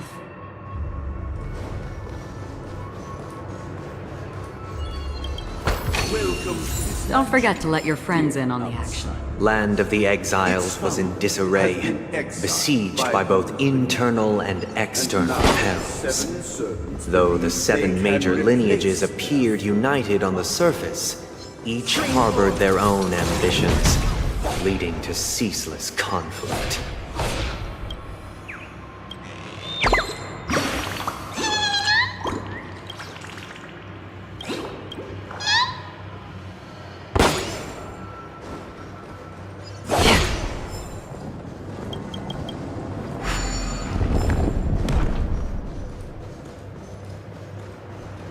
My child, you did not serve the The leader of the Alfalfa family sought to defect to the IPC, trading freedom for survival. However, his eldest son slew him in the name of righteousness and ascended as the new family head.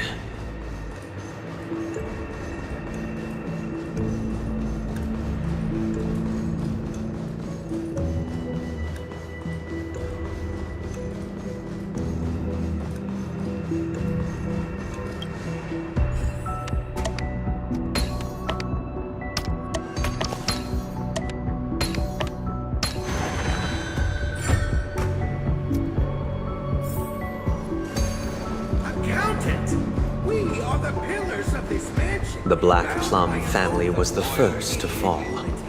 They withered away in the White Desert event, orchestrated by the Alfalfa family. Because Master shaped you from clay, but forged me from fire. I'm superior to you.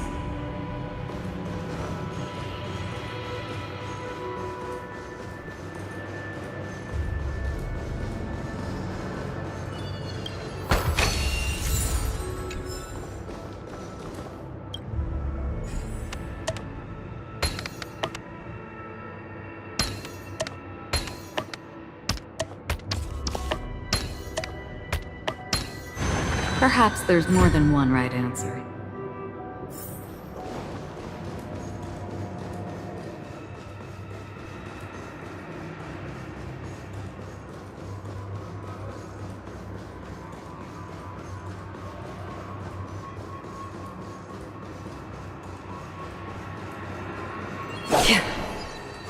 As for me, I shall forge. Only when Gopher Wood led the family to Land of the Exiles and earned recognition from all 5 major lineages did Peacony earn its new name, the Land of the Dreams.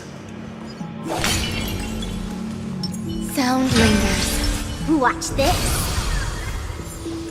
Dear outsider, I beseech your aid in purging this mansion of the poison spread by the lurking instigators. You want us to help you? What do you need? I wish they could regain their reason and cast away the shackles of hypocrisy. This is the second act. Looks like it's about Peacony's journey to becoming the Land of the Dreams, during which the family plays a crucial role. But this new master seems like a bad guy to me, don't you think? Perhaps this is the truth Sunday is trying to express, if you read between the lines. The Harmony changed Peacony just as the guards once did.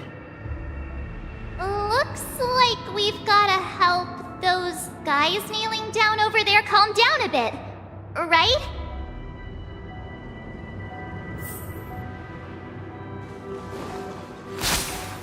Either I shall be my own master, or I shall return to my former master. I shall not submit to a new master under any circumstances.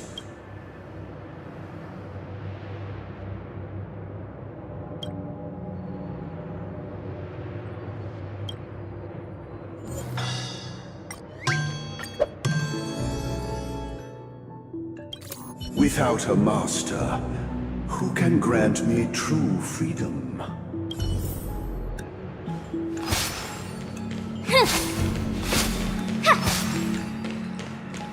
Master is no longer here. I thought I'd be free, but I'm not. Now, without my master's command, I'll have to seek guidance from the blind.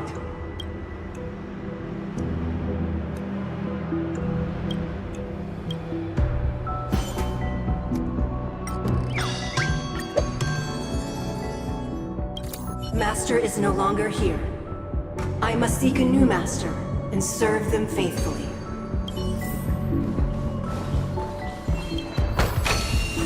That's it.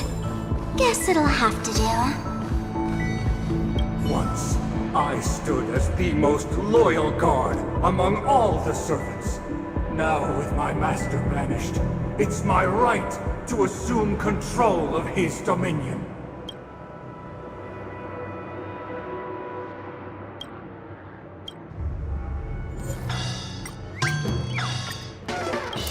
This puppet isn't responding at all.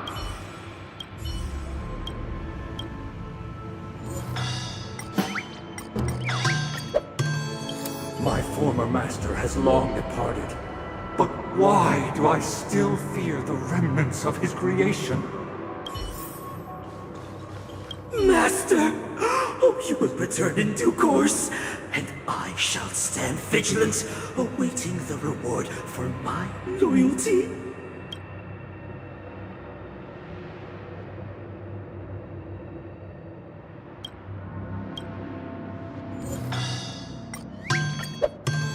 Master, now that you have gone, I shall wait no longer for my reward.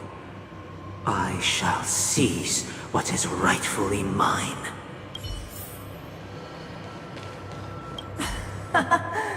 In the absence of my master, I am free. But without their guidance, for whom shall I sing?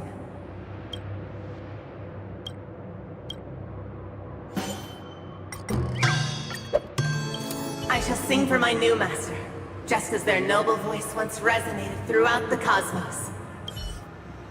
Thank you, dear outsiders. My servants have regained their sanity. Heed me, one and all. Your former master shall not return. It is through righteousness and unwavering support for one another that we shall attain true perfection. Cast aside the veils of hypocrisy and embrace one another. Get ready. Looks like another fight is about to begin.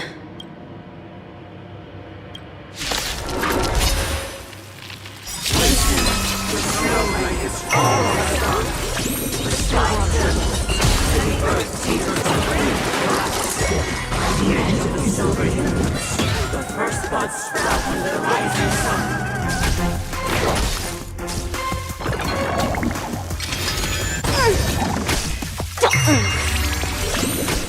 Destined for oblivion. I weep for the departed. It too shall fall.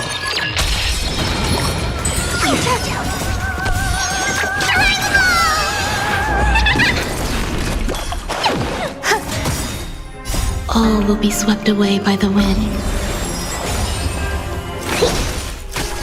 Feeling spiffy? Can you find the answer? Still waters of oblivion. I think something bit me. Existence is unity. Destined for oblivion. I think something bit. Here, try this. Feeling spiffy?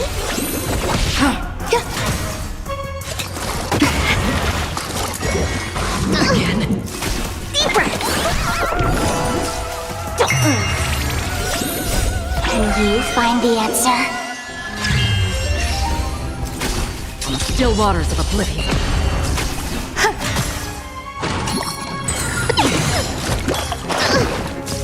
Here, try this. Feeling spiffy? Destined for oblivion.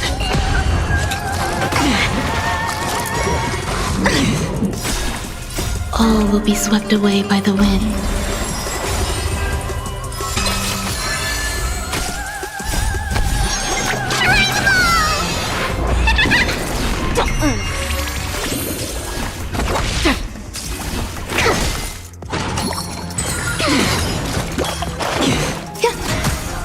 Feeling spiffy?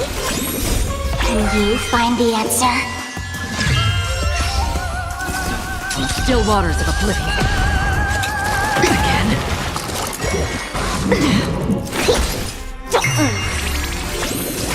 Destined for oblivion. All will eventually rest upon. Feeling spiffy? Deep breaths! Existence is unity. All will be swept away by the wind.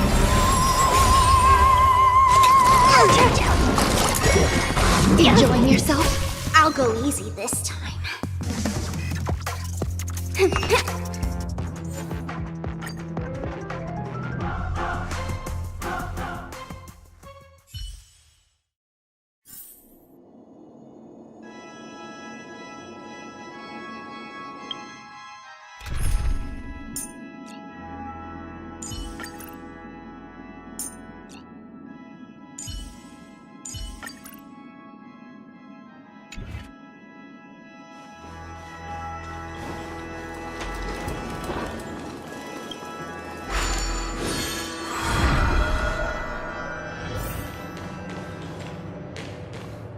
Watch this.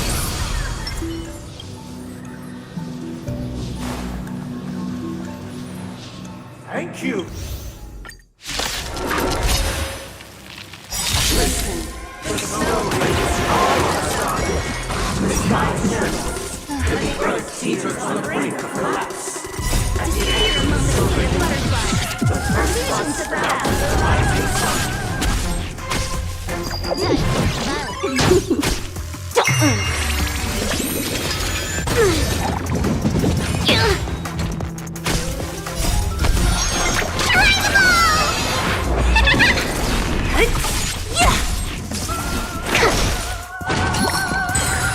I think something bit me.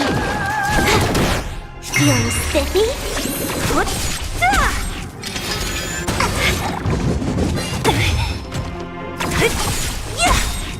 Disappear among the sea of butterflies. Illusions of the past. This is double speed.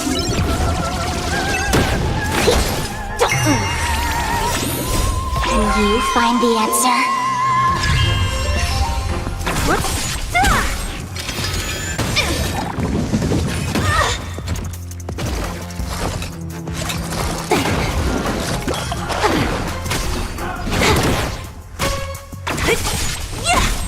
Feeling spiffy? Here, try this!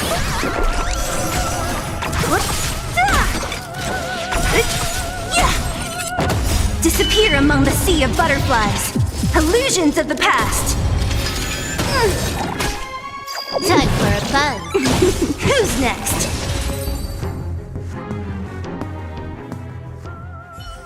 Alas, they remain but slaves till the very end, with the illusion of freedom. Thus concludes the second act. Amidst an illusory harmony, Land of the Exiles charted its course toward becoming the planet of festivities. This is how Peacony fell under the family's control. Since the arrival of the Harmony, the Land of the Exiles has undergone dramatic changes, not all of which have proven beneficial. This guy really loves dramatic scenes. Bet he comes from a whole lineage of stage performers.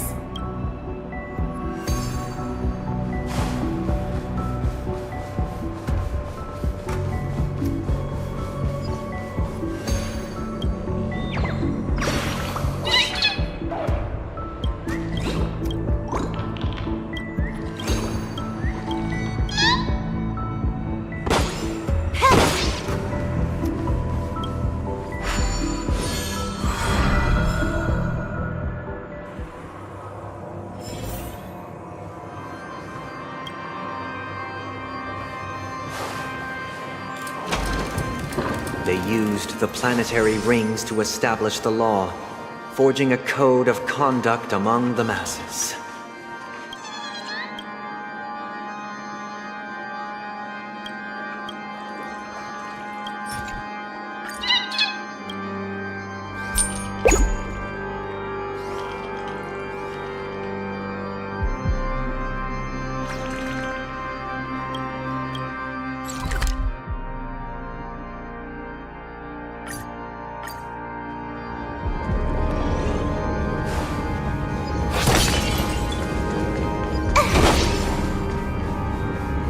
This guy is really into these puppets.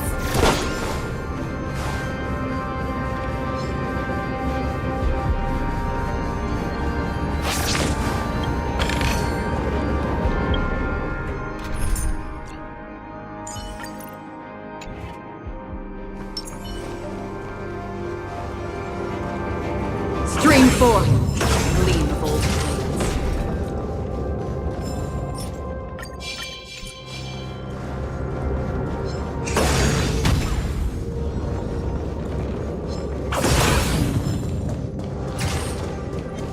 Stream 4. The gleam of old blades.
This guy is really into these puppets.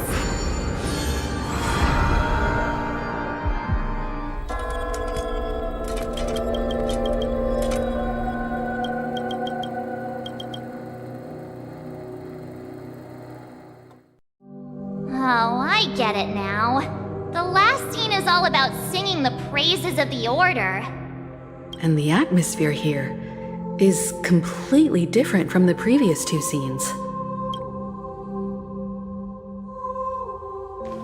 This is the concluding act of this play. I have showcased the past and present of Peacony, hoping that my desire for change resonates within you. And now, I shall reveal its future to you.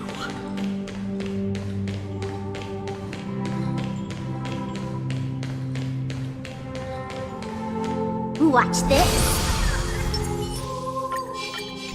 100% break!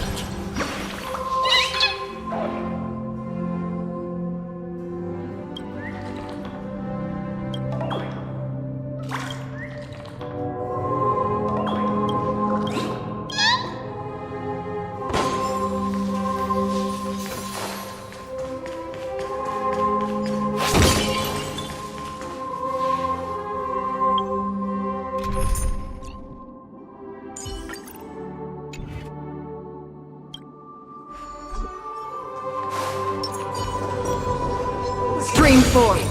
Gleam. Responsibility for the people.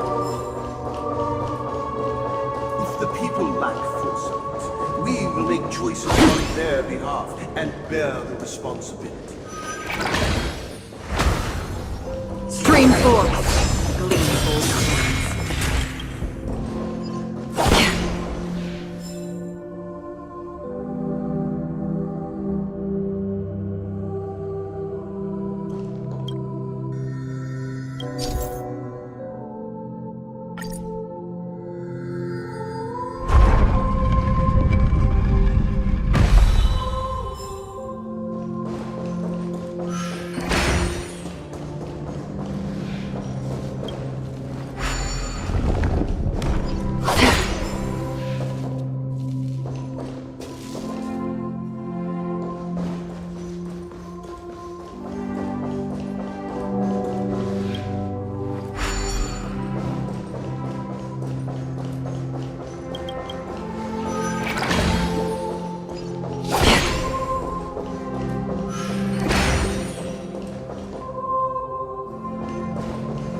Without a king, who shall protect the weak and stand against the mighty? Stream forth, the gleam of old blades. And standing against the mighty.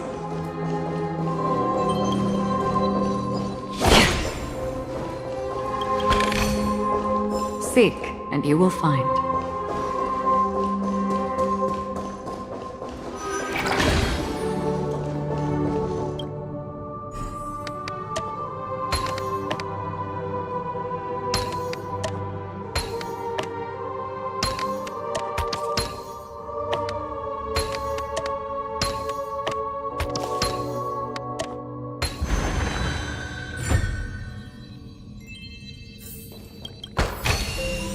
Don't forget to let your friends in on the action.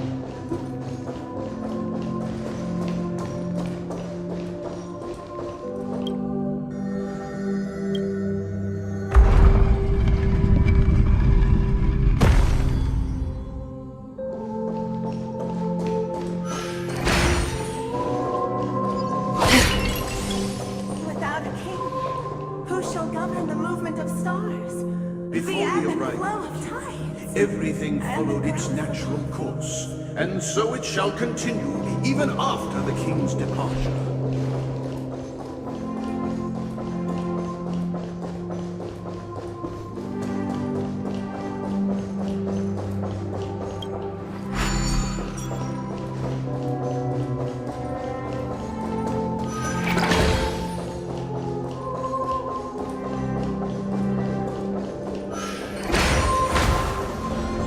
Stream forth, the gleam of old blades. After the king's departure, We no longer have become the need new for a king. for we have become kings of all things.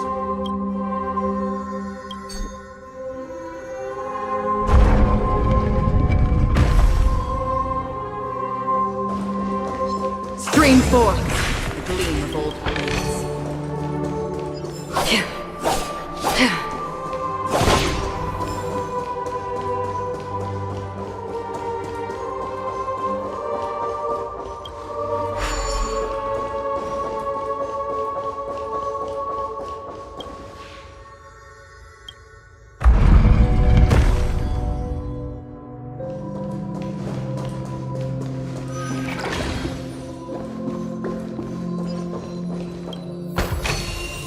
Don't forget to let your friends in on the action.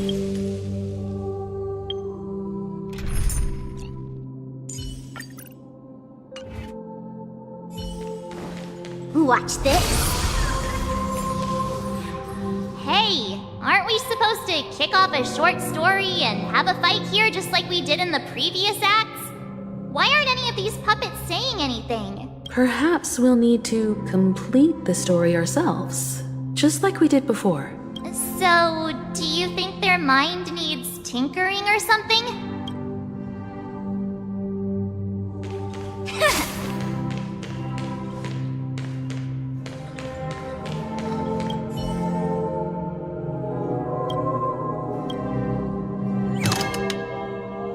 We no longer have need for a king, for we have become kings of all things.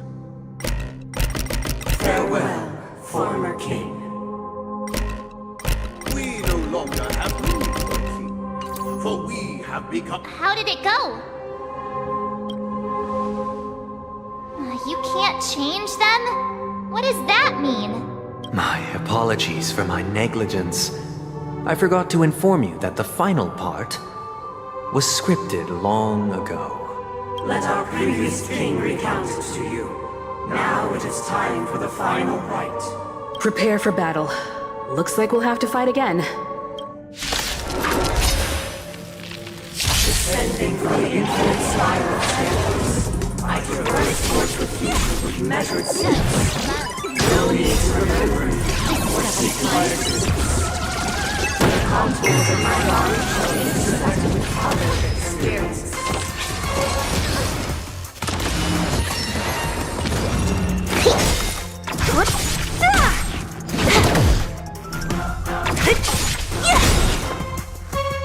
Disappear among the sea of butterflies.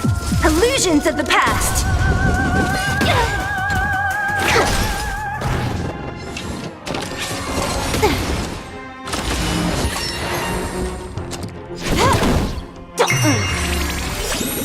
Can you find the answer?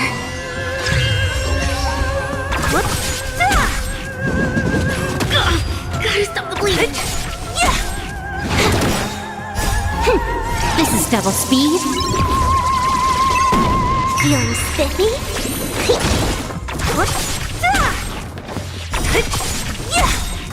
Disappear among the sea of butterflies. Illusions of the past.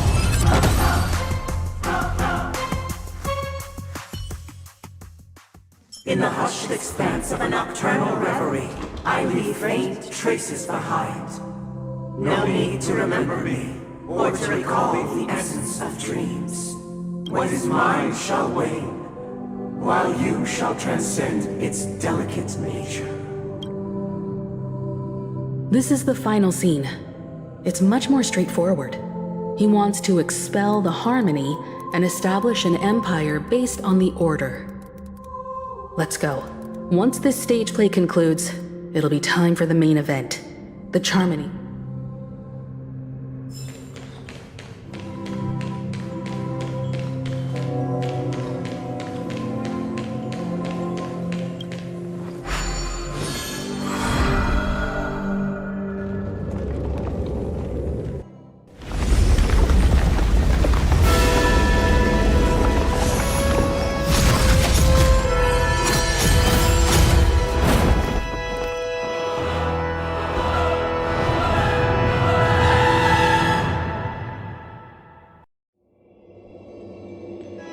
They imbued the world with meaning, perfecting all things in the heavens and on earth.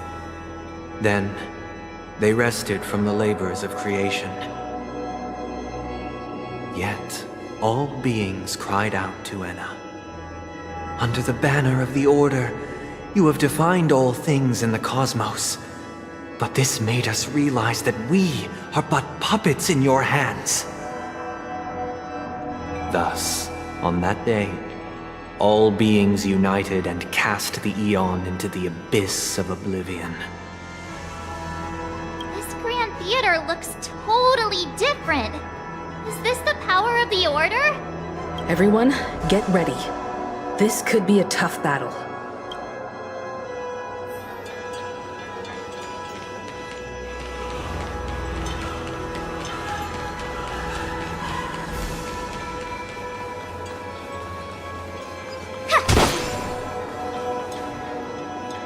That marked the seventh day. Cheers and chants reverberated in unison. The stars shine bright. Praise the Great One.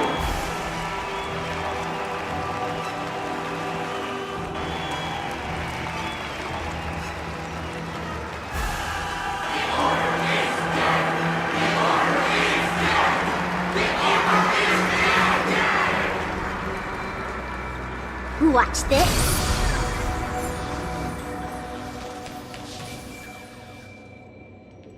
Look, there he is! That concludes everything related to the Order. What are your reflections on this, my... Nevertheless, This is but a trivial blip in the annals of galactic history. What truly matters is the course this river shall take in the days to come. You've arrived at the perfect moment. The Charmony Festival is about to commence, and it would be a shame if you were absent for the Harmony's prologue. Allow me to extend my warmest welcome once more. Welcome to Peacony Grand Theater, the very core of the sweet dream, the abode of the Stellaron, the grand stage of the Charmony Festival. And the very place where the future of Peacony shall be determined through conflict.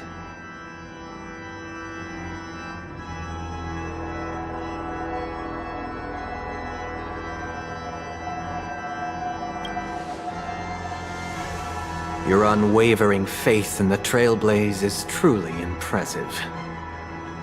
True goodness can only be achieved through faith. Allow me to point out that falling into a permanent slumber is not happiness, especially when those people are driven by someone else's will in their sleep. Do you still believe that the Order only seeks to control the universe as their puppet, Himiko? No matter how perfect your vision of paradise may be, a cage remains a cage. People will never achieve true happiness in a world like that. They would just be toys for the Eon. It seems you have misunderstood my intentions. Allow me to clarify. My desire is not to resurrect a fallen Eon, or become one myself. My sole objective is to create a paradise free from eons, where the Order ensures the dignity and happiness of all humanity. A paradise exclusive to us human beings. That's not the case. If people are to live with dignity, there must be nothing and no one above them. In your so-called paradise, you would be the one reigning supreme. Looks like we won't be able to convince each other. Now that our conflict has been destined, let's unveil our paths and reveal to the universe the true path. However, before the prelude to the future begins, please take a moment to ponder the questions I've posed. Is darkness equal to daylight? Are sinners equal to the righteous? If you are born weak, which god should you turn to for solace?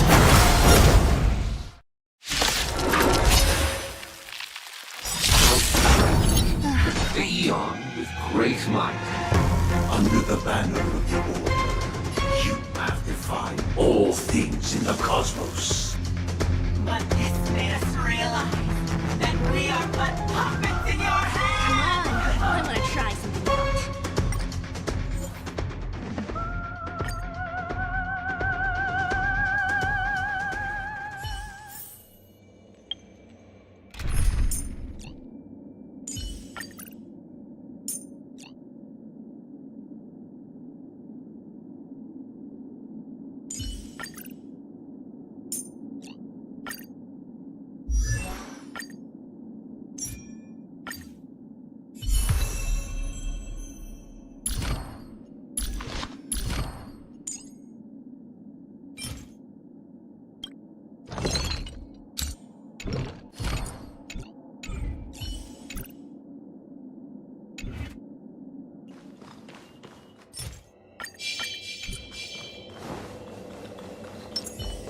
Will of preservation!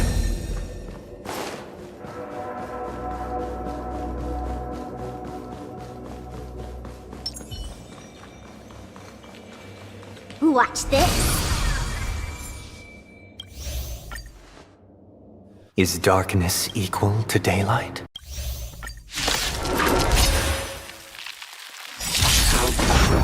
The game is on. Eon, great light, under the banner. All things in the cosmos.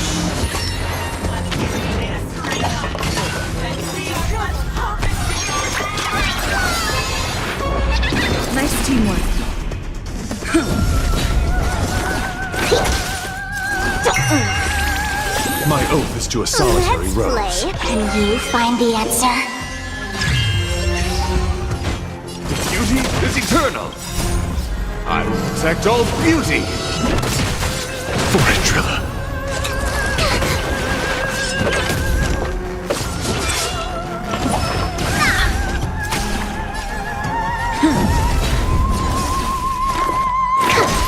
Let's play for feeling spiffy. Wretched and fleeting.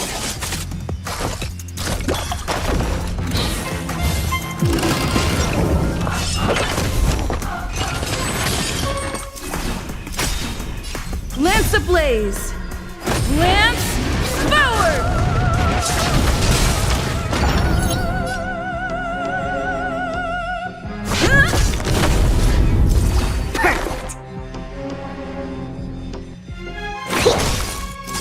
My guiding light. Beauty is eternal. Till I will protect all beauty.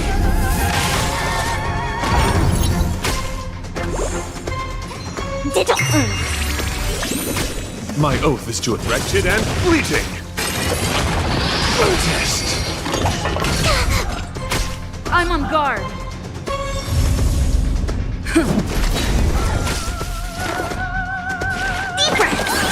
My gratitude is yours. Feeling spiffy? Can you find the answer? My guiding light. Beauty is eternal. Till I will protect all beauty.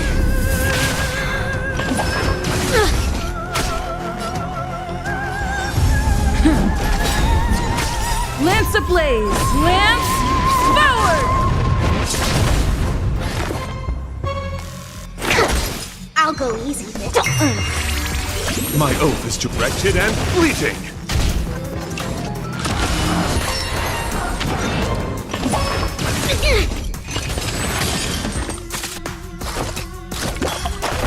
Let's play for a while. Feeling spiffy? My guiding light. Lance at the ready. Perfect.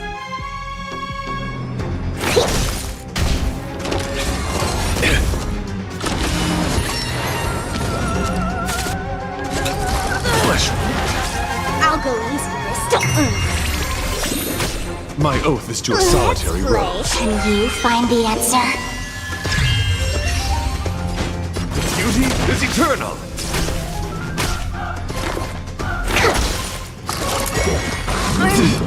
Okay. Feeling spiffy? My guiding light. Wretched and fleeting. I'm on Till guard. I see that light once more, I will protect all beauty. Forandrilla.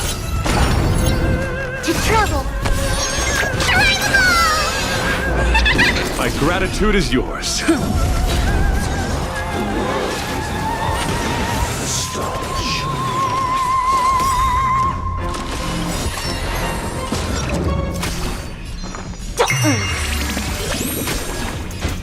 Beauty is eternal.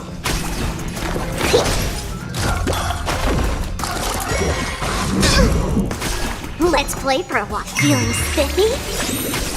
Let's play. Can you find the answer? My oath is wretched and fleeting. Till I see, I will protect all beauty. Lance ablaze! Lance forward! It's time.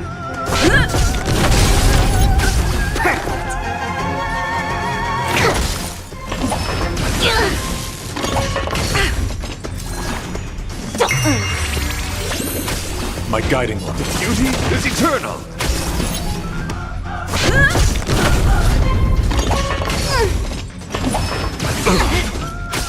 Specimen sighted.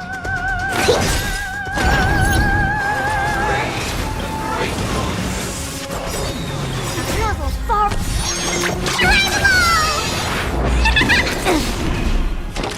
There's another.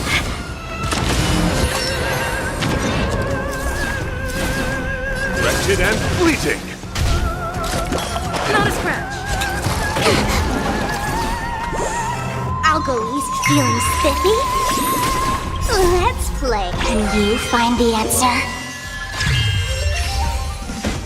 Beauty is eternal! Lance at the ready. Lance ablaze! Lance forward!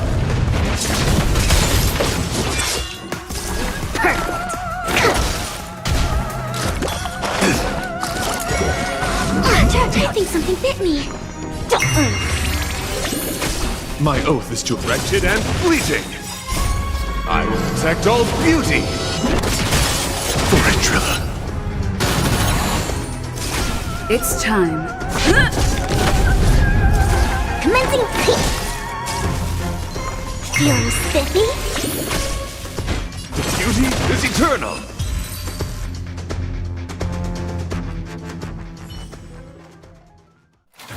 I already know your decision. I now permit you to gaze into the sun. On these 107,336 stones, the almighty and powerful springs of harmony are at my disposal. The supreme tuner, harmonious choir, Dominicus!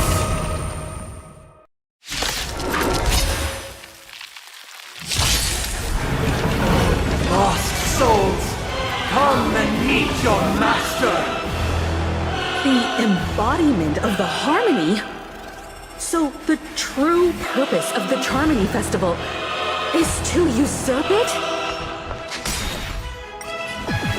Let's play. Can you find the answer? Wretched and fleeting! I'm on guard. Specimen sighted. Why is it accepted as you are? Answer me this. Why could the harmony and the order merge into one? Because neither side could tolerate discord. To travel far. Till I will protect all beauty. For a disorderly noise. Feeling spiffy? Wretched and fleeting. Lance ablaze! Lance forward! How noisy! Not a scratch. Sink into a dream. Flesh. I'm okay. Let's play. Can you find the answer? Beauty is eternal.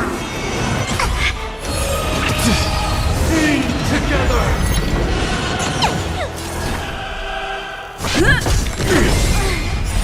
Feeling like there's another world in front of my eyes. It's the power of tuning. Don't let the song distract you. Gratitude is yours. I think something bit me. Noise is fading. Let's play for a while. Feeling spiffy? My guiding wretched and fleeting. I will protect all beauty. For Trilla. Enjoy eternal peace.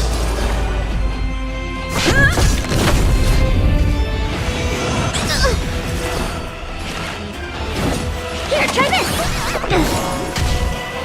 There's no power left. Lance ablaze! Lance forward!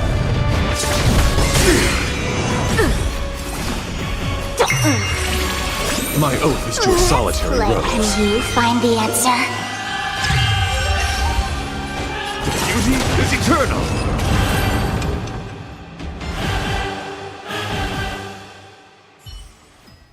The time has come. Creation will be reborn from the remains of the gods.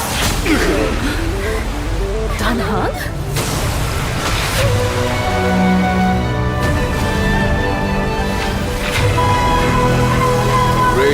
interference. Heed my word. Show no mercy!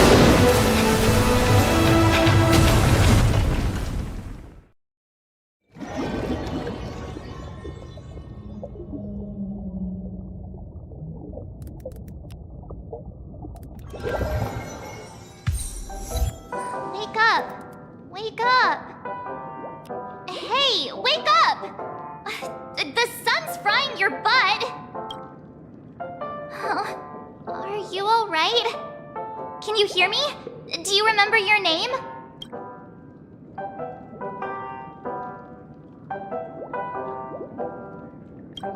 It does? Well, doesn't ring any bells to me. Looks like your mind's still in one piece. If you're able to remember such details. Well, that's reassuring. It's a long story. Simply put, Don Hung used the Jade Abacus of Allying Oath when we were in the middle of a fierce battle and summoned the General to help us just in time. And then we returned to reality. Look, this is your room.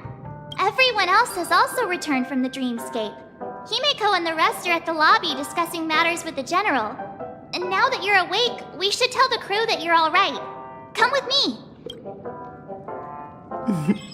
Not going to come chat with me, sleepyhead. That voice. Is that Black Swan?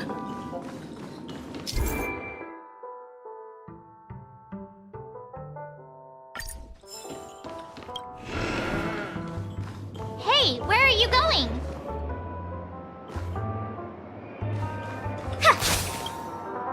Hey, we meet again, sleepyhead. What's Miss Black Swan doing here? Nothing, Miss March. I noticed she was awake and wanted to check to see how she was doing. Though the strike from the General was timely, its destruction was also immense. When emanators collide, ordinary people inevitably suffer. But, luckily for them, the dreamscape is my home turf. Thankfully, I managed to get everyone out before the harmonious choir collapsed. Oh, so that's what happened! Thank you, Miss Black Swan! Don't mention it. After all, I wouldn't want to see such precious memories vanish. You're heading to see your friends, aren't you? Would it bother you if I walked with you for a short while? Of course not. But you're not planning on doing something like last time, are you? Why would you think that? I've never harbored any ill intentions. Well, not when you were around, anyway. Himeko and Mr. Yang are probably still busy. Let's go look for Don Hung first!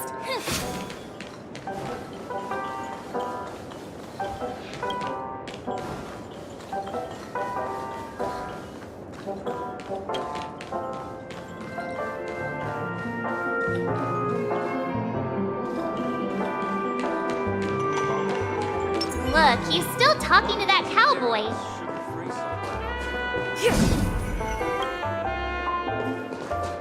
One peach soul glad? Ooh, want a drink?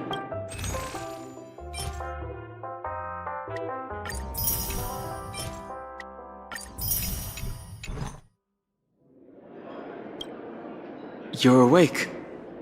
How do you feel? Well, fork me. You must be that Stellaron they were talking about.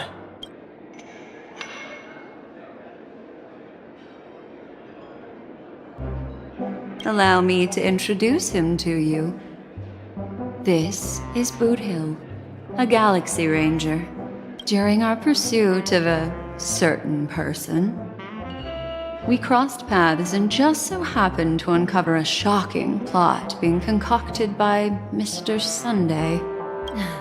Which is why we sought you out, to help the Astral Express save the world together. No need for thanks. The Galaxy Ranger's principle is correct every injustice one sees. That's how you lot in the Xianzhou put it, right, Don Hung? More or less. Wait, hold on a sec. This is the first time I'm hearing about this certain person. Who are you chasing? And why would that lead you to the Express? Good question. It's, who was it again? Don Hum. Do you remember?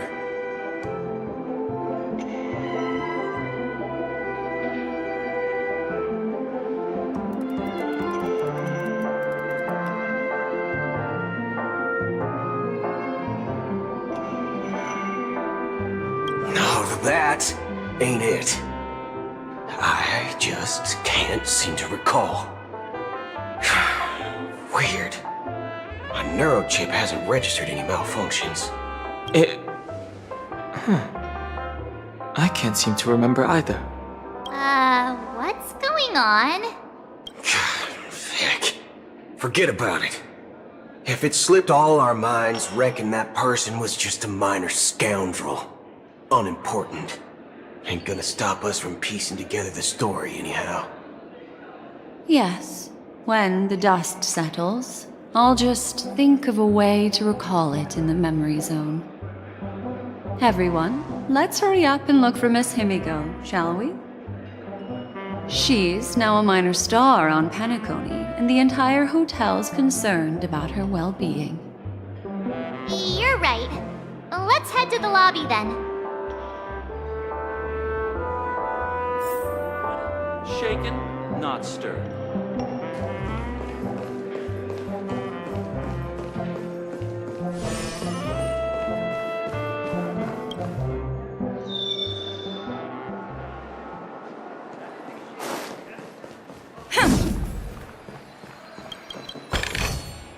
Looks good.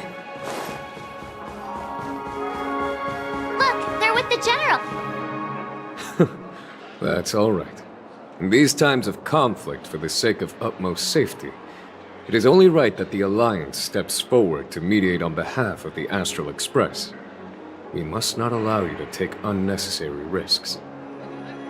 Furthermore, despite the IPC's eagerness for success, it prioritizes peace above all, and the family, trapped though it may be, professes a desire for harmony. The Alliance has always won people over with reason. I firmly believe both parties can indeed put aside their differences and come to a peaceful agreement. The General possesses a deep understanding of the greater good. With the Cienjo Alliance mediating, peace for Peacony is within reach. You flatter me. But ultimately, it's been all down to the Express. Without your efforts, this sweet dream paradise would have been claimed by the last remnants of order before there was even a shot at peace. Well, would you look at that? Here comes the big hero.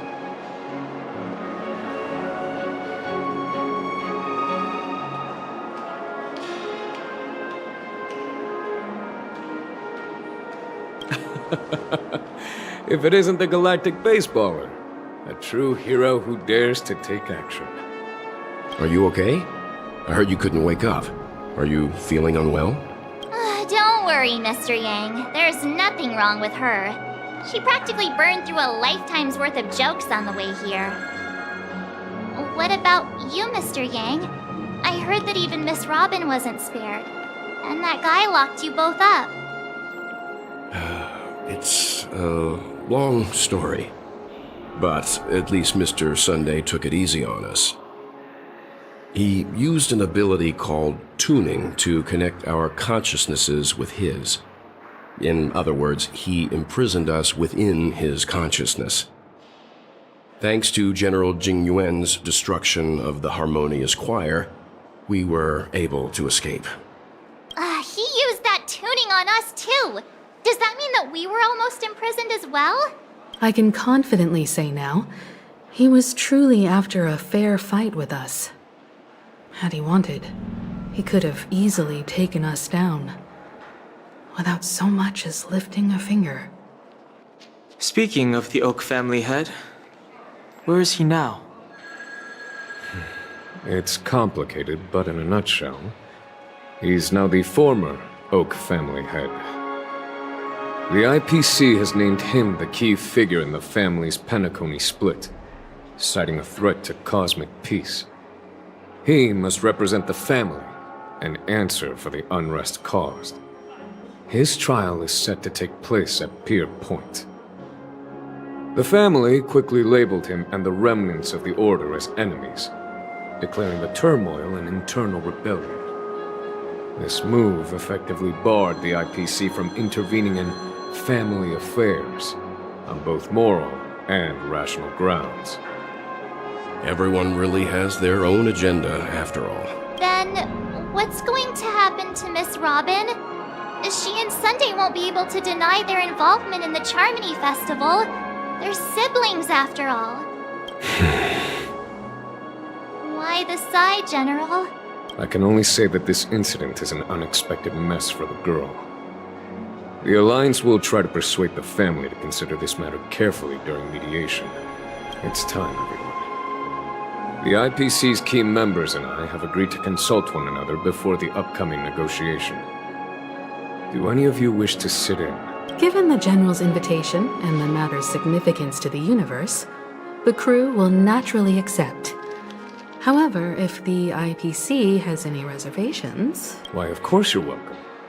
They've mentioned that your team is a trusted ally of the IPC in Peacony, so there's no reason not to welcome you. Besides, if there can be reliable observers from the Astral Express present, discussions will go more smoothly. So, what do you all think? Well then, we shall oblige. I'm kind of allergic to those types of situations. I think I'll just head back to my room and start packing. Not to worry. Himiko and I will take care of things. I'm afraid I'll also have to return to the Express first. The conductor is worried about us. It's best I go and explain the situation. Thank you. What about you, Will you join Welt and me? Or have you got other plans?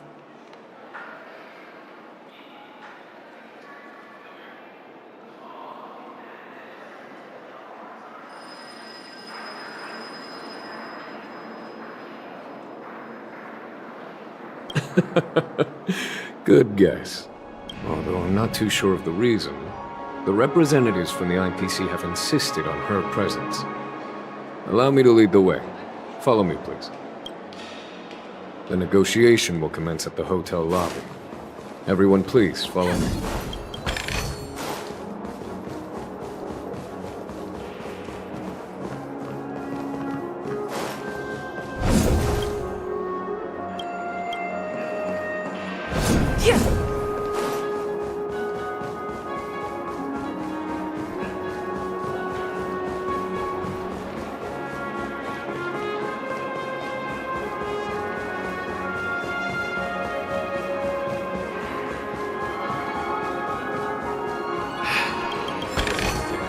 Looks good.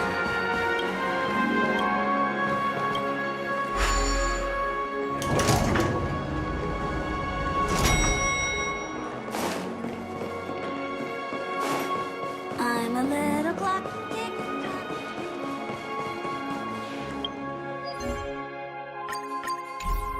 Mr. Aventurine and Miss Topaz are here too. Ewan, who is that over there? The Intelligentsia Guild's Dr. Ratio. This assembly is quite something. It's been a while, my Astral Express friends. I would also extend my sincere thanks to you, General of the Lawfu. The presence of everyone here assures that the talks will likely reach a conclusion that satisfies all sides. Oh. Looks like everyone has come with expectations. Care to share? Of course. Topaz, if you please. Sure, leave it to me. In summary, it's good news. After much deliberation from the Strategic Investment Department's Council, the absolute majority of members have agreed to the following resolutions. In light of long-term considerations for interastral peace, And by authority of Pierpoint HQ, the Strategic Investment Department, on behalf of the Interastral Peace Corporation, will permanently relinquish its claim on Peacony sovereignty and offer unconditional support of the family's rebuilding efforts on Peacony. Now that's something.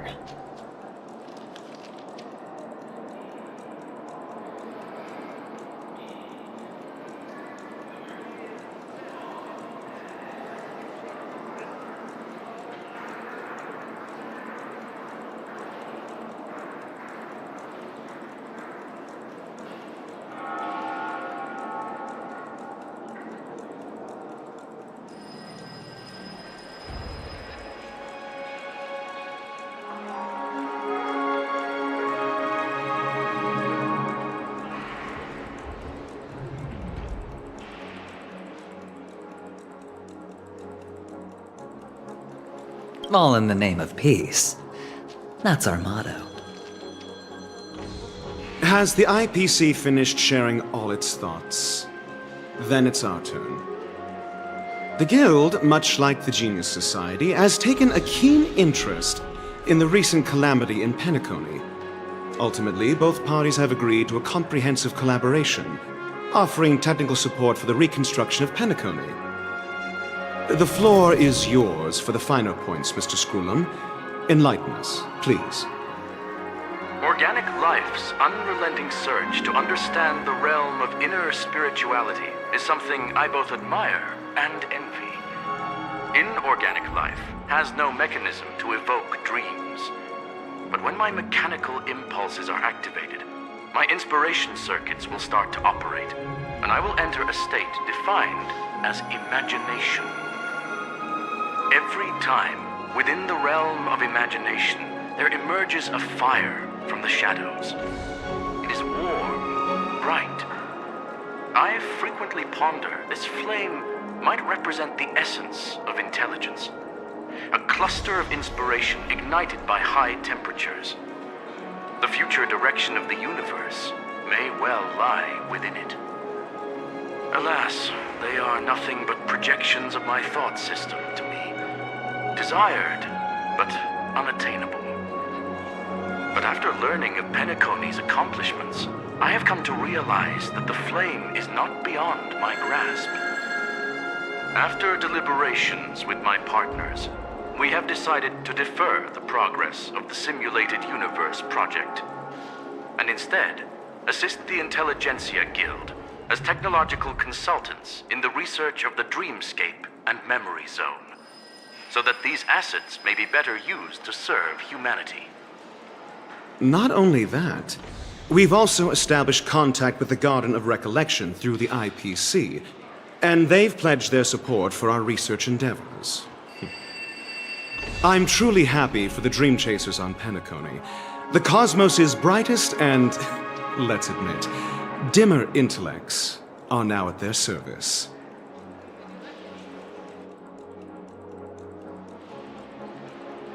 Agreed. It's hard to imagine members of the Genius Society taking an interest in such mundane research. Never mind. At the end of the day, this is a positive outcome. No wonder everyone insisted that she be there. It heartens me to learn that everyone is willing to put aside their differences for Peacony's plight. I trust that everyone will surely reach consensus in the upcoming negotiations. Looks like Peacony's future is decided. I'm wondering, is there anything else the crew is concerned about? Peace is our greatest wish. Beyond that, we desire nothing else. Well, that's good. Now that everyone's minds are at ease, I shall take my leave. You may now depart with peace of mind. The Alliance will deal with all subsequent procedures. If that's the case, it appears that we have nothing else to worry about on Peacony. Looks like it's time for us to embark on a new voyage.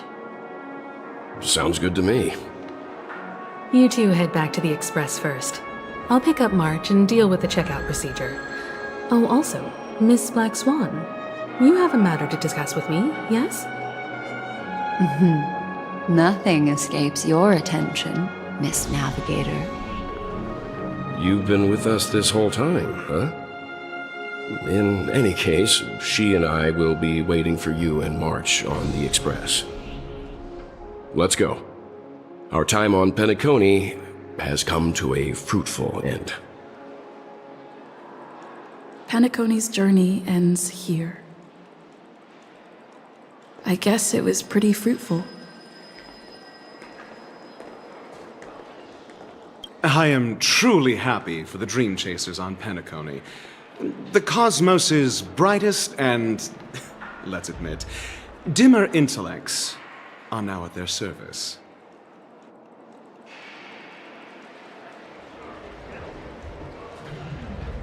Well, seems the dust is finally settled, no?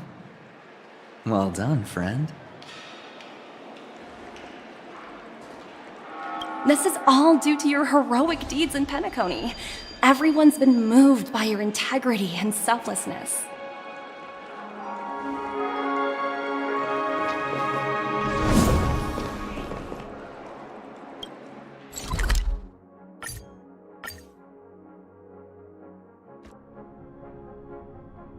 The navigation meeting is about to start. We're all waiting for you. When did the Express become so lively? Ahem. Looks like everyone's present. Let the navigation meeting commence then. This a meeting to decide our next stop? How we doing this? By show of hands. Hold your horses, cowboy. It's for those to decide.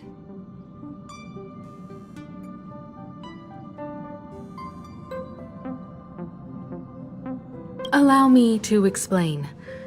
Mr. Boothill and Miss Black Swan submitted a request to temporarily travel with the Express for their own personal reasons. As you all may know, the Astral Express never declines any passenger whose heart yearns for the distant stars. Therefore, they will be traveling with us for a while until they reach their destinations. Whoa, the Express is going to be much livelier now. But, Miss Black Swan, you better not use your memo keeper abilities to pull any pranks. Understood, Miss March. I promise you, you'll never see me in your room while you're taking a break. Don't! You're freaking me out. All right. Now that everyone's met everyone, we can continue our navigation meeting. Firstly, Pom-Pom wishes to thank everyone. If it weren't for you all unearthing the truth about Peacony, Pom-Pom would have never known where Mikhail and the rest had gone. What they had to go through was regrettable, but I reckon they all fulfilled their wishes. And it was thanks to all of you. Thank you, everyone. Now then, we come to the crux of this navigation meeting. We must decide on the Express's next stop. Let me introduce our current options. The first choice is from Himiko, the oceanic planet of Lushaka, a planet composed entirely of water. Many aquatic races reside there. Of course, it's also the home planet of the venerable, nameless Mikhail. The second choice is the agate world Melustanen, suggested by Welt. It's famed as one of the initial sites of the Stellaron disaster, and the place where the beauty Idrilla ascended. Today, it's celebrated as a planet of undying allure. The third choice is Edostar, a planet nestled within a vast ion storm region, currently under assault by the Antimatter Legion. However, the distress signals from there have recently ceased, prompting the IPC's wish for us to check in on the situation. The last choice, courtesy of Black Swan, is the glass belt Petravia, a massive belt of asteroids that was turned to glass by the Lord Ravager Zephyro. These days, it's apparently known to house one of the branches of the Morning Actors Troupe. Ooh, so many options. I'm seeing stars already. Next up, everyone will select the destination that they wish to visit. And then we'll put it to a vote.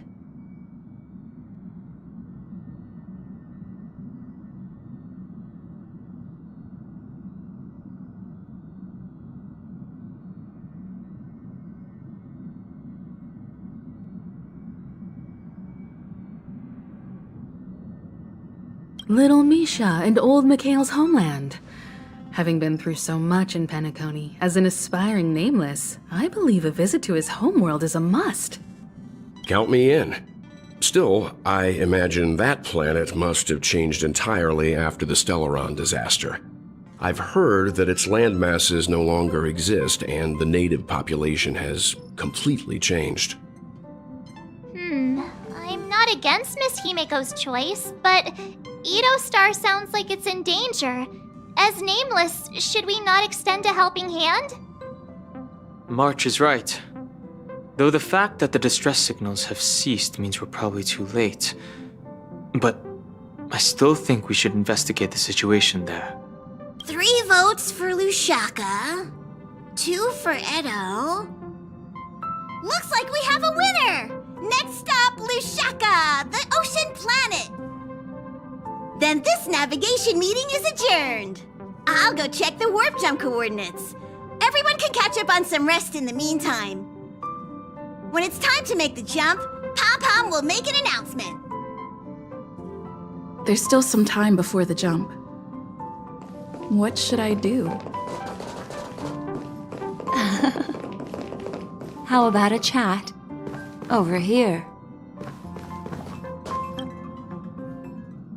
Oh, you're here. Seeing your reflection among the stars in the porthole really does seem somewhat surreal. How about it? This journey of beautiful dreams. Was it to your liking?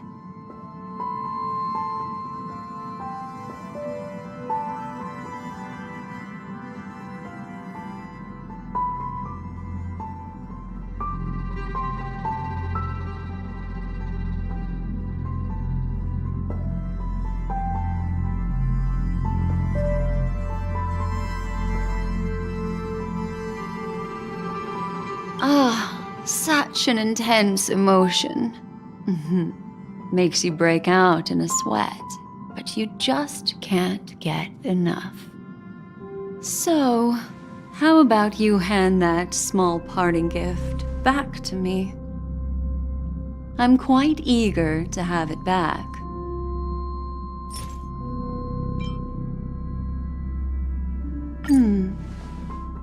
Oh?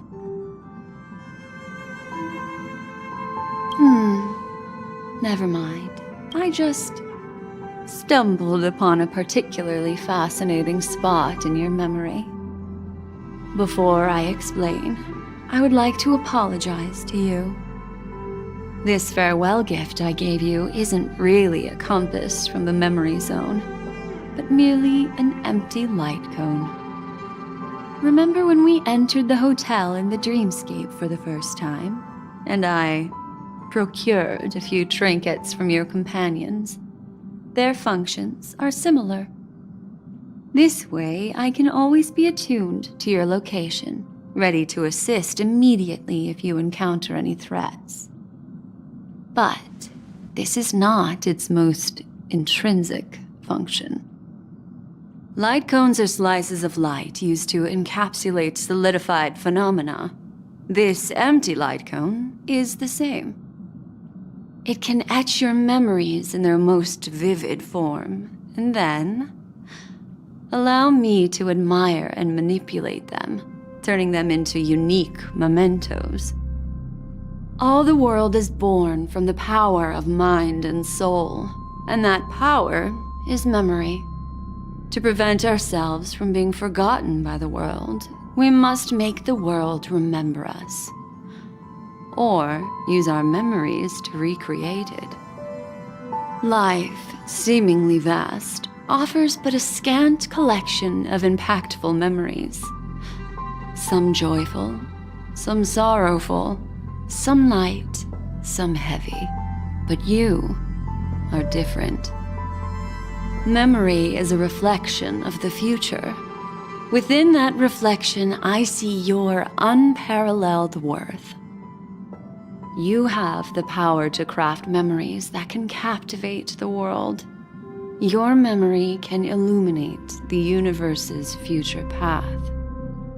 And that memory will be as scintillating as the star clusters you see in this porthole.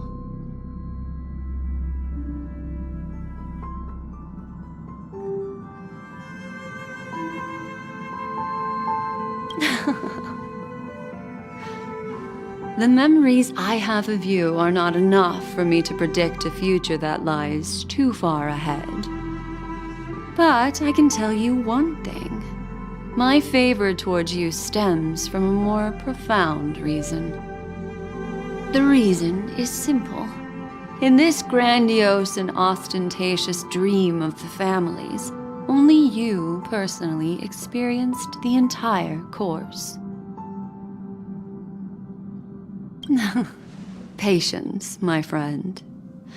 I will reveal the answer to you, but that time is not now. Turn around and take a look at your friends. Every one of them is reveling at the arrival of their next destination, all filled with hopes and expectations of their own present and future. Revealing everything at this moment would be a bit of a buzzkill, wouldn't it? I'm looking for an opportune time, a time when you're totally at ease. Perhaps when the night grows hazy and you're about to drift off would be the most opportune. How about one fine night? I will prepare the candles, aromatics, and even a cushy couch to create a cozy dreamland for you. And then I will tell you the answer in the form of a little bedtime story to lull you to sleep. Hi! Hello! Attention all passengers! The express is about to make the jump. Please be seated and hold on! It looks like we're finally about to set off. There are countless gleaming memories out there waiting for us. Why don't we just leave it at that for now? That's right. As a small token of compensation for playing that little trick on you with the empty light cone, I will gift you with some words. They hold great significance to me. Life is akin to a winding labyrinth where memories serve as our sole companions. You'll remember these words dearly, won't you? In the year 2158 of the Amber Era, the first year of the new epoch, the universe resumed its intended trajectory. The kindling of conspiracy smoldered in Peacony, the land of the dreams. Failing to erupt into a blaze, it instead flickered briefly on Klapoth's anvil, before vanishing in the blink of an eye. The dead and those fated to die remain in their eternal slumber, while the living find solace in deep sleep. All clamored in a cacophony of silence, and then went about their own ways. The cosmos emanated a vitality characteristic of a new era, all for the modest price of a brother and sister's mild grief.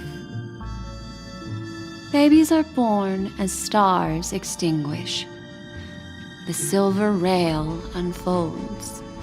The story of the Astral Express comes to a close, yet it also embarks anew.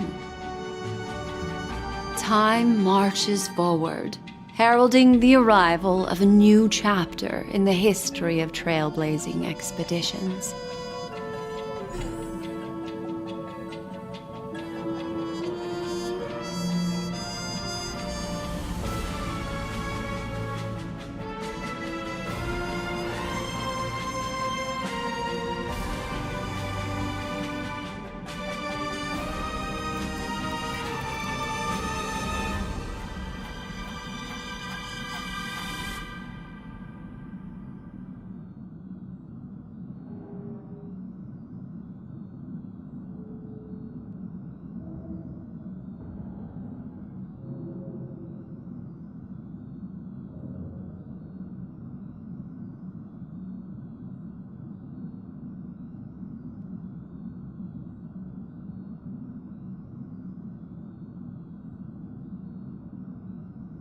Countless shooting stars streak the sky tonight. If you can pick the right one, it will carry your wish to thousands of distant worlds. You're feeling very relaxed now, aren't you? So, then, it's time to tell you a little bedtime story. Well, let's start with a conclusion.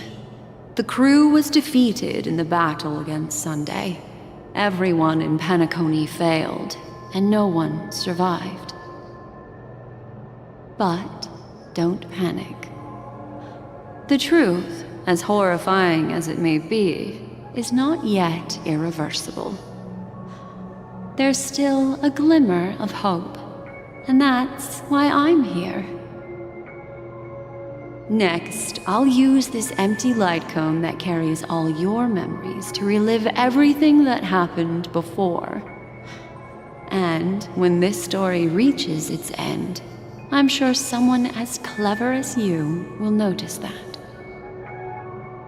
There's a major flaw in the story you have experienced, yet within that flaw lies a glimmer of hope.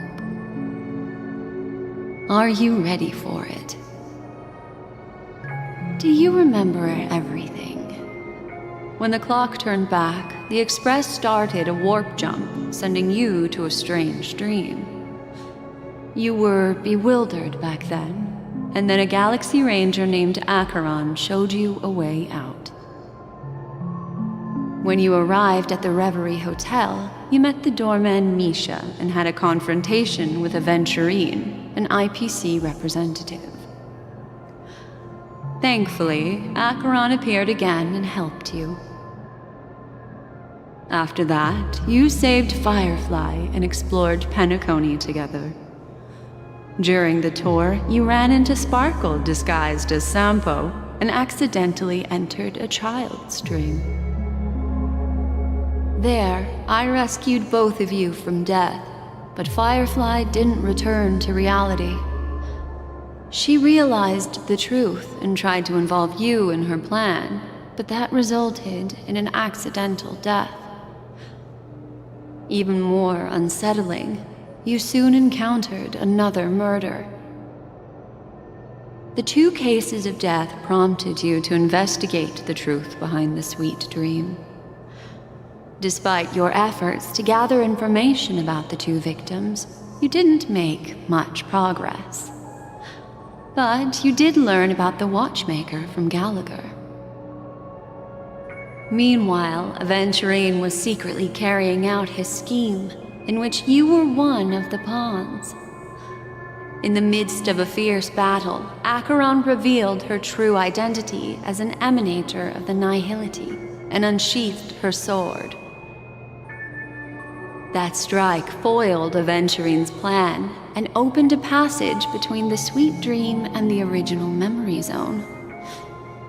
Upon your arrival at Dreamflux Reef, you learned the truth that death was actually dormancy, as well as the truth about the dreamscape, the Stellaron, and the bellboy, Misha. You split up with Sunday and Robin, looking for a way to seal the Stellaron. However, it turned out that Sunday and the Dream Master had their own hidden agenda. And you had to engage in an ultimate duel on the stage of the Charmony Festival.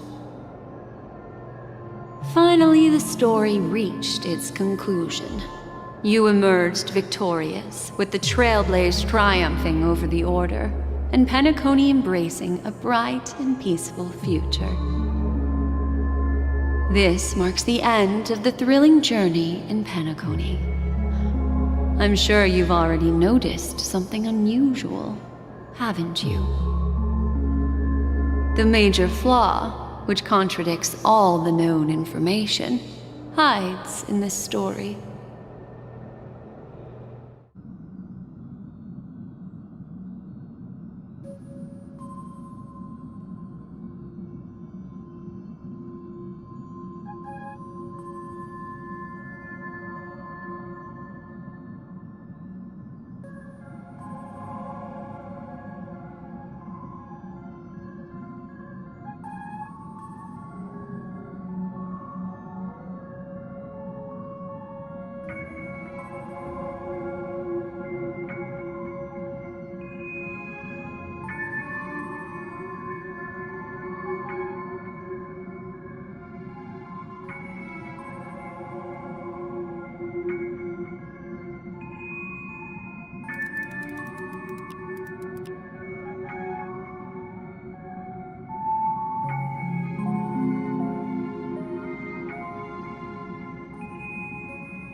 It is true that Gallagher is a history fictionologist, but he didn't lie in this matter.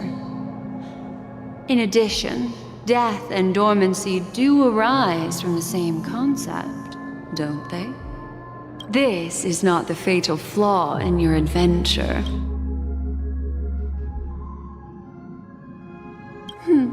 Little Misha. Or should I call him the Watchmaker?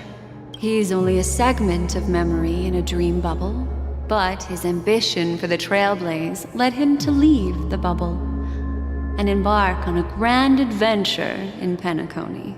While Misha is a rather special memory zone meme, and he was granted power by the Trailblaze, there's still one thing that he shouldn't be able to do. A life born in the memory zone could never manifest in reality. So, why did he appear in the Reverie Hotel in reality? The answer is simple. He is the one fatal flaw that contradicts all our known information.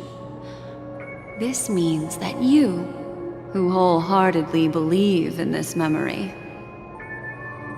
are still trapped in the dreamscape at this very moment. Wake up, sleepyhead. Break free from this eternal dream and return to the real world.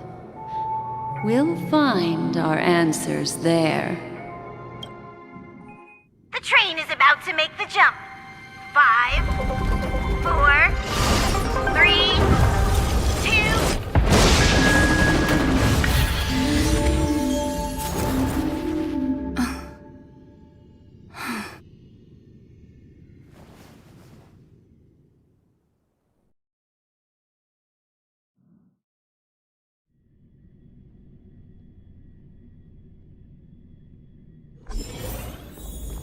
This way, darling.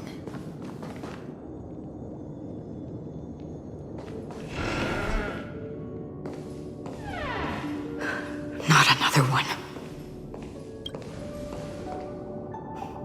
Thank you so much, Black Swan. Finally, I can breathe a sigh of relief.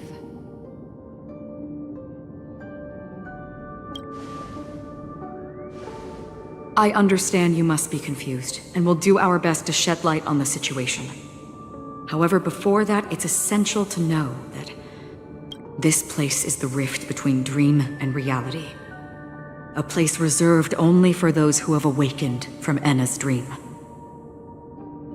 Do you remember Sunday's ambitious plan? He intended to harness the power of the Stellaron, the collective will of over 100,000 Oak family members, and the desires of everyone in Peacony to usurp the harmony and restore the order. Unfortunately, it didn't stop there. From the early days of our journey into Asdana, we were already affected by the Stellaron. That strange dreamscape where we met. Maybe it was a sign that your thoughts were beginning to drift away.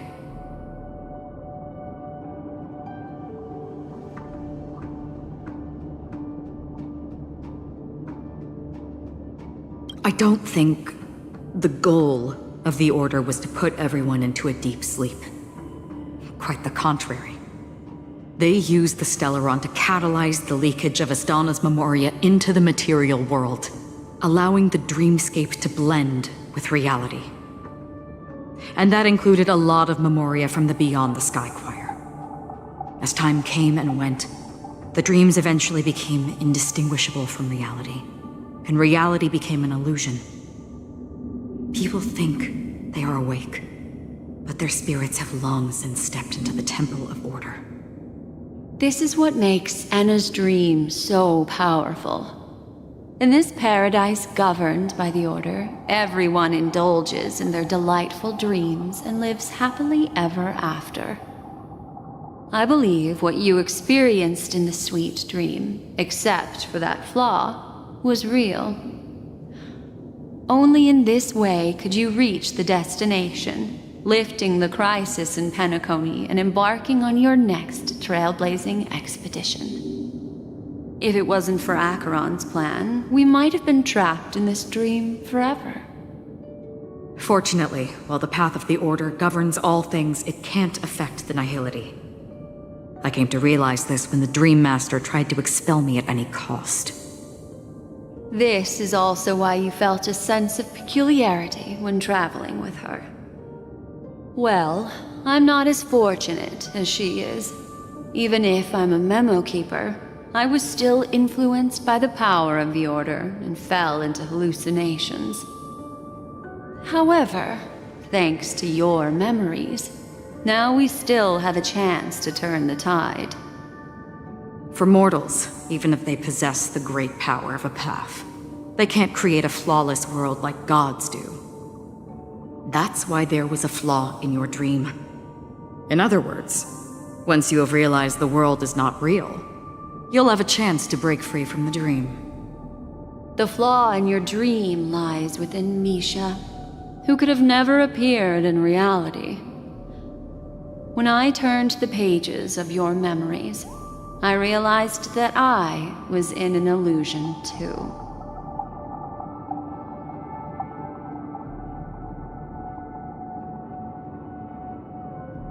Now Sunday has usurped the power of the Harmonious Choir through the Charmony Festival.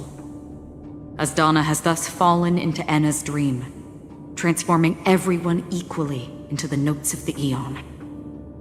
Failure doesn't mean weakness. Only the strong can gather the will to resist the Order and try to break free.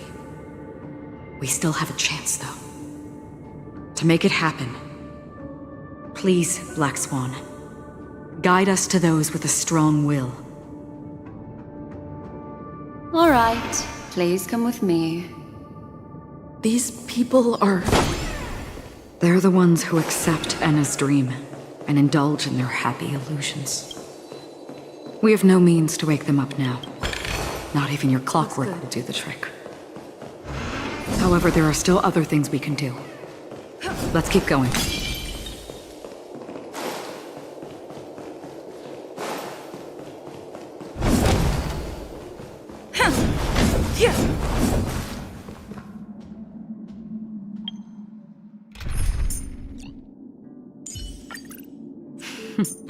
So it's you. Our time spent... Stream forth the gleam of old flames.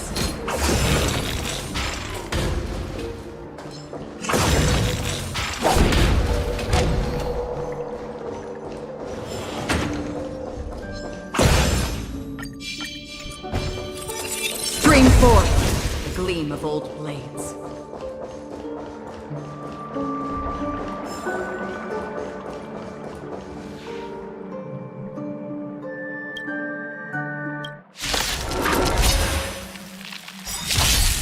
Let's play for a while. On still waters of oblivion.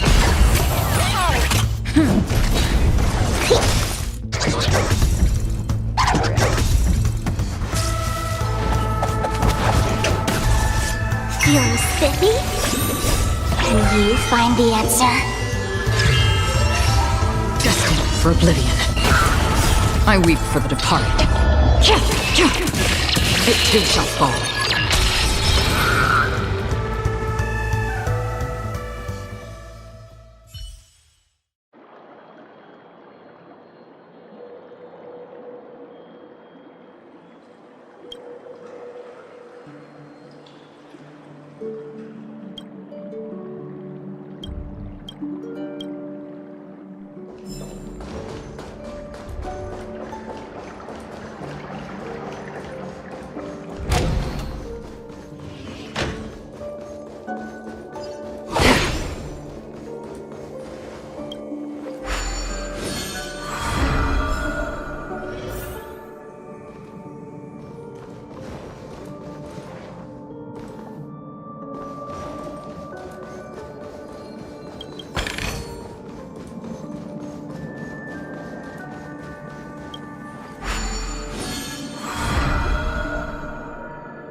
Here we are.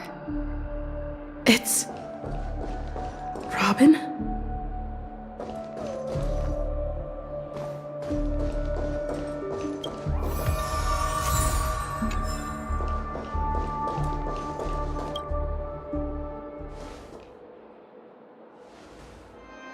Finally, you've arrived. Let me introduce you to Robin. She woke up from Anna's dream by her own will, and it's this tough lady who led us here with her song. I woke up for the same reason as all of you. In the dream, I experienced something that could never occur in reality. Are we going to lock it up in a cage? I want to see it fly freely in the sky. Without us, this bird would be too fragile to survive on its own. Do you want it to die? No, but... Then let's take care of it together until it can return to the sky. Huh? Birds have wings because they're meant to fly. Even if they may crash on the ground one day, they shouldn't be trapped in a cage. Birds belong to the sky, so we should help them return there, right? The illusion was so impossibly blissful that I realized it was just a dream. And this is our final hope. Anna's dream is founded upon the harmonious choir, namely everyone's shared wishes. It will only materialize once the aspirations of all beings in Peacony merge as one. At present, it has become impervious due to people's desire to remain slumbering within the dream. And in order to destroy it, we must make everyone in Peacony want to wake up. Now comes the tricky part. How do we do it?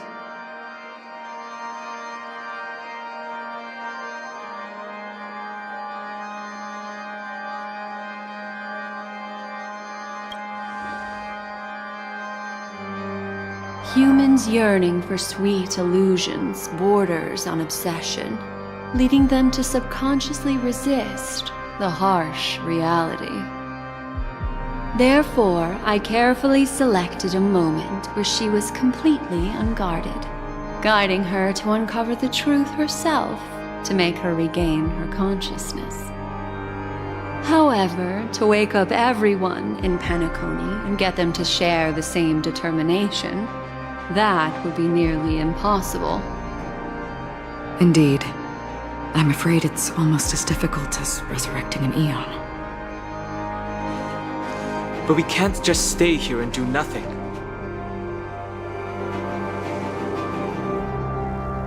This is a critical moment for the whole universe. Who cares about some dumb number?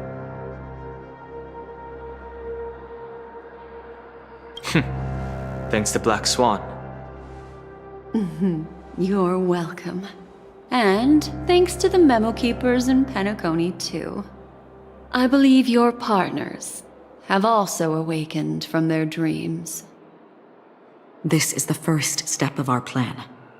With the assistance from the Garden of Recollection, those who possess a strong will, like you, will gradually awaken from the dream. These free wills are the discord that will sway Anna's dream. However, awakening a mere handful of individuals is insignificant compared to the vast number of people immersed in the dream. We must find other ways to awaken the free will of millions of people within a short period of time. If breaking through from the inside proves challenging, we can seek assistance from the outside. We've long been aware of a potential solution. Asdana is a galaxy known for its abundant memoria and the remarkable phenomenon known as synesthesia dreamscape. When people first enter this place, they often find themselves and others sharing a collective dream. At this very moment, there is only one dream encompassing the entire Asdana system.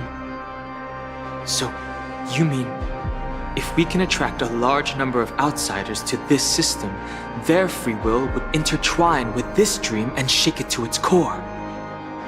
However, those outsiders might also succumb to the dream and become the foundation of the Order instead. The real challenge is, how can we gather a huge number of people as determined as you within a short period of time?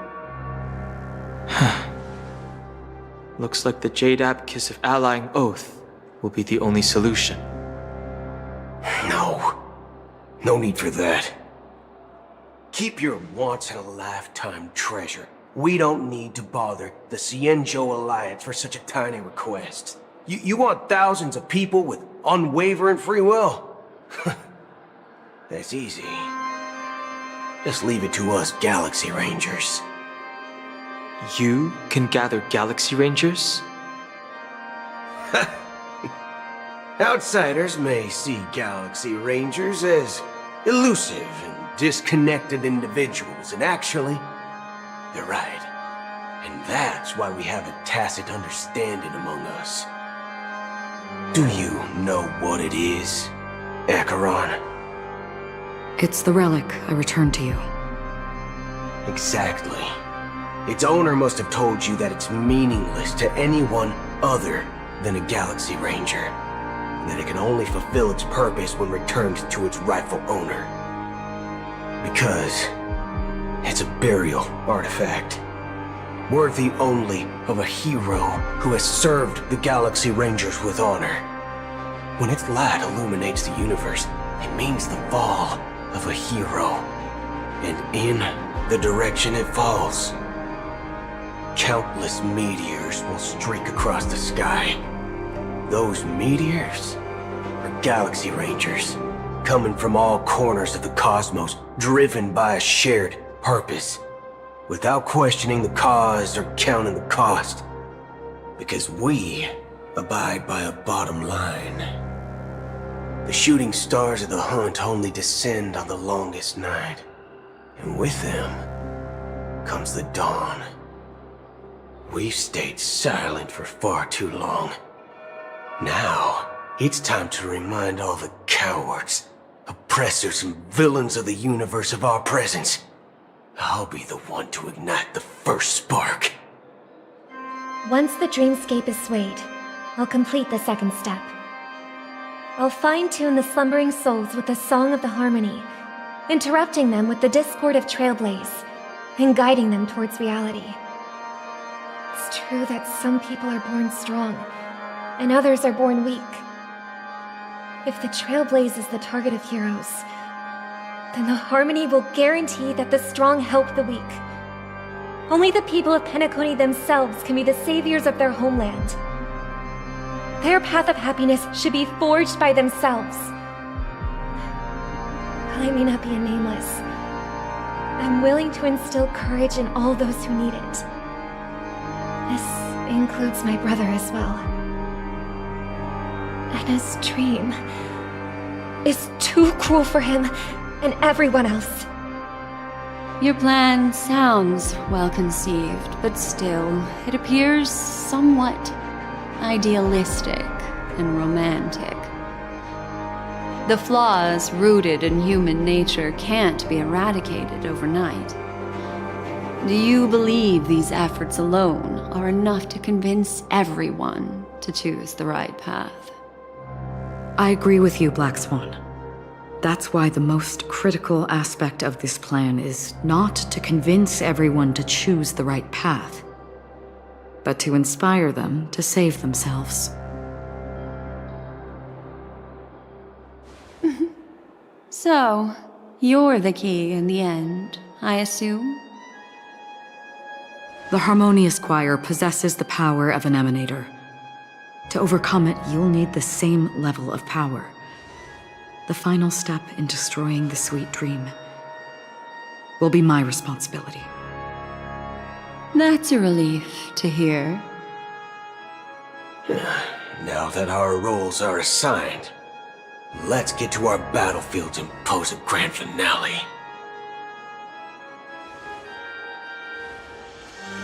May I have a moment alone with you? There's one more thing I need to explain to you. This grand festival is drawing to its close. This is the starting point for the ultimate stage of our journey, just as it marked the beginning of all the stories in Peacony.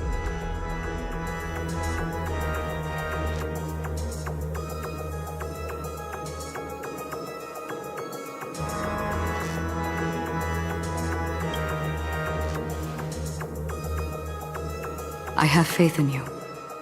However, before we depart, there is one more thing I must tell you. There's something you should know.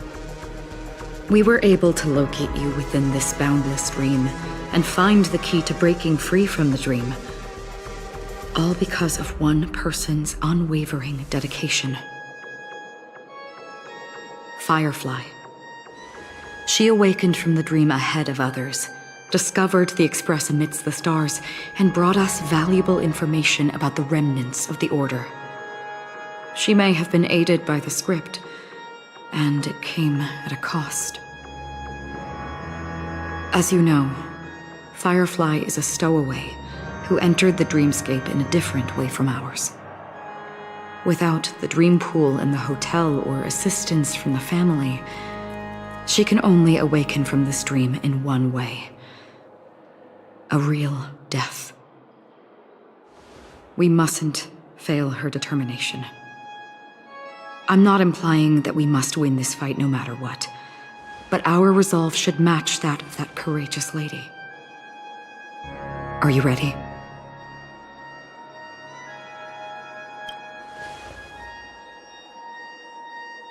Very well. Now, please close your eyes.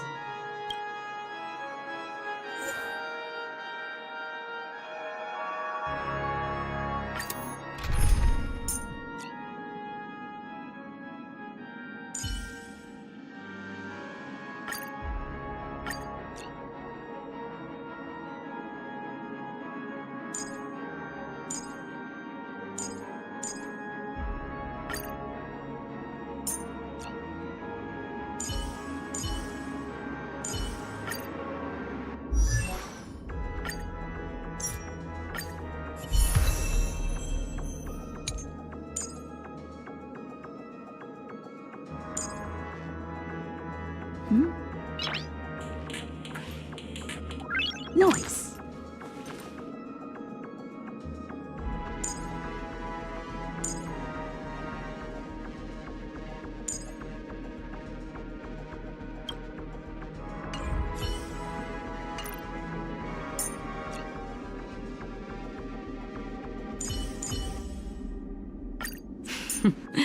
So it's you.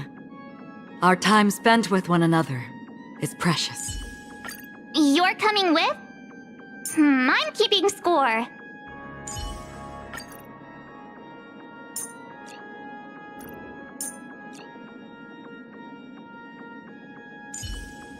I promise you won't be bored with me. Can you say the same?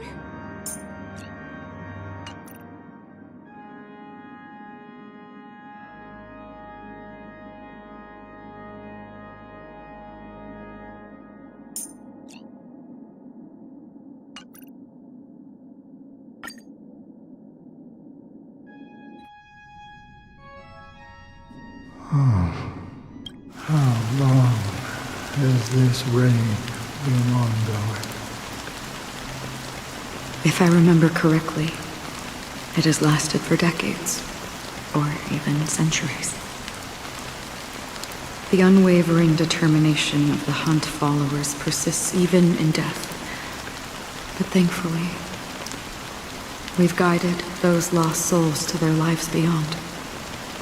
They were heroes in their time. And they won't be reduced to puppets of the Nihility in their death.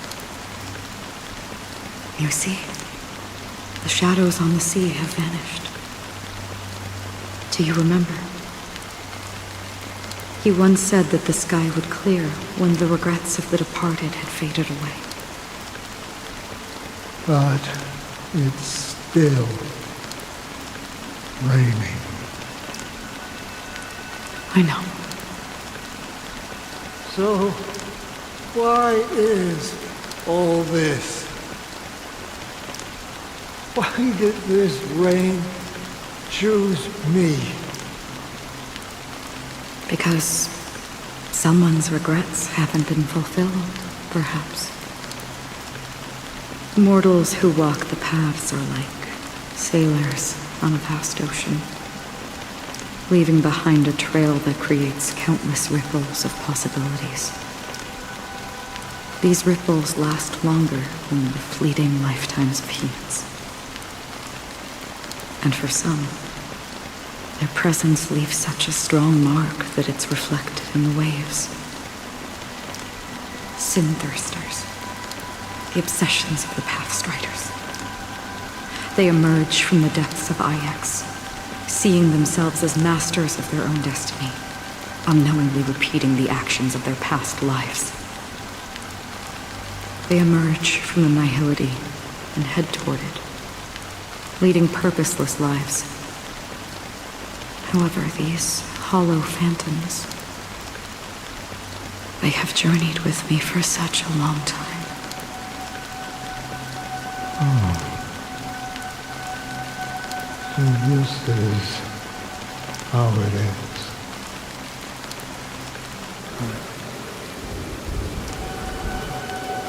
I'm already dead. Yes. Are you watching over me? This is my duty as the Watcher of the Acheron. I'm guarding the path to the abyss of the Nihility, guiding every soul reluctant to become one with it. Back to this side. But if this is what the departed ones expected, should you try to change it? I don't know. But someone once told me that when the inevitable moment came, he hoped that someone would stand at his grave and place a bouquet of flowers. Even if it doesn't make sense at all? Some tasks have to be done, even if they are pointless. I have experienced that much already. Please extend your hand and then close your eyes.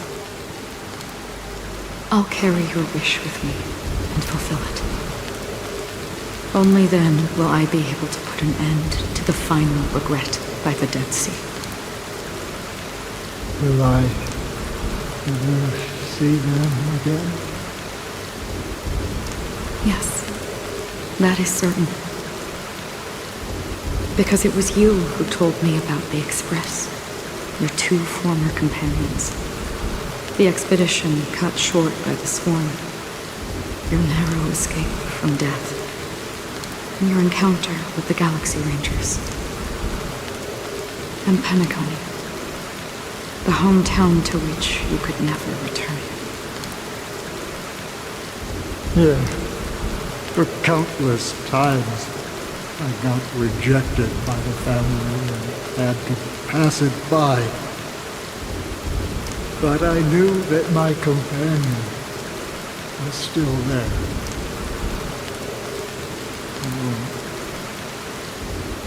Mikhail, are you still there? Take my hand and come with me. We will leave this place.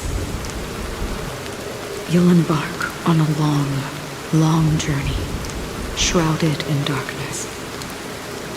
But fear not, as a touch of red will be awaiting you at the end of the path. That's the color of existence. Follow it, and it'll guide you and illuminate the way out. By doing so, you'll eventually reunite in the warmth of the sunlight. Thank you. May death be the end of your boundless dream, guiding you back to the waking world. Welcome to the horizon of existence. This place is one of the thousands of manifestations belonging to the sleeping and shapeless. And it's also an exit out of the nihility for the awake ones. Let's bid our final farewells here.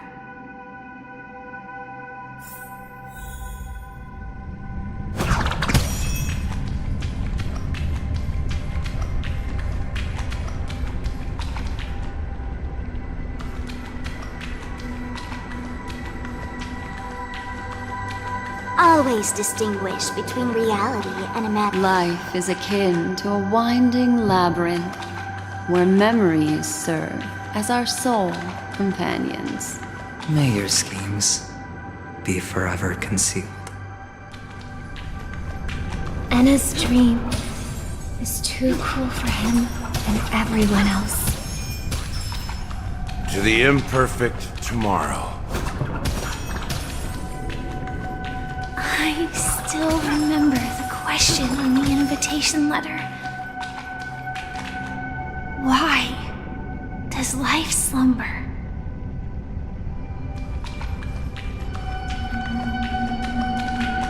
Why does life slumber? We don't know the answer yet, but we're about to awaken from this dream. Or perhaps such is the answer itself. Leave this place, return to where you belong, and awaken Peacony from this dream.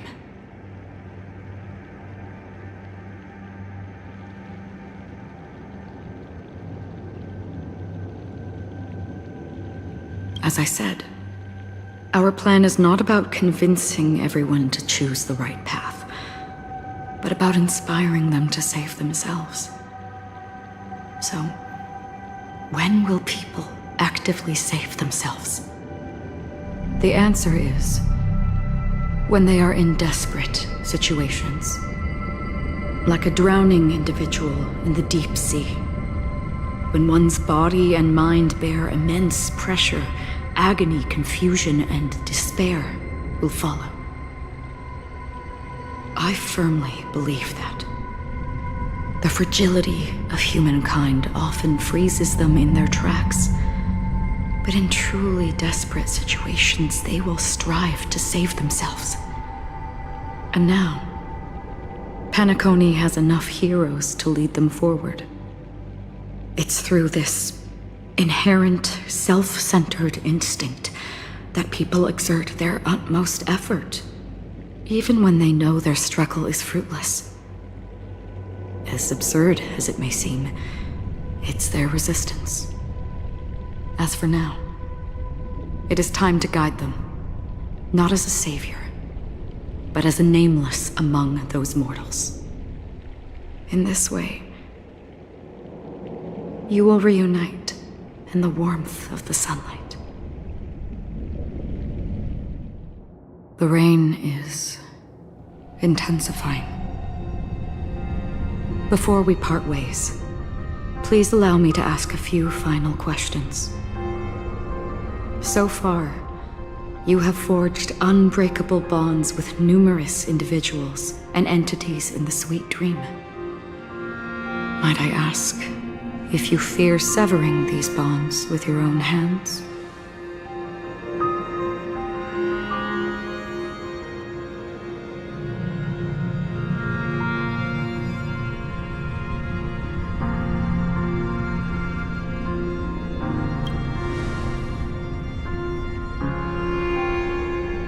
If there is a vast, lifelike dreamland that is virtually indistinguishable from reality, a realm without death, where everyone can attain the happiness and fulfillment they deserve, living blissfully ever after, I would ask, would you wish to stay?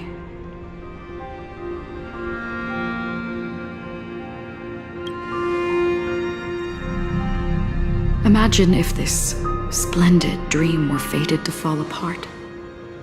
Friends, family, strangers, followed by the gentle breeze, soaring birds, the stars, and ultimately yourself. Everyone, and every face they remember. The joy and the heartaches, the vows sealed and those left hanging. All will inevitably march towards a predetermined ending. If you had grasped the journey's finale right from its inception, I would ask, would you still embark on this journey?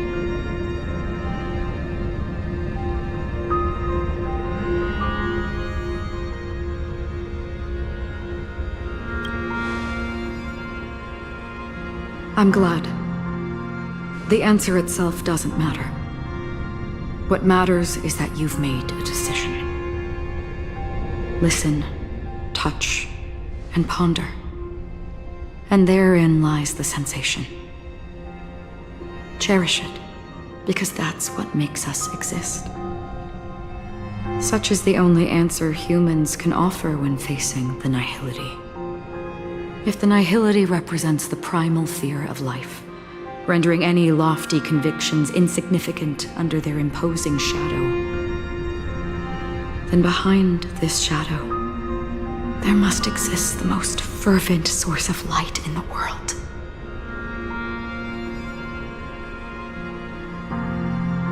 Just as every life that edges closer to death fervently approaches the end of the nihility, we must pursue that primordial light. Think that you exist in the nihility, and you watch over others to depart it. Such a task is absurd and meaningless. Nevertheless, someone had to do it. As for the meaning you mentioned, even if it's a meaningless task, I've come this far, haven't I? Even if the future you forge may not even belong to you. It may not belong to me, but it definitely belongs to someone. But hardships you must have experienced. In that case, allow me to do something meaningless too. Please, do me the name.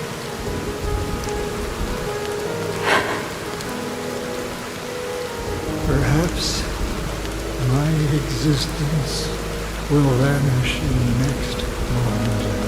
Nobody will remember this conversation or your answer.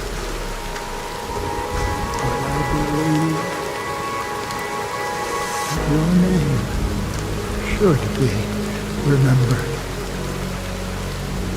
And this universe will remember it as well.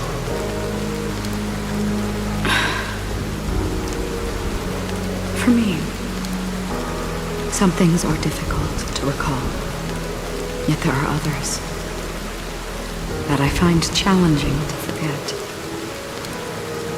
Such is memory, a creation of the past that blossoms into significance in the distant future.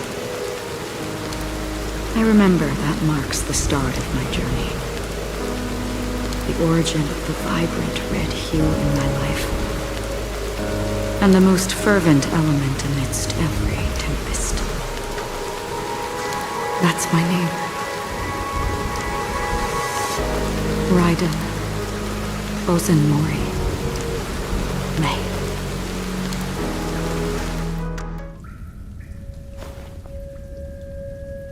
The Golden Dream is getting restless.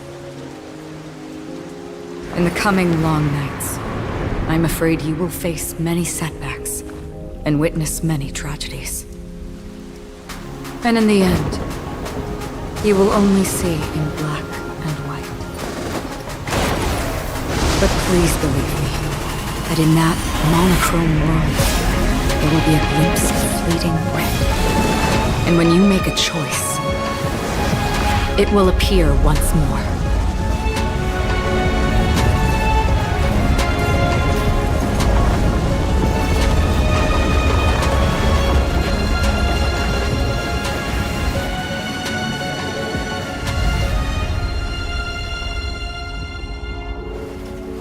What you must do is ponder its significance, then return to the waking world.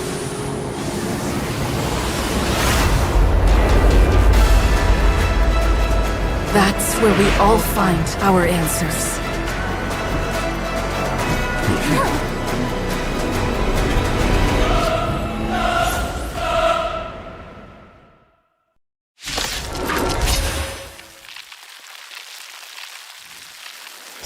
Have you broken free from the dream of order? We've done enough sleeping already. Let's show them a wake-up call.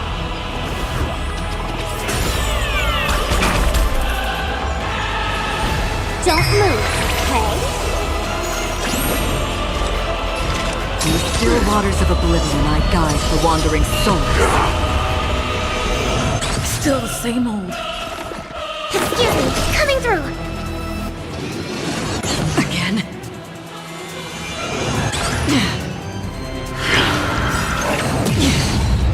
To travel far away.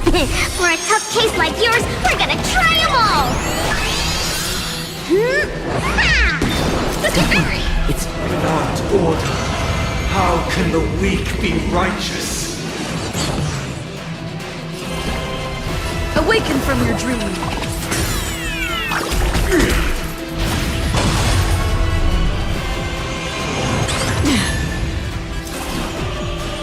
Let's pick it up a notch.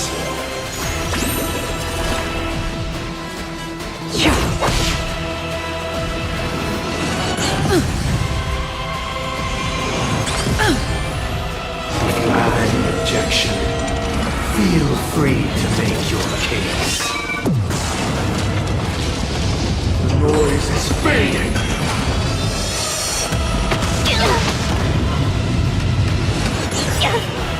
Target specimen sight. Preparing for clutch.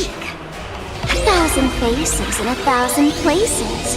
Can you find the answer?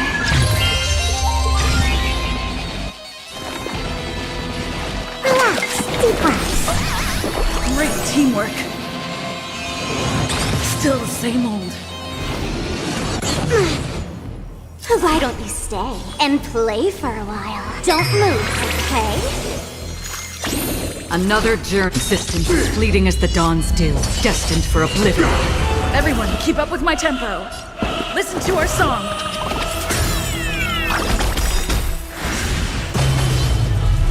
Let's play our own melody.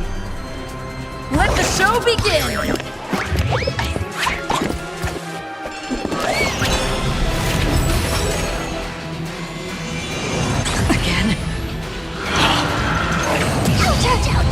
Enjoy eternal peace. I think something bit me.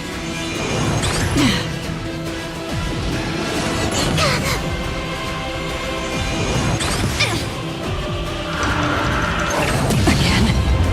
Sing together!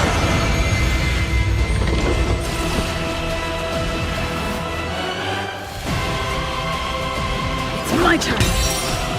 Don't worry, let's pick it up a notch. Did you come here from the still waters of oblivion? I guide the wandering soul. Disorderly noise! I weep for the departed.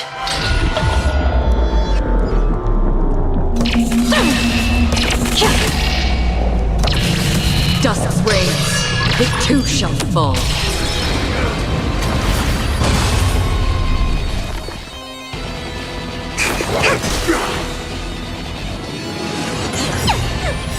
Let's play 1,000 faces in 1,000 places. Can you find the answer?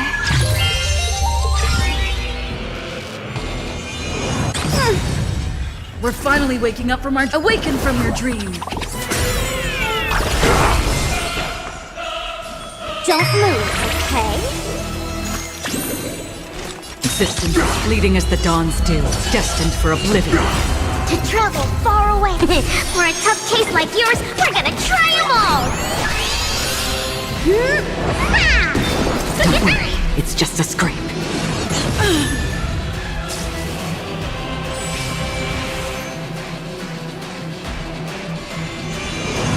Still the same old. Commencing research. Excuse me, coming through.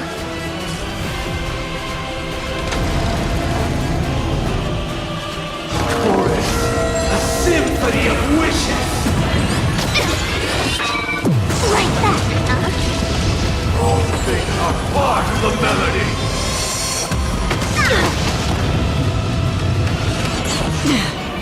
I'll take the lead. Listen to our song. Let's play our own melody. Let the show begin!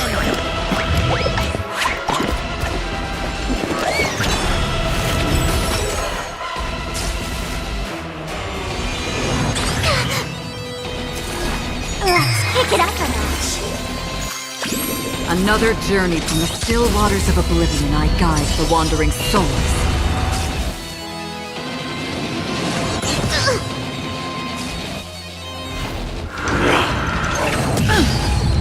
Sink into the dream!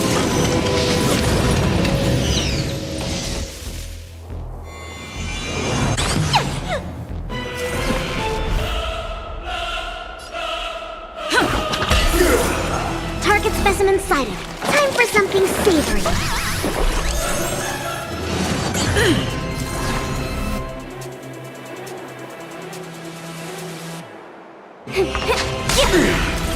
Let's play. Can you find the answer? Oh, look to me! I'll take the lead. Wake up!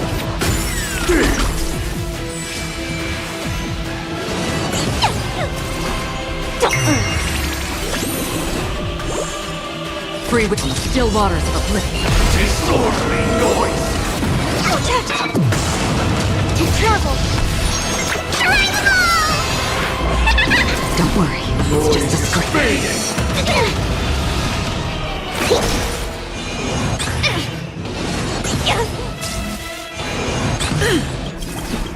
Listen up! Let's play our own— Let the show begin! Enjoy eternal peace! Let's play pro. Feeling spiffy? Again? Let's play. Can you find the answer?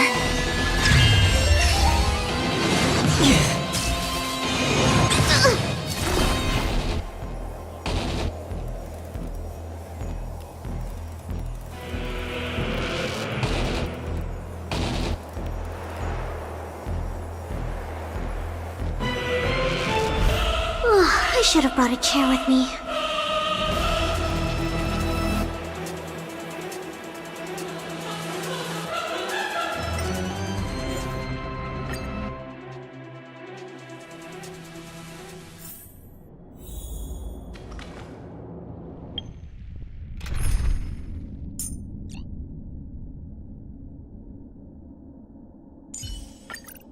Proceed with caution. I've got your back. You're coming with? I'm keeping score.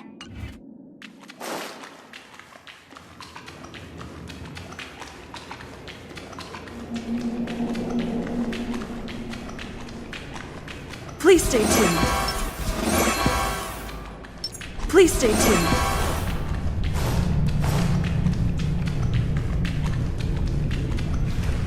Why does the rain?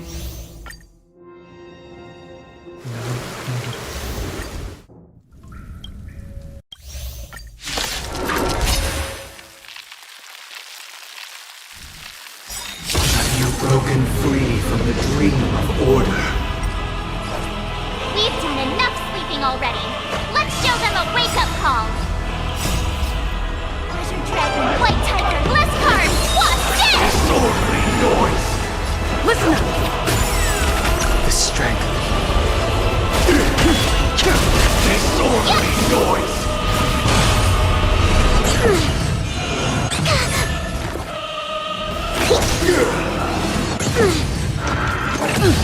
Without order, how can the weak be righteous? Awaken, dormant world-cleansing dragon. Disorderly noise! Awesome!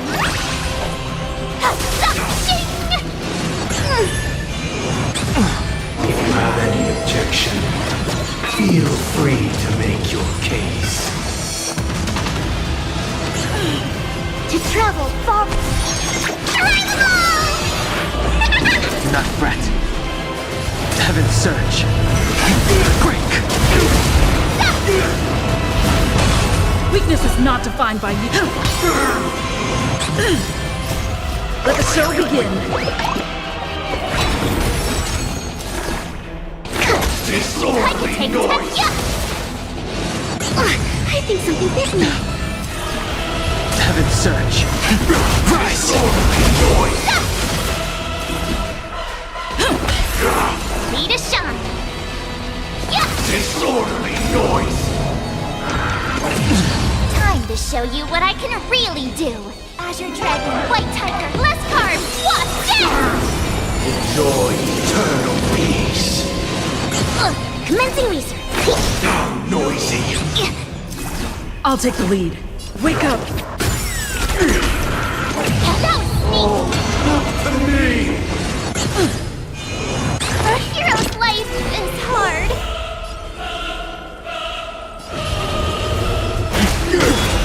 Disorderly noise! Awaken, dormant world-cleansing dragon. Disorderly noise! All things are part of the melody!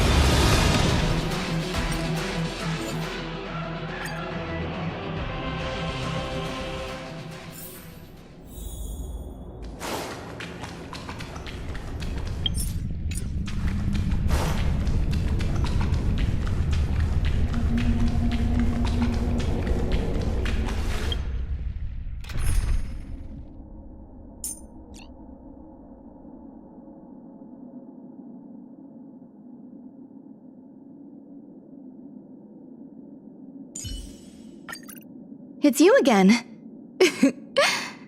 As always, there's a reward for good behavior.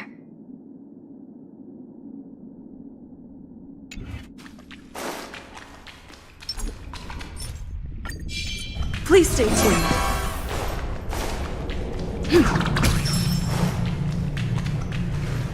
Why does life...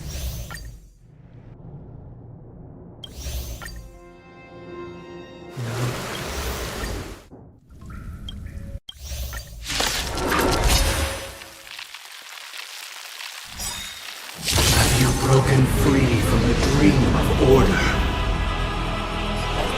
We've done enough sleeping already.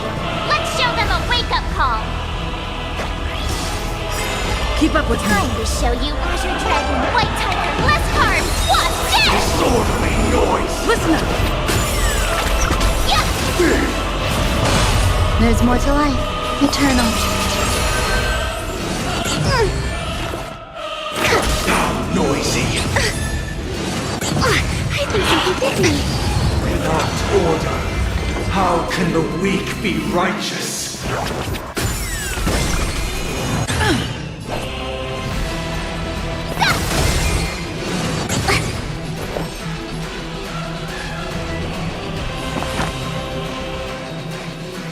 Existence is unity.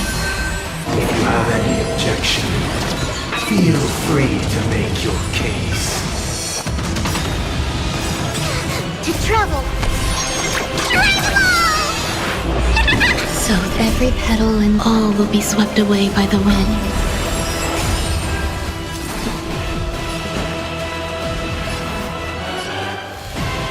Listen up! Let's play our own. Let the show begin. Awesome! Now watch this!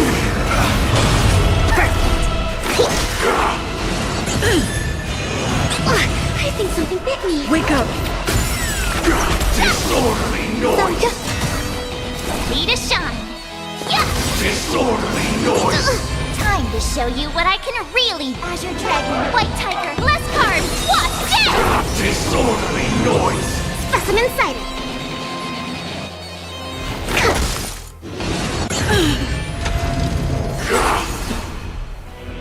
Listen up!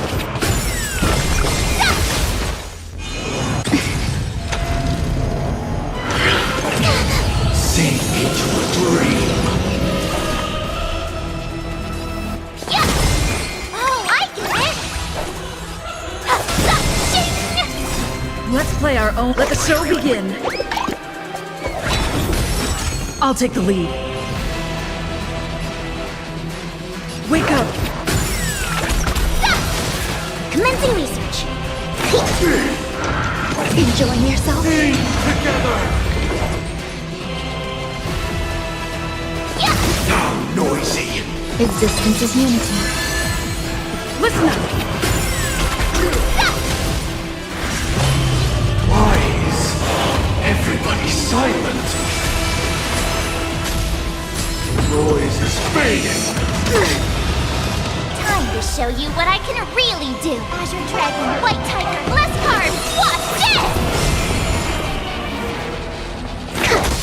I could take. Awesome! Now watch this! Keep up with me. Wake up! Enjoy eternal peace. There's more to life.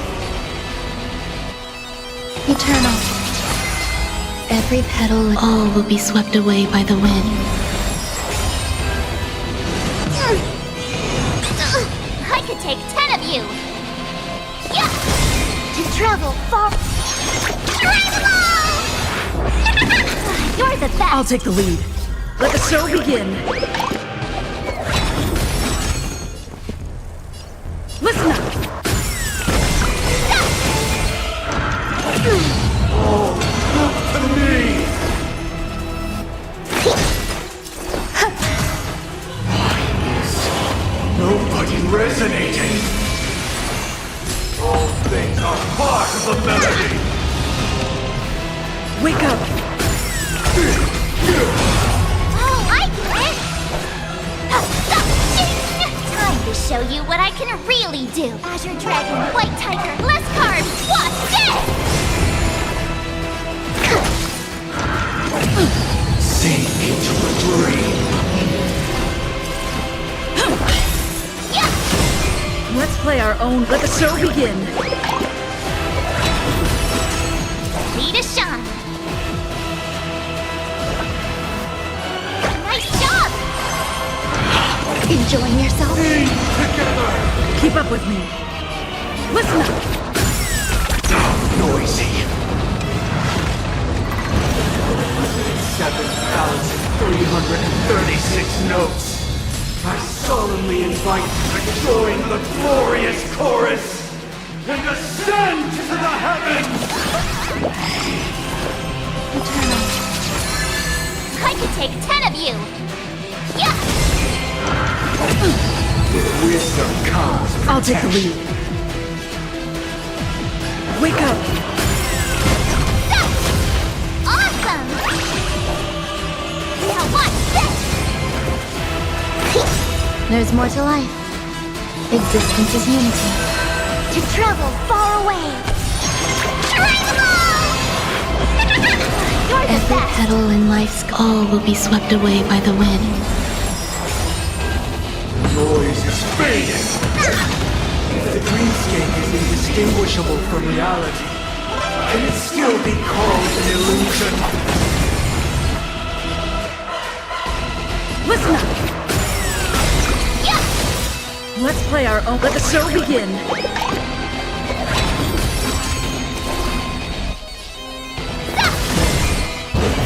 Perfect melody I command. Recreate paradise anew!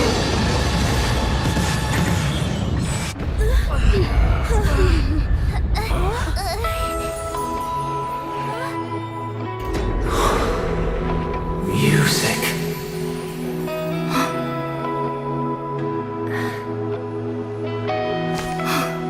There seems to be another kind of sound coming into the Order's symphony.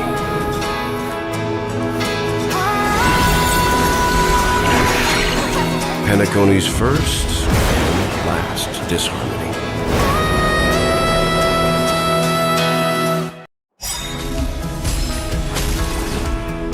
Those imprisoned in their dreams are awakening for freedom. Robin, is that you singing? Brother, you have heard their cries. This is not the paradise they hoped for. Even so, they don't know where they should be heading. That's why I had to become the lone star in the sky to guide them. Even if that star must hang in a perpetual night of solitude.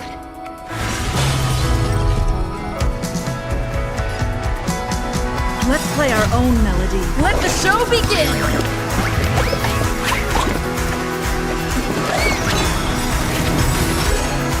Every petal in life will be swept away by the wind of time. Time to show you what I can really do. Azure Dragon, White Tiger, eating less carbs. Watch this! Listen to our song. Noisy.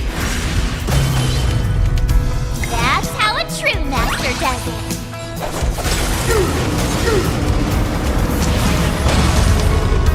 A picture of grace and you'll do.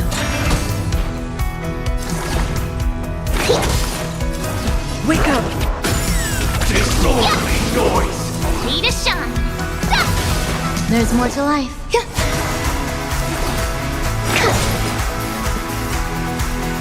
Even if the future is full of pain, we won't escape from it. Listen up! Yeah. I could take 10 of you. Oh, I get it. Time to show you what I can really do. Azure Dragon, White Tiger, less carbs. Watch this! Uphold the truth, and you will. Wake up! Yeah. Let's play our own. Let the show begin! Existence is unity. Every petal and all will be swept away by the wind.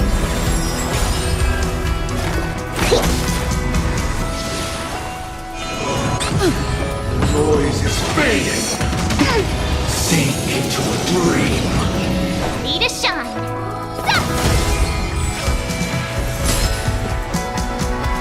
Listen up! Yeah. Have a noble soul! Don't be shackled by the past! Disorderly noise.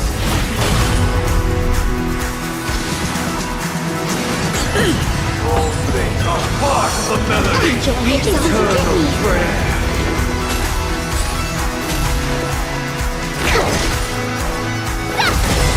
Awesome! Wake up! Yeah. Let's play our own. Let the show begin! Time to show you what I can. Azure Dragon, White Tiger, less carbs. Watch this! Gods awaken!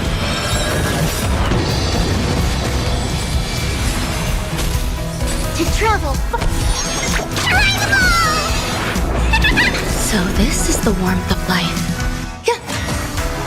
Lead us, Sean.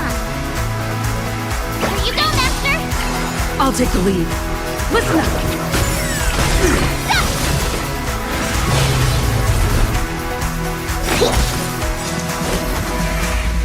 The weakness of humanity cannot be redeemed by others. If we had never experienced solitude, how could we have embarked on different paths? Now, our final talk has concluded. All the work of creation has been completed. The inevitable day has arrived. The embryo of philosophy will reshape for us all of reality. If your paradise can save more people, sever my path with your hands. Truth. Keep up with me.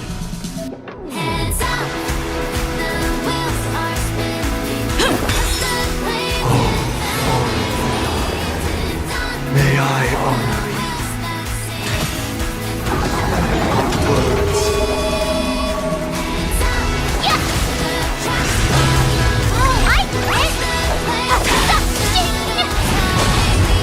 This 7-day battle, I command you. Uh-oh. I have a bad feeling about this. Let's play our. Let the show begin.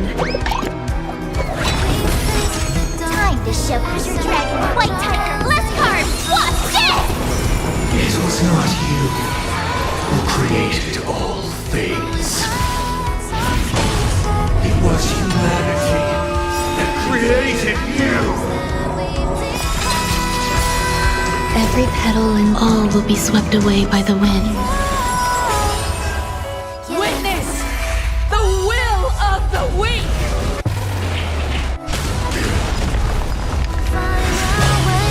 Divine being will become the foundation of our paradise.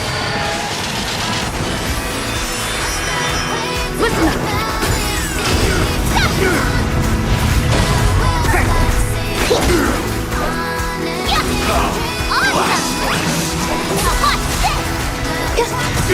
I'll do. Need a shot.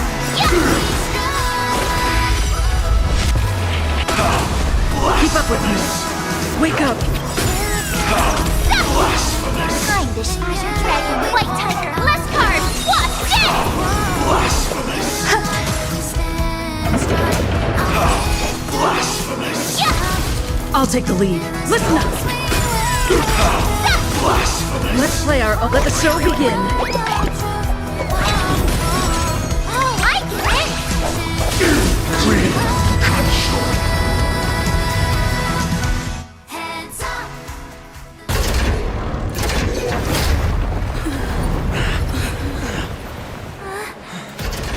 So, why does life slumber? Because someday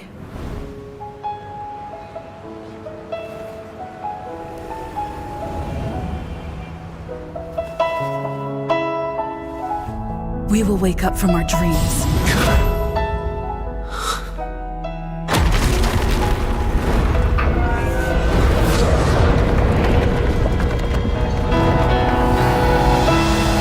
The night is still too short.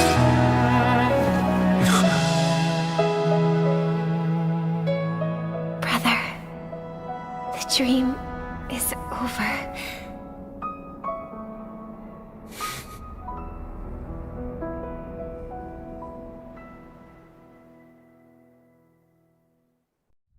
In the first year of the AE 2158, a fiery conspiracy erupted in the land of the dreams, but soon faded in chaos and destruction.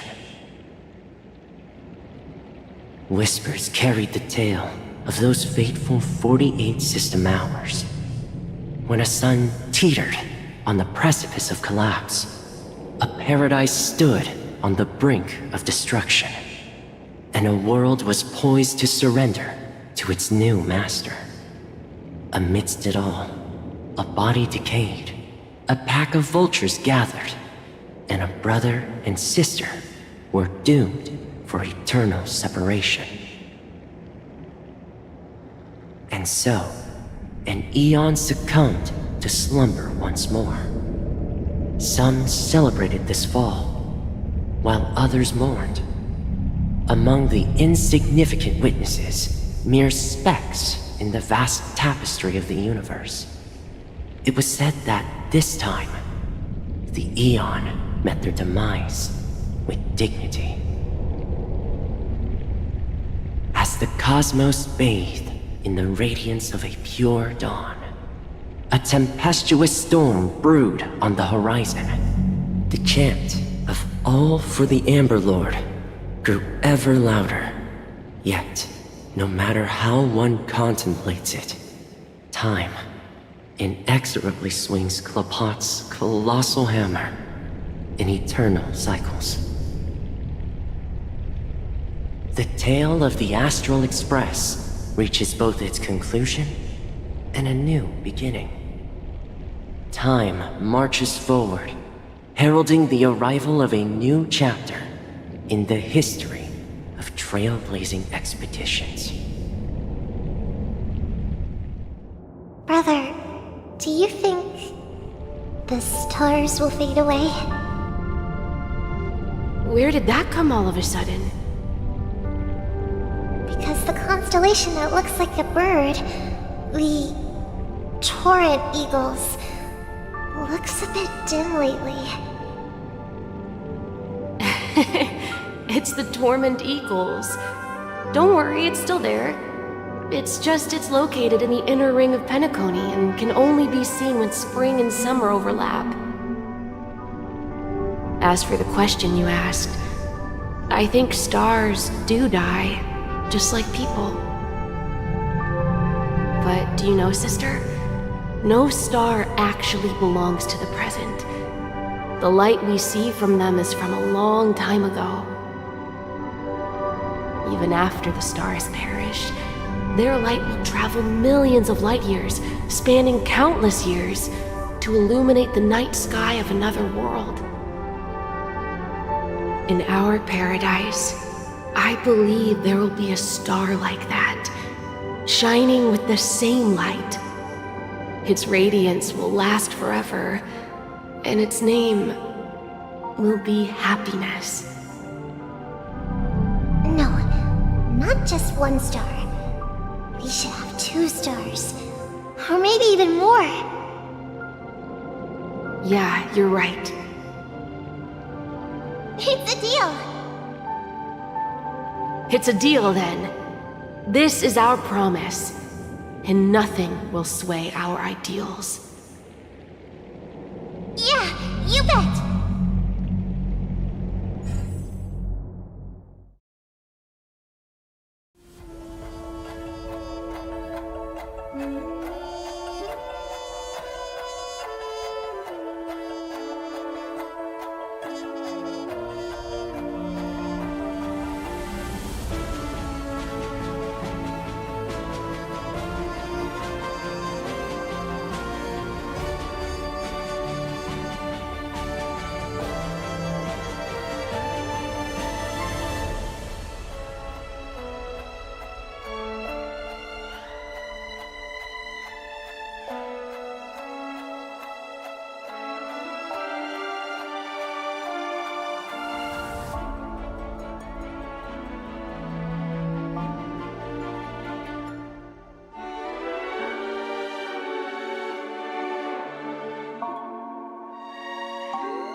pleasure to hear your voice again. Congratulations. You've become the biggest winner of this festival. Are you calling just to poke fun at me? No. I'm just impressed. Not only did you venture alone into Peacony and discover the truth of Dreamflux Reef, but you also managed to escape with the help of that Knight of Beauty. Remember the recording you received from your Trailblaze friend? It's now the most valuable chip in this game. However, this came at a high cost. Losing a cornerstone is a hefty price to pay. Diamond just called a meeting to discuss what to do with you. Just as I expected. So is Diamond planning to demote me, or kick me out of the 10 Stonehearts? Why don't you take a wild guess? Well, alright. Then I'll guess. He's going to promote me to P46? Alright. What will you wager? Are we talking about an actual bet here? I don't want to wager anything just so that you can swindle it all in the end. But if it's just a friendly bet, I'll put on the line what I did when we first met.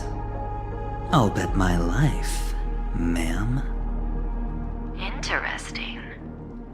But since it's Diamond's call, no one can predict the outcome. I'm on my way to Peacony. Once everyone is settled, we'll return to Pier Point for the final showdown. Sounds like I'll be out of the action for a while.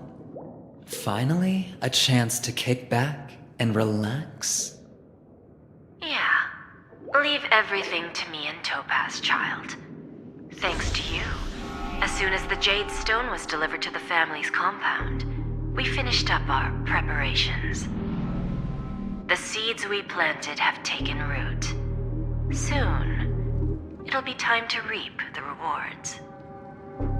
Huh?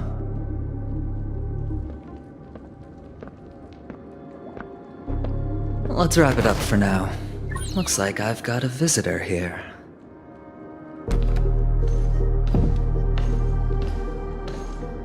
Oh, so many surprises today. Didn't expect a Galaxy Ranger and wanted criminal to show up here. One who managed to take out 2 IPC members under the noses of our fleet. Do you understand what that means? Screw Wubba Boo, I just put him to sleep. Don't try to intimidate me with that nonsense. Besides, I've taken down more IPC lackeys than the residual value you squeezed. And I don't mind adding a few more zeros to my wanted poster. I have a question for you. Be honest now, or I won't think twice about putting a bullet in your fudging head. Tell me, where is Oswaldo Snyder? Wake up! Wake up! Hey, wake up! The sun's frying your butt. Are you okay? Can you hear me? I didn't hear a peep from your room, and it really freaked me out.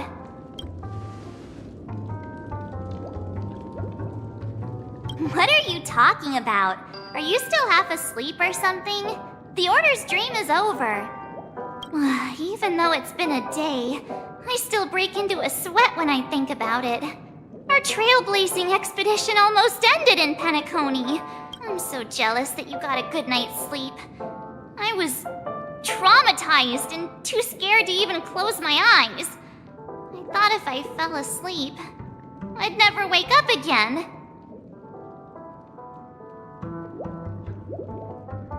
A natural beauty like me never has dark circles. The Stellaron was sealed while you were sleeping.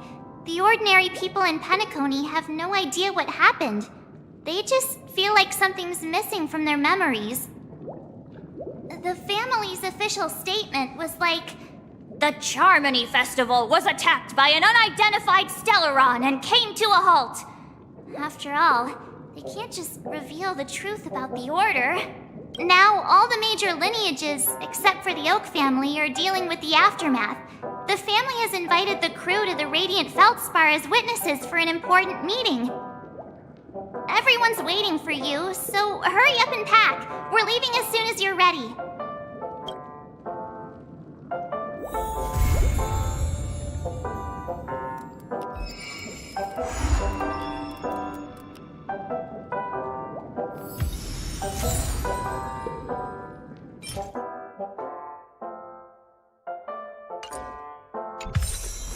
Stream forth the gleam of old blades. After all this craziness, nothing is better than staying safe in reality.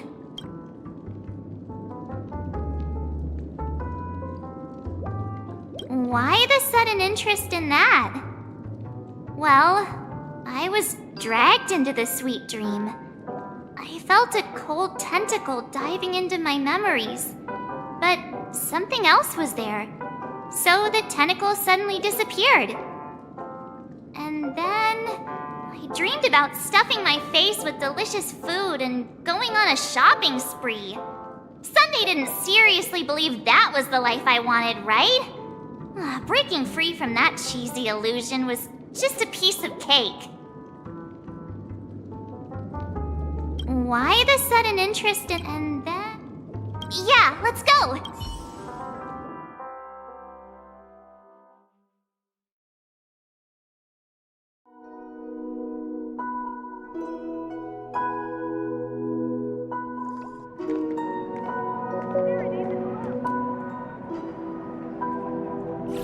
How extravagant. Just like Epsilon. How was it? Did it live up to your dreamscape expectations? You already asked that when we first got here.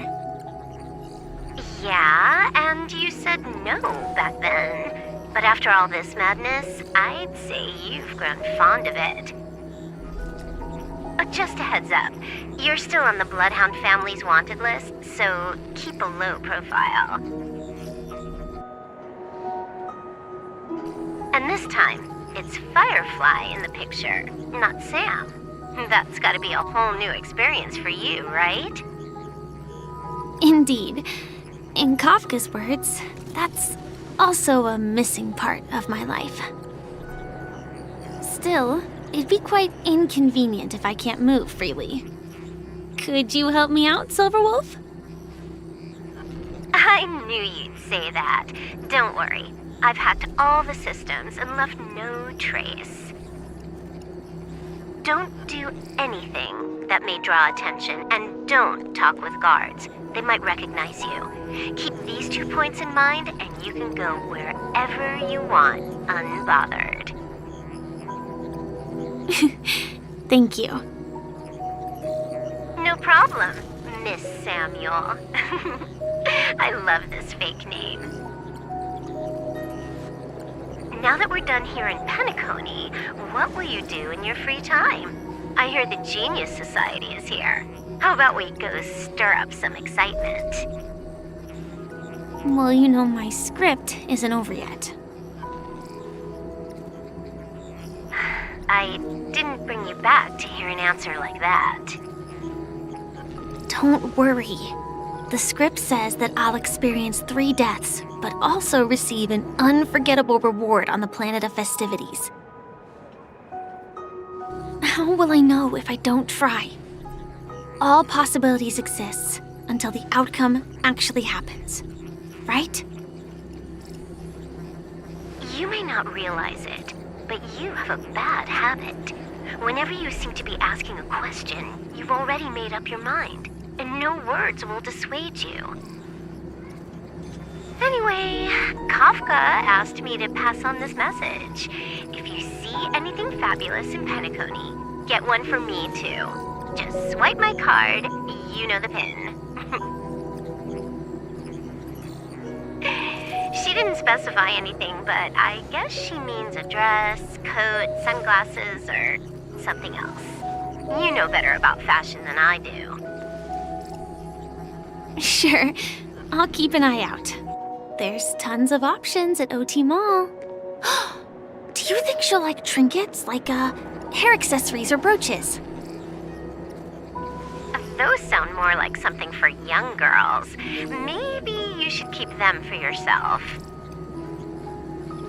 Oh, by the way, Blade wanted you to be more careful. He didn't explicitly say it, but I think he was trying to say something like, temptation will show up again in Peacony.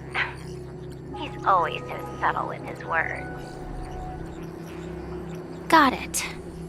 He was just worried about me. Relax, Silverwolf. You know me. I won't do anything crazy. I just want to wander around and see more of the world for myself. I want to buy some oatcake rolls. I've had a cake roll every day since I arrived in Peacony, from the first day to the last. But today, I'll buy 2 and give you 1. And if you don't like them, I'll enjoy double the pleasure.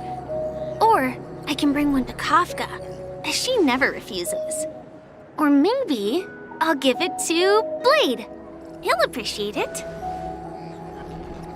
That's not written in the script, right? But as you see, I have added new footnotes to my destiny.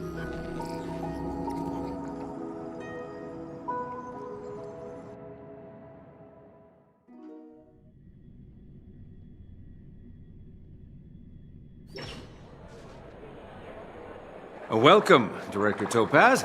The family ambassadors are still inside making preparations, but the big boss hasn't arrived yet. It'll be a while before the conference starts, I'm afraid. Huh. Quite a spectacle.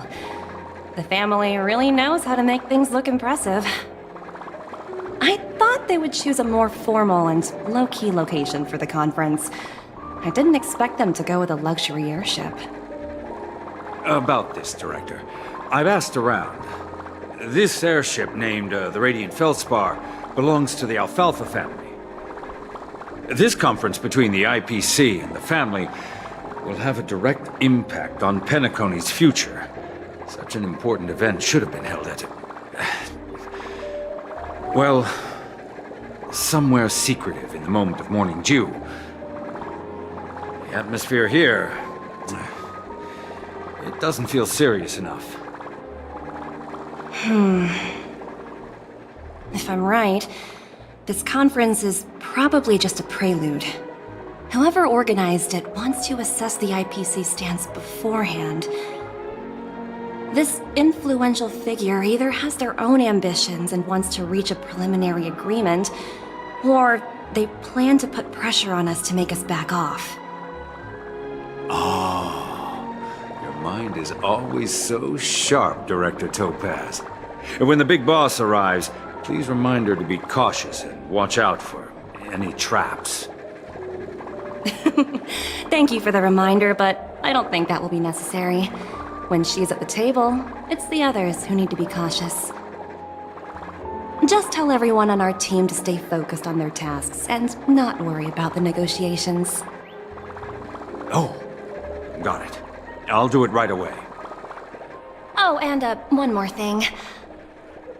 Don't call Miss Jade Big Boss in front of her, or there will be serious consequences. I mean, really serious. Got it. Thank you for the reminder, Director.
the important figures have arrived yet.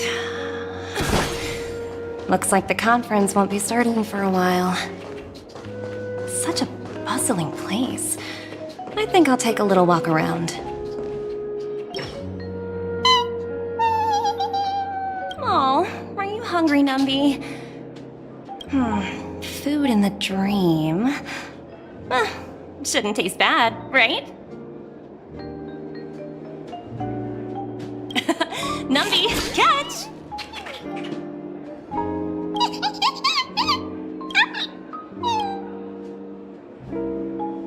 Oh, looks delicious, huh? I should have taken a bite first.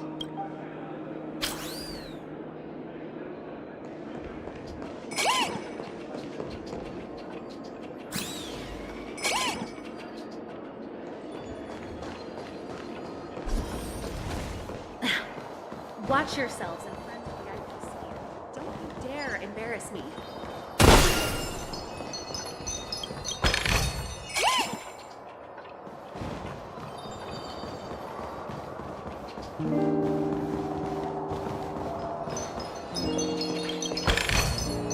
Ooh, free stuff.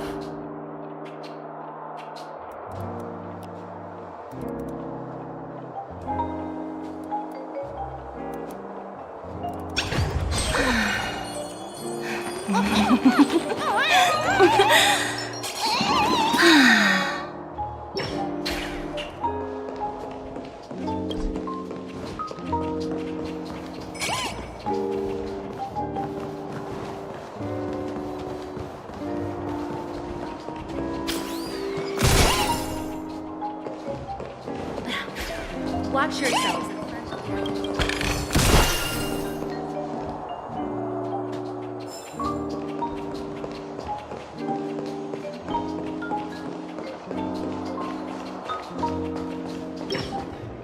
So many buttons. How many centuries would it take to press them all? Huh. Didn't expect those pooches to actually recycle them all. Huh? What are these?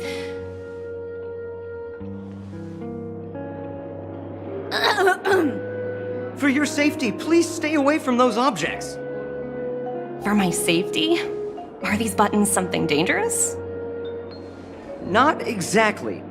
Lately there's been a prankster in the Sweet Dream who's been handing out strange button devices to anyone he meets. According to those involved, he said something like, "Just press this button and all of Peacony will explode!" Luckily, no one believed him.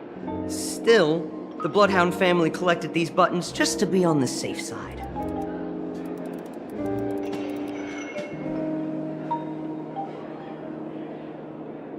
What will happen if you press it? Hasn't anyone actually tried? Well, perhaps you don't know much about Peacony? All the guests here have one thing in common. They're terrified of death. Anyway, the family will deal with these things. Please kindly keep your distance.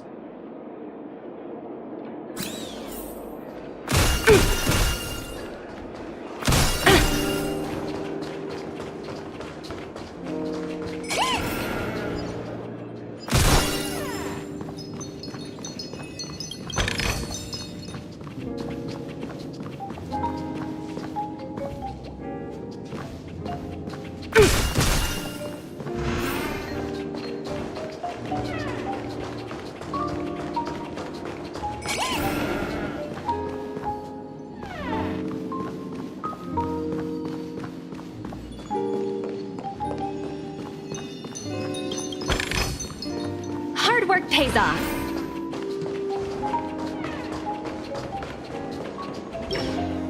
Greetings, madame. What can I do for you? Hello. Could you tell me more about the Radiant Feldspar? I assume you are the ambassador of the IPC Strategic Investment Department. It's my honor to assist you. The Radiant Feldspar is owned by Mr. Odie Alfalfa, head of the Alfalfa family. Mr. Alfalfa invested a significant amount in building this luxurious airship an Ember era ago, and it has been sailing across the 12 hours of the dreamscape ever since. Oh, so it's owned by old Oti himself. No wonder the ship is so lavishly decorated. Indeed, Mr. Alfalfa has impeccable taste. Only the most prestigious guests are invited by the Alfalfa family to board this airship. Please allow me to continue my introduction. The Radiant Felspar had been cruising over the Sea of Dreams in Peacony for an entire Ember era. But its voyage was temporarily halted due to the recent reverberation. Reverberation? Such a formal way of putting it. You're really downplaying the whole thing. I apologize. Please continue. Following the previous reverberation in the Sweet Dream, the Radiant Felspar had to suspend its voyage temporarily. Thankfully, the factors that disrupted the dreamscape have been resolved. However, due to, well, certain special reasons, the Charmony Festival, originally scheduled at the Peacony Grand Theater, had to be temporarily postponed. So, Mr. Alfalfa suggested relocating the Charmony Festival to the Radiant Felspar, taking this opportunity to announce the resumption of the airship's voyage. Ah, well, that would meet the family's needs and also create momentum for Mr. Alfalfa himself. Quite fitting for a legendary tycoon like him. Thank you for explaining matters to me. Goodbye.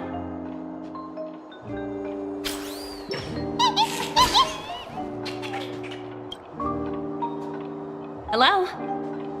The Talent Motivation Department? Again? Internal review? Will it ever end? I'm working on a major project. I don't have time to squabble with you guys. The way I handled the Urillo case was approved by senior management, and all of the project logs and calls are complete. Can't you check on them yourselves? I just don't understand. Why are you so fixated on this minor case and constantly escalating it? Seriously, what's your purpose? Sounds exhausting. Why not just hang up? In my opinion, you handled that project quite well. A little ball of ice in exchange for the Astral Express's good favor. That's not a bad deal for the department. It's been a while, little Yelena. I've been looking forward to working with you. Never imagined this day would come so soon. Is there trouble? You can tell me anything. Just like old times. Ah, it's been a while, Madam Jade. I'm honored to have the opportunity to work with you. You're still so formal, aren't you? Forget about the hierarchy and treat me as your equal. No need for unnecessary titles like Madam. I'm sorry, but it might take some time to get used to that. After all, you are a senior.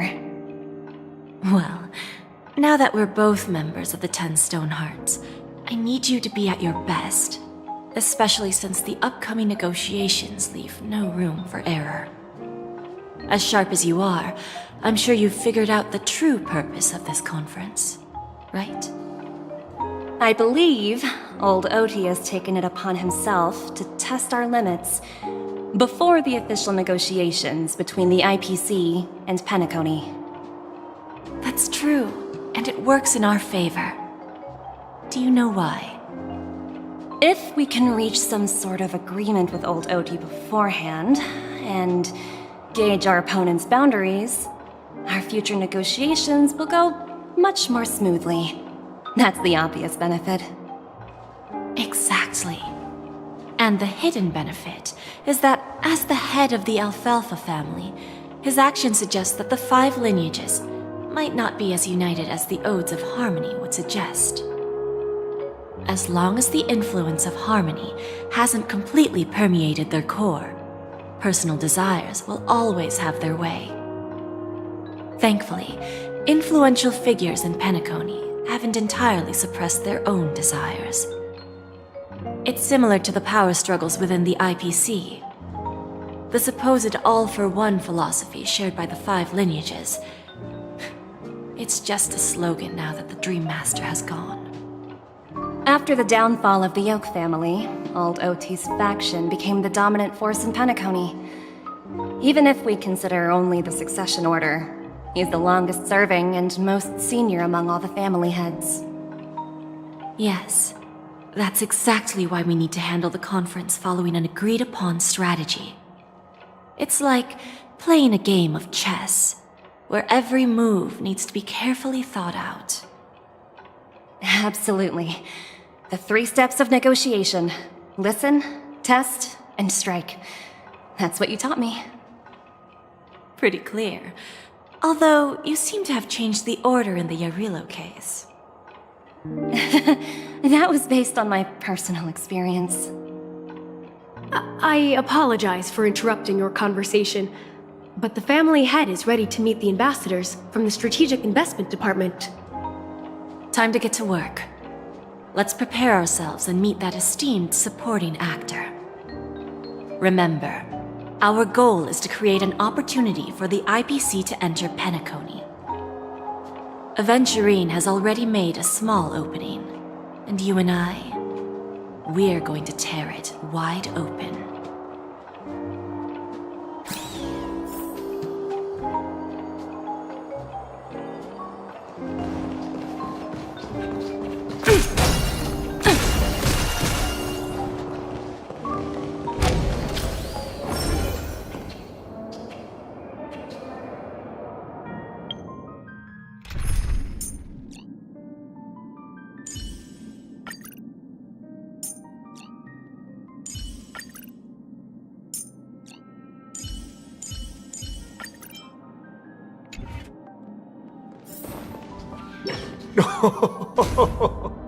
Welcome aboard my ship, the Radiant Feldspar. Smart and charming ladies.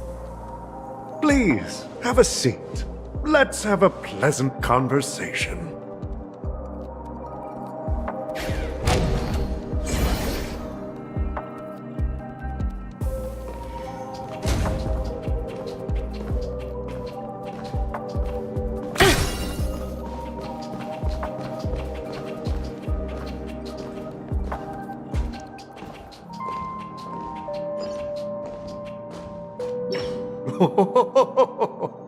Welcome aboard, my dear ladies. Forgive me for any lack of attentiveness that might have led to a lengthy wait outside.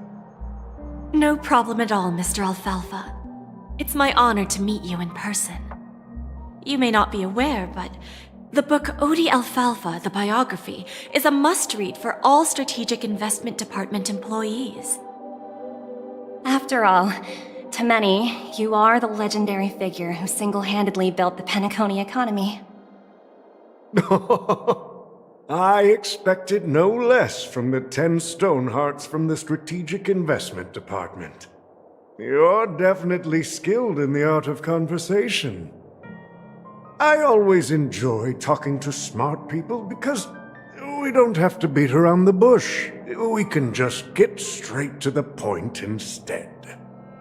Since I invited you IPC ambassadors on board, I'm sure you've figured out the topic I'd like to discuss, yes? The future of Peacony, if I'm not mistaken. Precisely. Those few words represent a terribly complicated situation indeed. Let's take that golden-haired guy who's not showing up, for example. He put in great effort and almost got himself killed. But what was it all for? Wasn't it eventually to create an opportunity for you IPC to regain control of the precious Astana? The wisdom and experience you've accumulated over 10 Amber Eras are truly impressive. Let's assume your assumptions are correct, Mr. Alfalfa. How would you respond to the IPC's actions? I appreciate your composure, Miss Jade. You must have witnessed much in your worldly experiences. However, perhaps you don't know much about Peacony. Old Oti won't sit idly by when faced with a greedy wolf.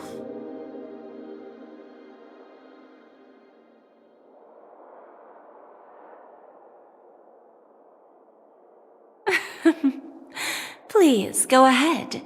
I'm all ears. Then I'll be straightforward. I requested this meeting before the official conference to dissuade the Strategic Investment Department from trying to lay a finger on Peacony. If you back off now, you can make a smooth exit and prevent the IPC from losing face during more important negotiations. One of our P45 executives was attacked and nearly killed in the dreamscape. The IPC can't simply ignore this incident. Moreover, considering the turbulence during the Charmony Festival, Peacony's credibility has taken a hit in the public's eyes. Despite your determined attitude, the issues plaguing Peacony are real, are they not? You used the term real, Miss Topaz, but let's not forget that this is the realm of dreams. If you want to succeed here, you need ambition and unconventional thinking. Curious about how I plan to respond to the IPC? Well, I don't mind sharing. My actions will help Peacony take a significant step forward by self-listing and going public. Going public? If I'm not mistaken, you want to bypass the IPC and go public on a universal scale. Precisely. Instead of watching the IPC gnaw away at Peacony, I'd prefer to open the doors of the sweet dream to the entire universe. Starting today, anyone in the cosmos can become a shareholder of the land of the dreams. This is the path of harmony I'll choose.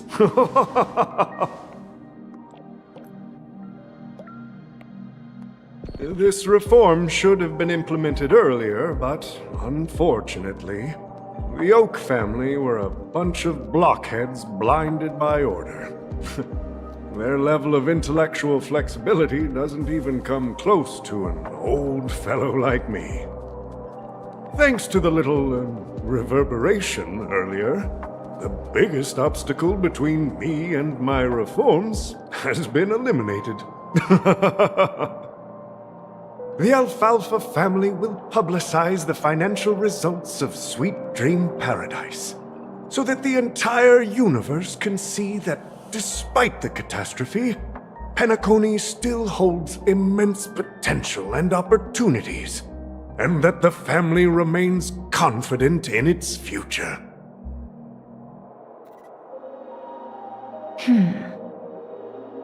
Crisis and opportunity are two sides of the same coin. So, you've been waiting for the right moment for Peacony to regain the spotlight. And if Peacony should seize this opportunity to overcome adversity, even if the IPC tries to intervene, every move we make will be scrutinized by trillions of people.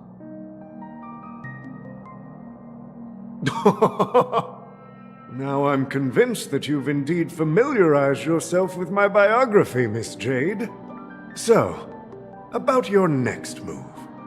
Please consider it carefully. Indeed.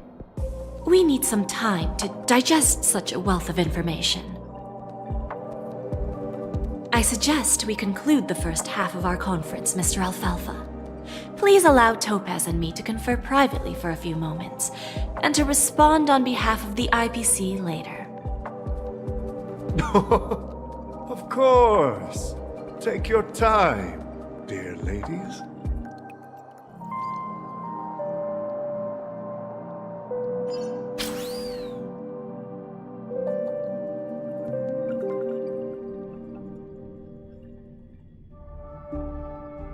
The Alfalfa family had a meeting with the IPC?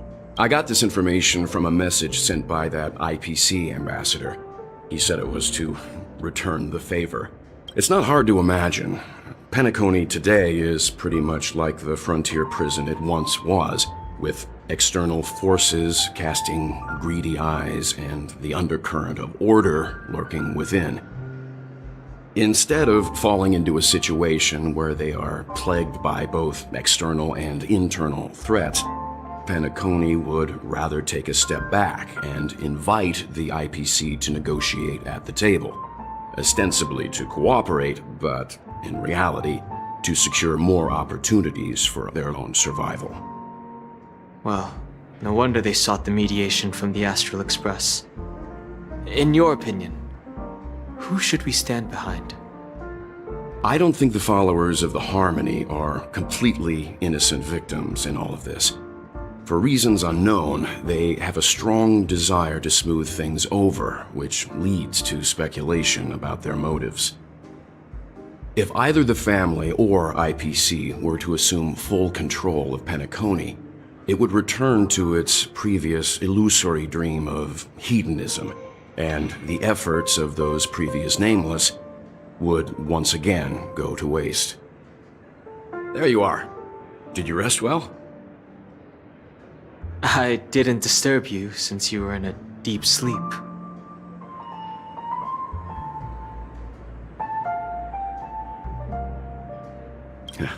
Even long dreams eventually come to an end. Our adventure in Peacony is reaching its conclusion. After Enna's dream was shattered, the family branch from the Montour system soon arrived and swiftly took control of the situation. Most members of the Oak family fell unconscious, but fortunately, their lives were not in danger. The mastermind behind the plans was confirmed to be Gopher Wood, the previous Dream Master. But by the time we arrived, he was dead already.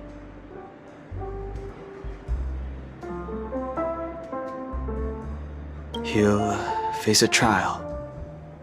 As for further details, the family would rather not disclose them.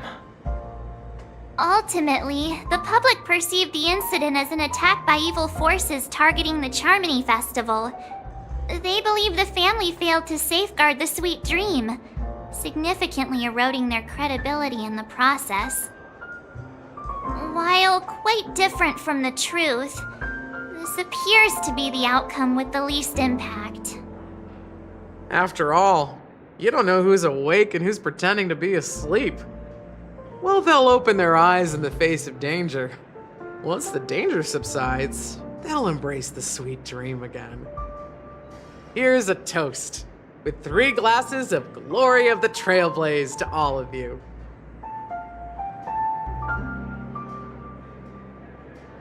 Yeah, it's good to see you all again. Although we might be saying goodbye again after this reunion. When will the Astral Express leave Peacony? We'll stay a bit longer, but not too long. So, this is our final meeting then? If this is a farewell, then it seems to be missing something. Music? Atmosphere? Maybe a special drink to honor those who are not here. Let's see. The mixed drink should be solemn, dignified, and unique, as we'll use it to pay respect to those fallen heroes. To the nameless resting in peace, and to Gallagher.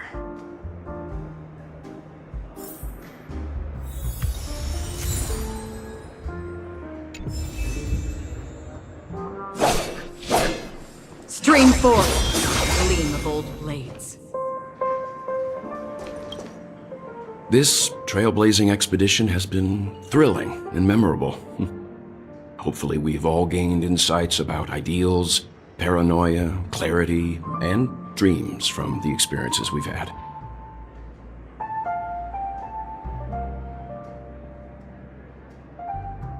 Since the family took up residence in Peacony, the Order has been hiding in plain sight under the guise of the Oak family, using the Stellaron's power to strengthen their hold on the Sweet Dream, which eventually resulted in disaster. That's the claim the family makes. Whether they were truly unaware of all this is a delicate matter. Well, it was somewhat surprising.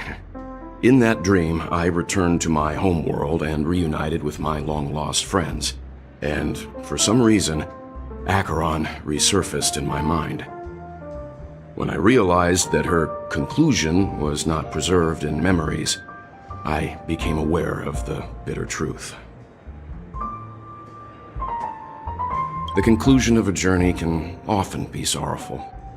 All we can do is to try to make sure it ends on a happy note.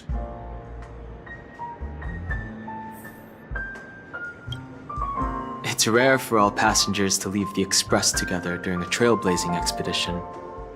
But for Peacony, it seems most appropriate.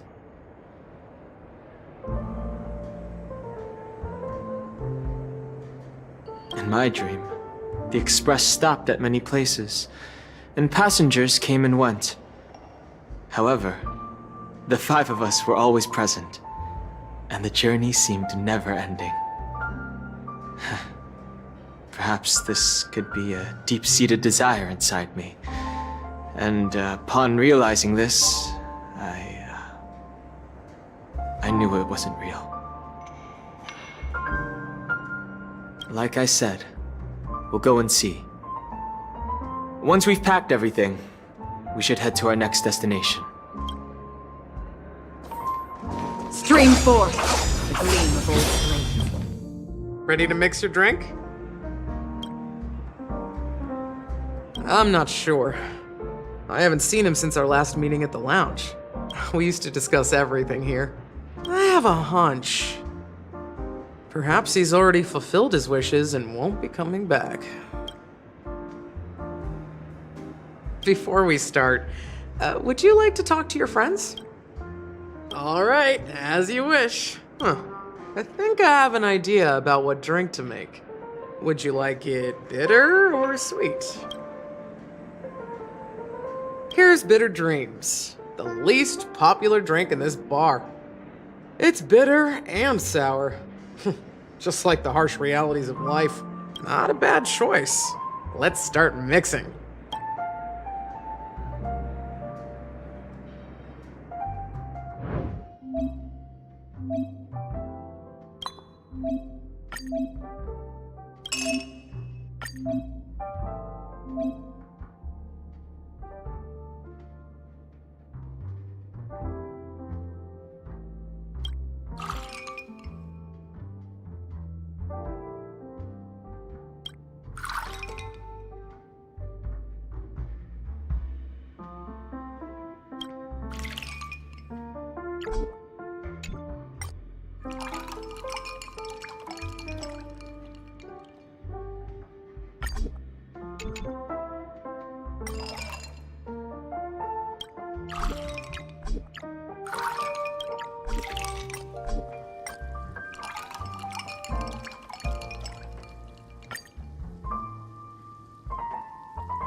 Words always fall short.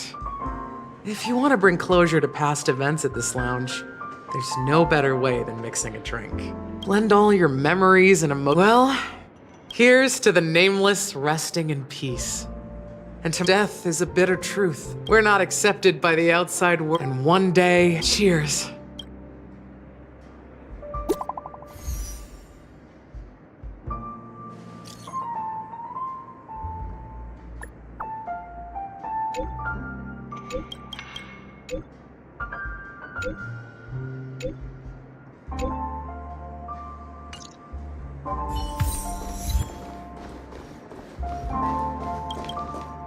Oh, are you leaving? I've mixed more of this last special drink for you. Thank you. I'm sure. If you... All right, and whether it's the astral and embark towards our tomorrows.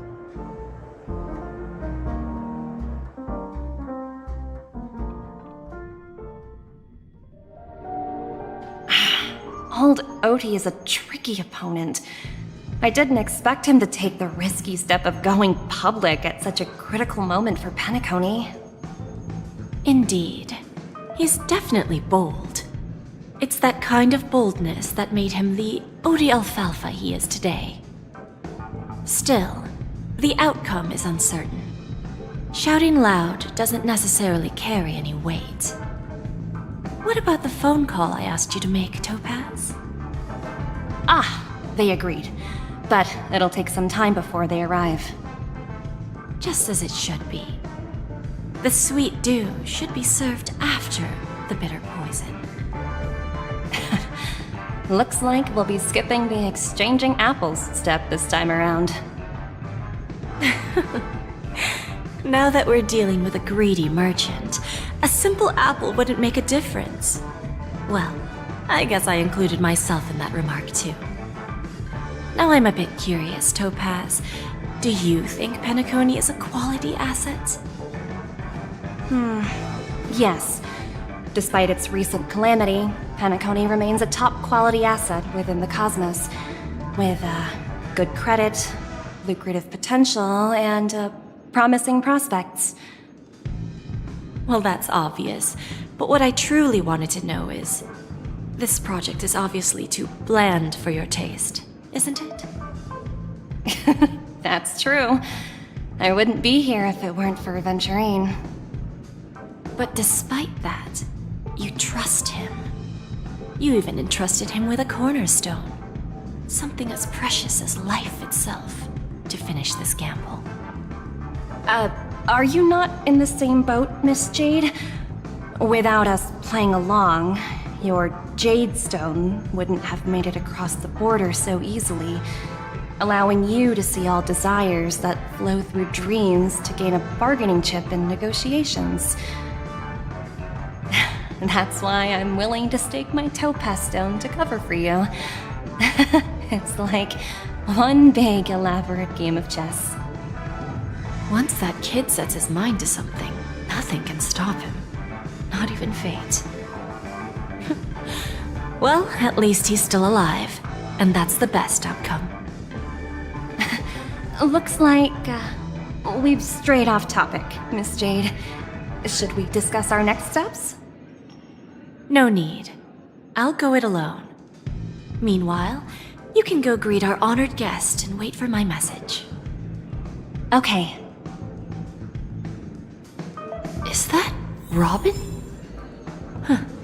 She's also here on the Radiant Feldspar. There's a good child. Do as you're told. There's a good child. Do as you're told.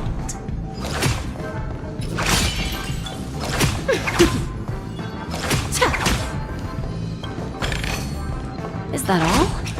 Hardly worth the bother.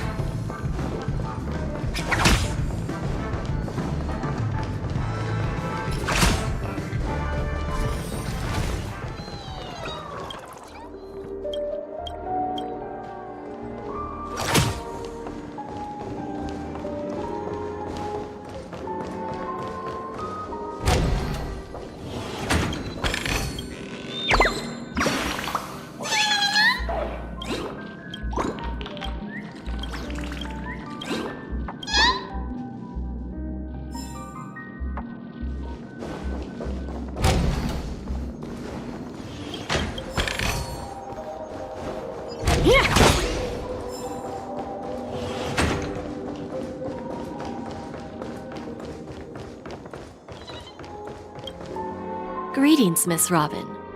I didn't expect to meet you here. Miss Jade? Greetings.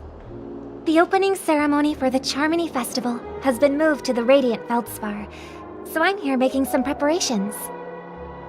How about you? Have you spoken with Mr. Alfalfa? I'm actually on my way to meet him right now. Do you know him well, Miss Robin? Unfortunately, I've never met him. I've only heard a few comments from the former head of the Oak family. Mr. Alfalfa is respectable when it comes to business, but in other respects, I can't say the same. Where do you think the future of the planet of festivities is headed? I believe the sweet dream will see its rebirth, just like the radiant feldspar resumed its voyage. The Harmony needs a new direction. Only by bidding farewell to the past can we actually sail into the future. There are no permanent allies or everlasting enemies. So let's both take what we need from this deal. Naturally. I'm looking forward to your performance. See you at the festival. See you later, Miss Jade.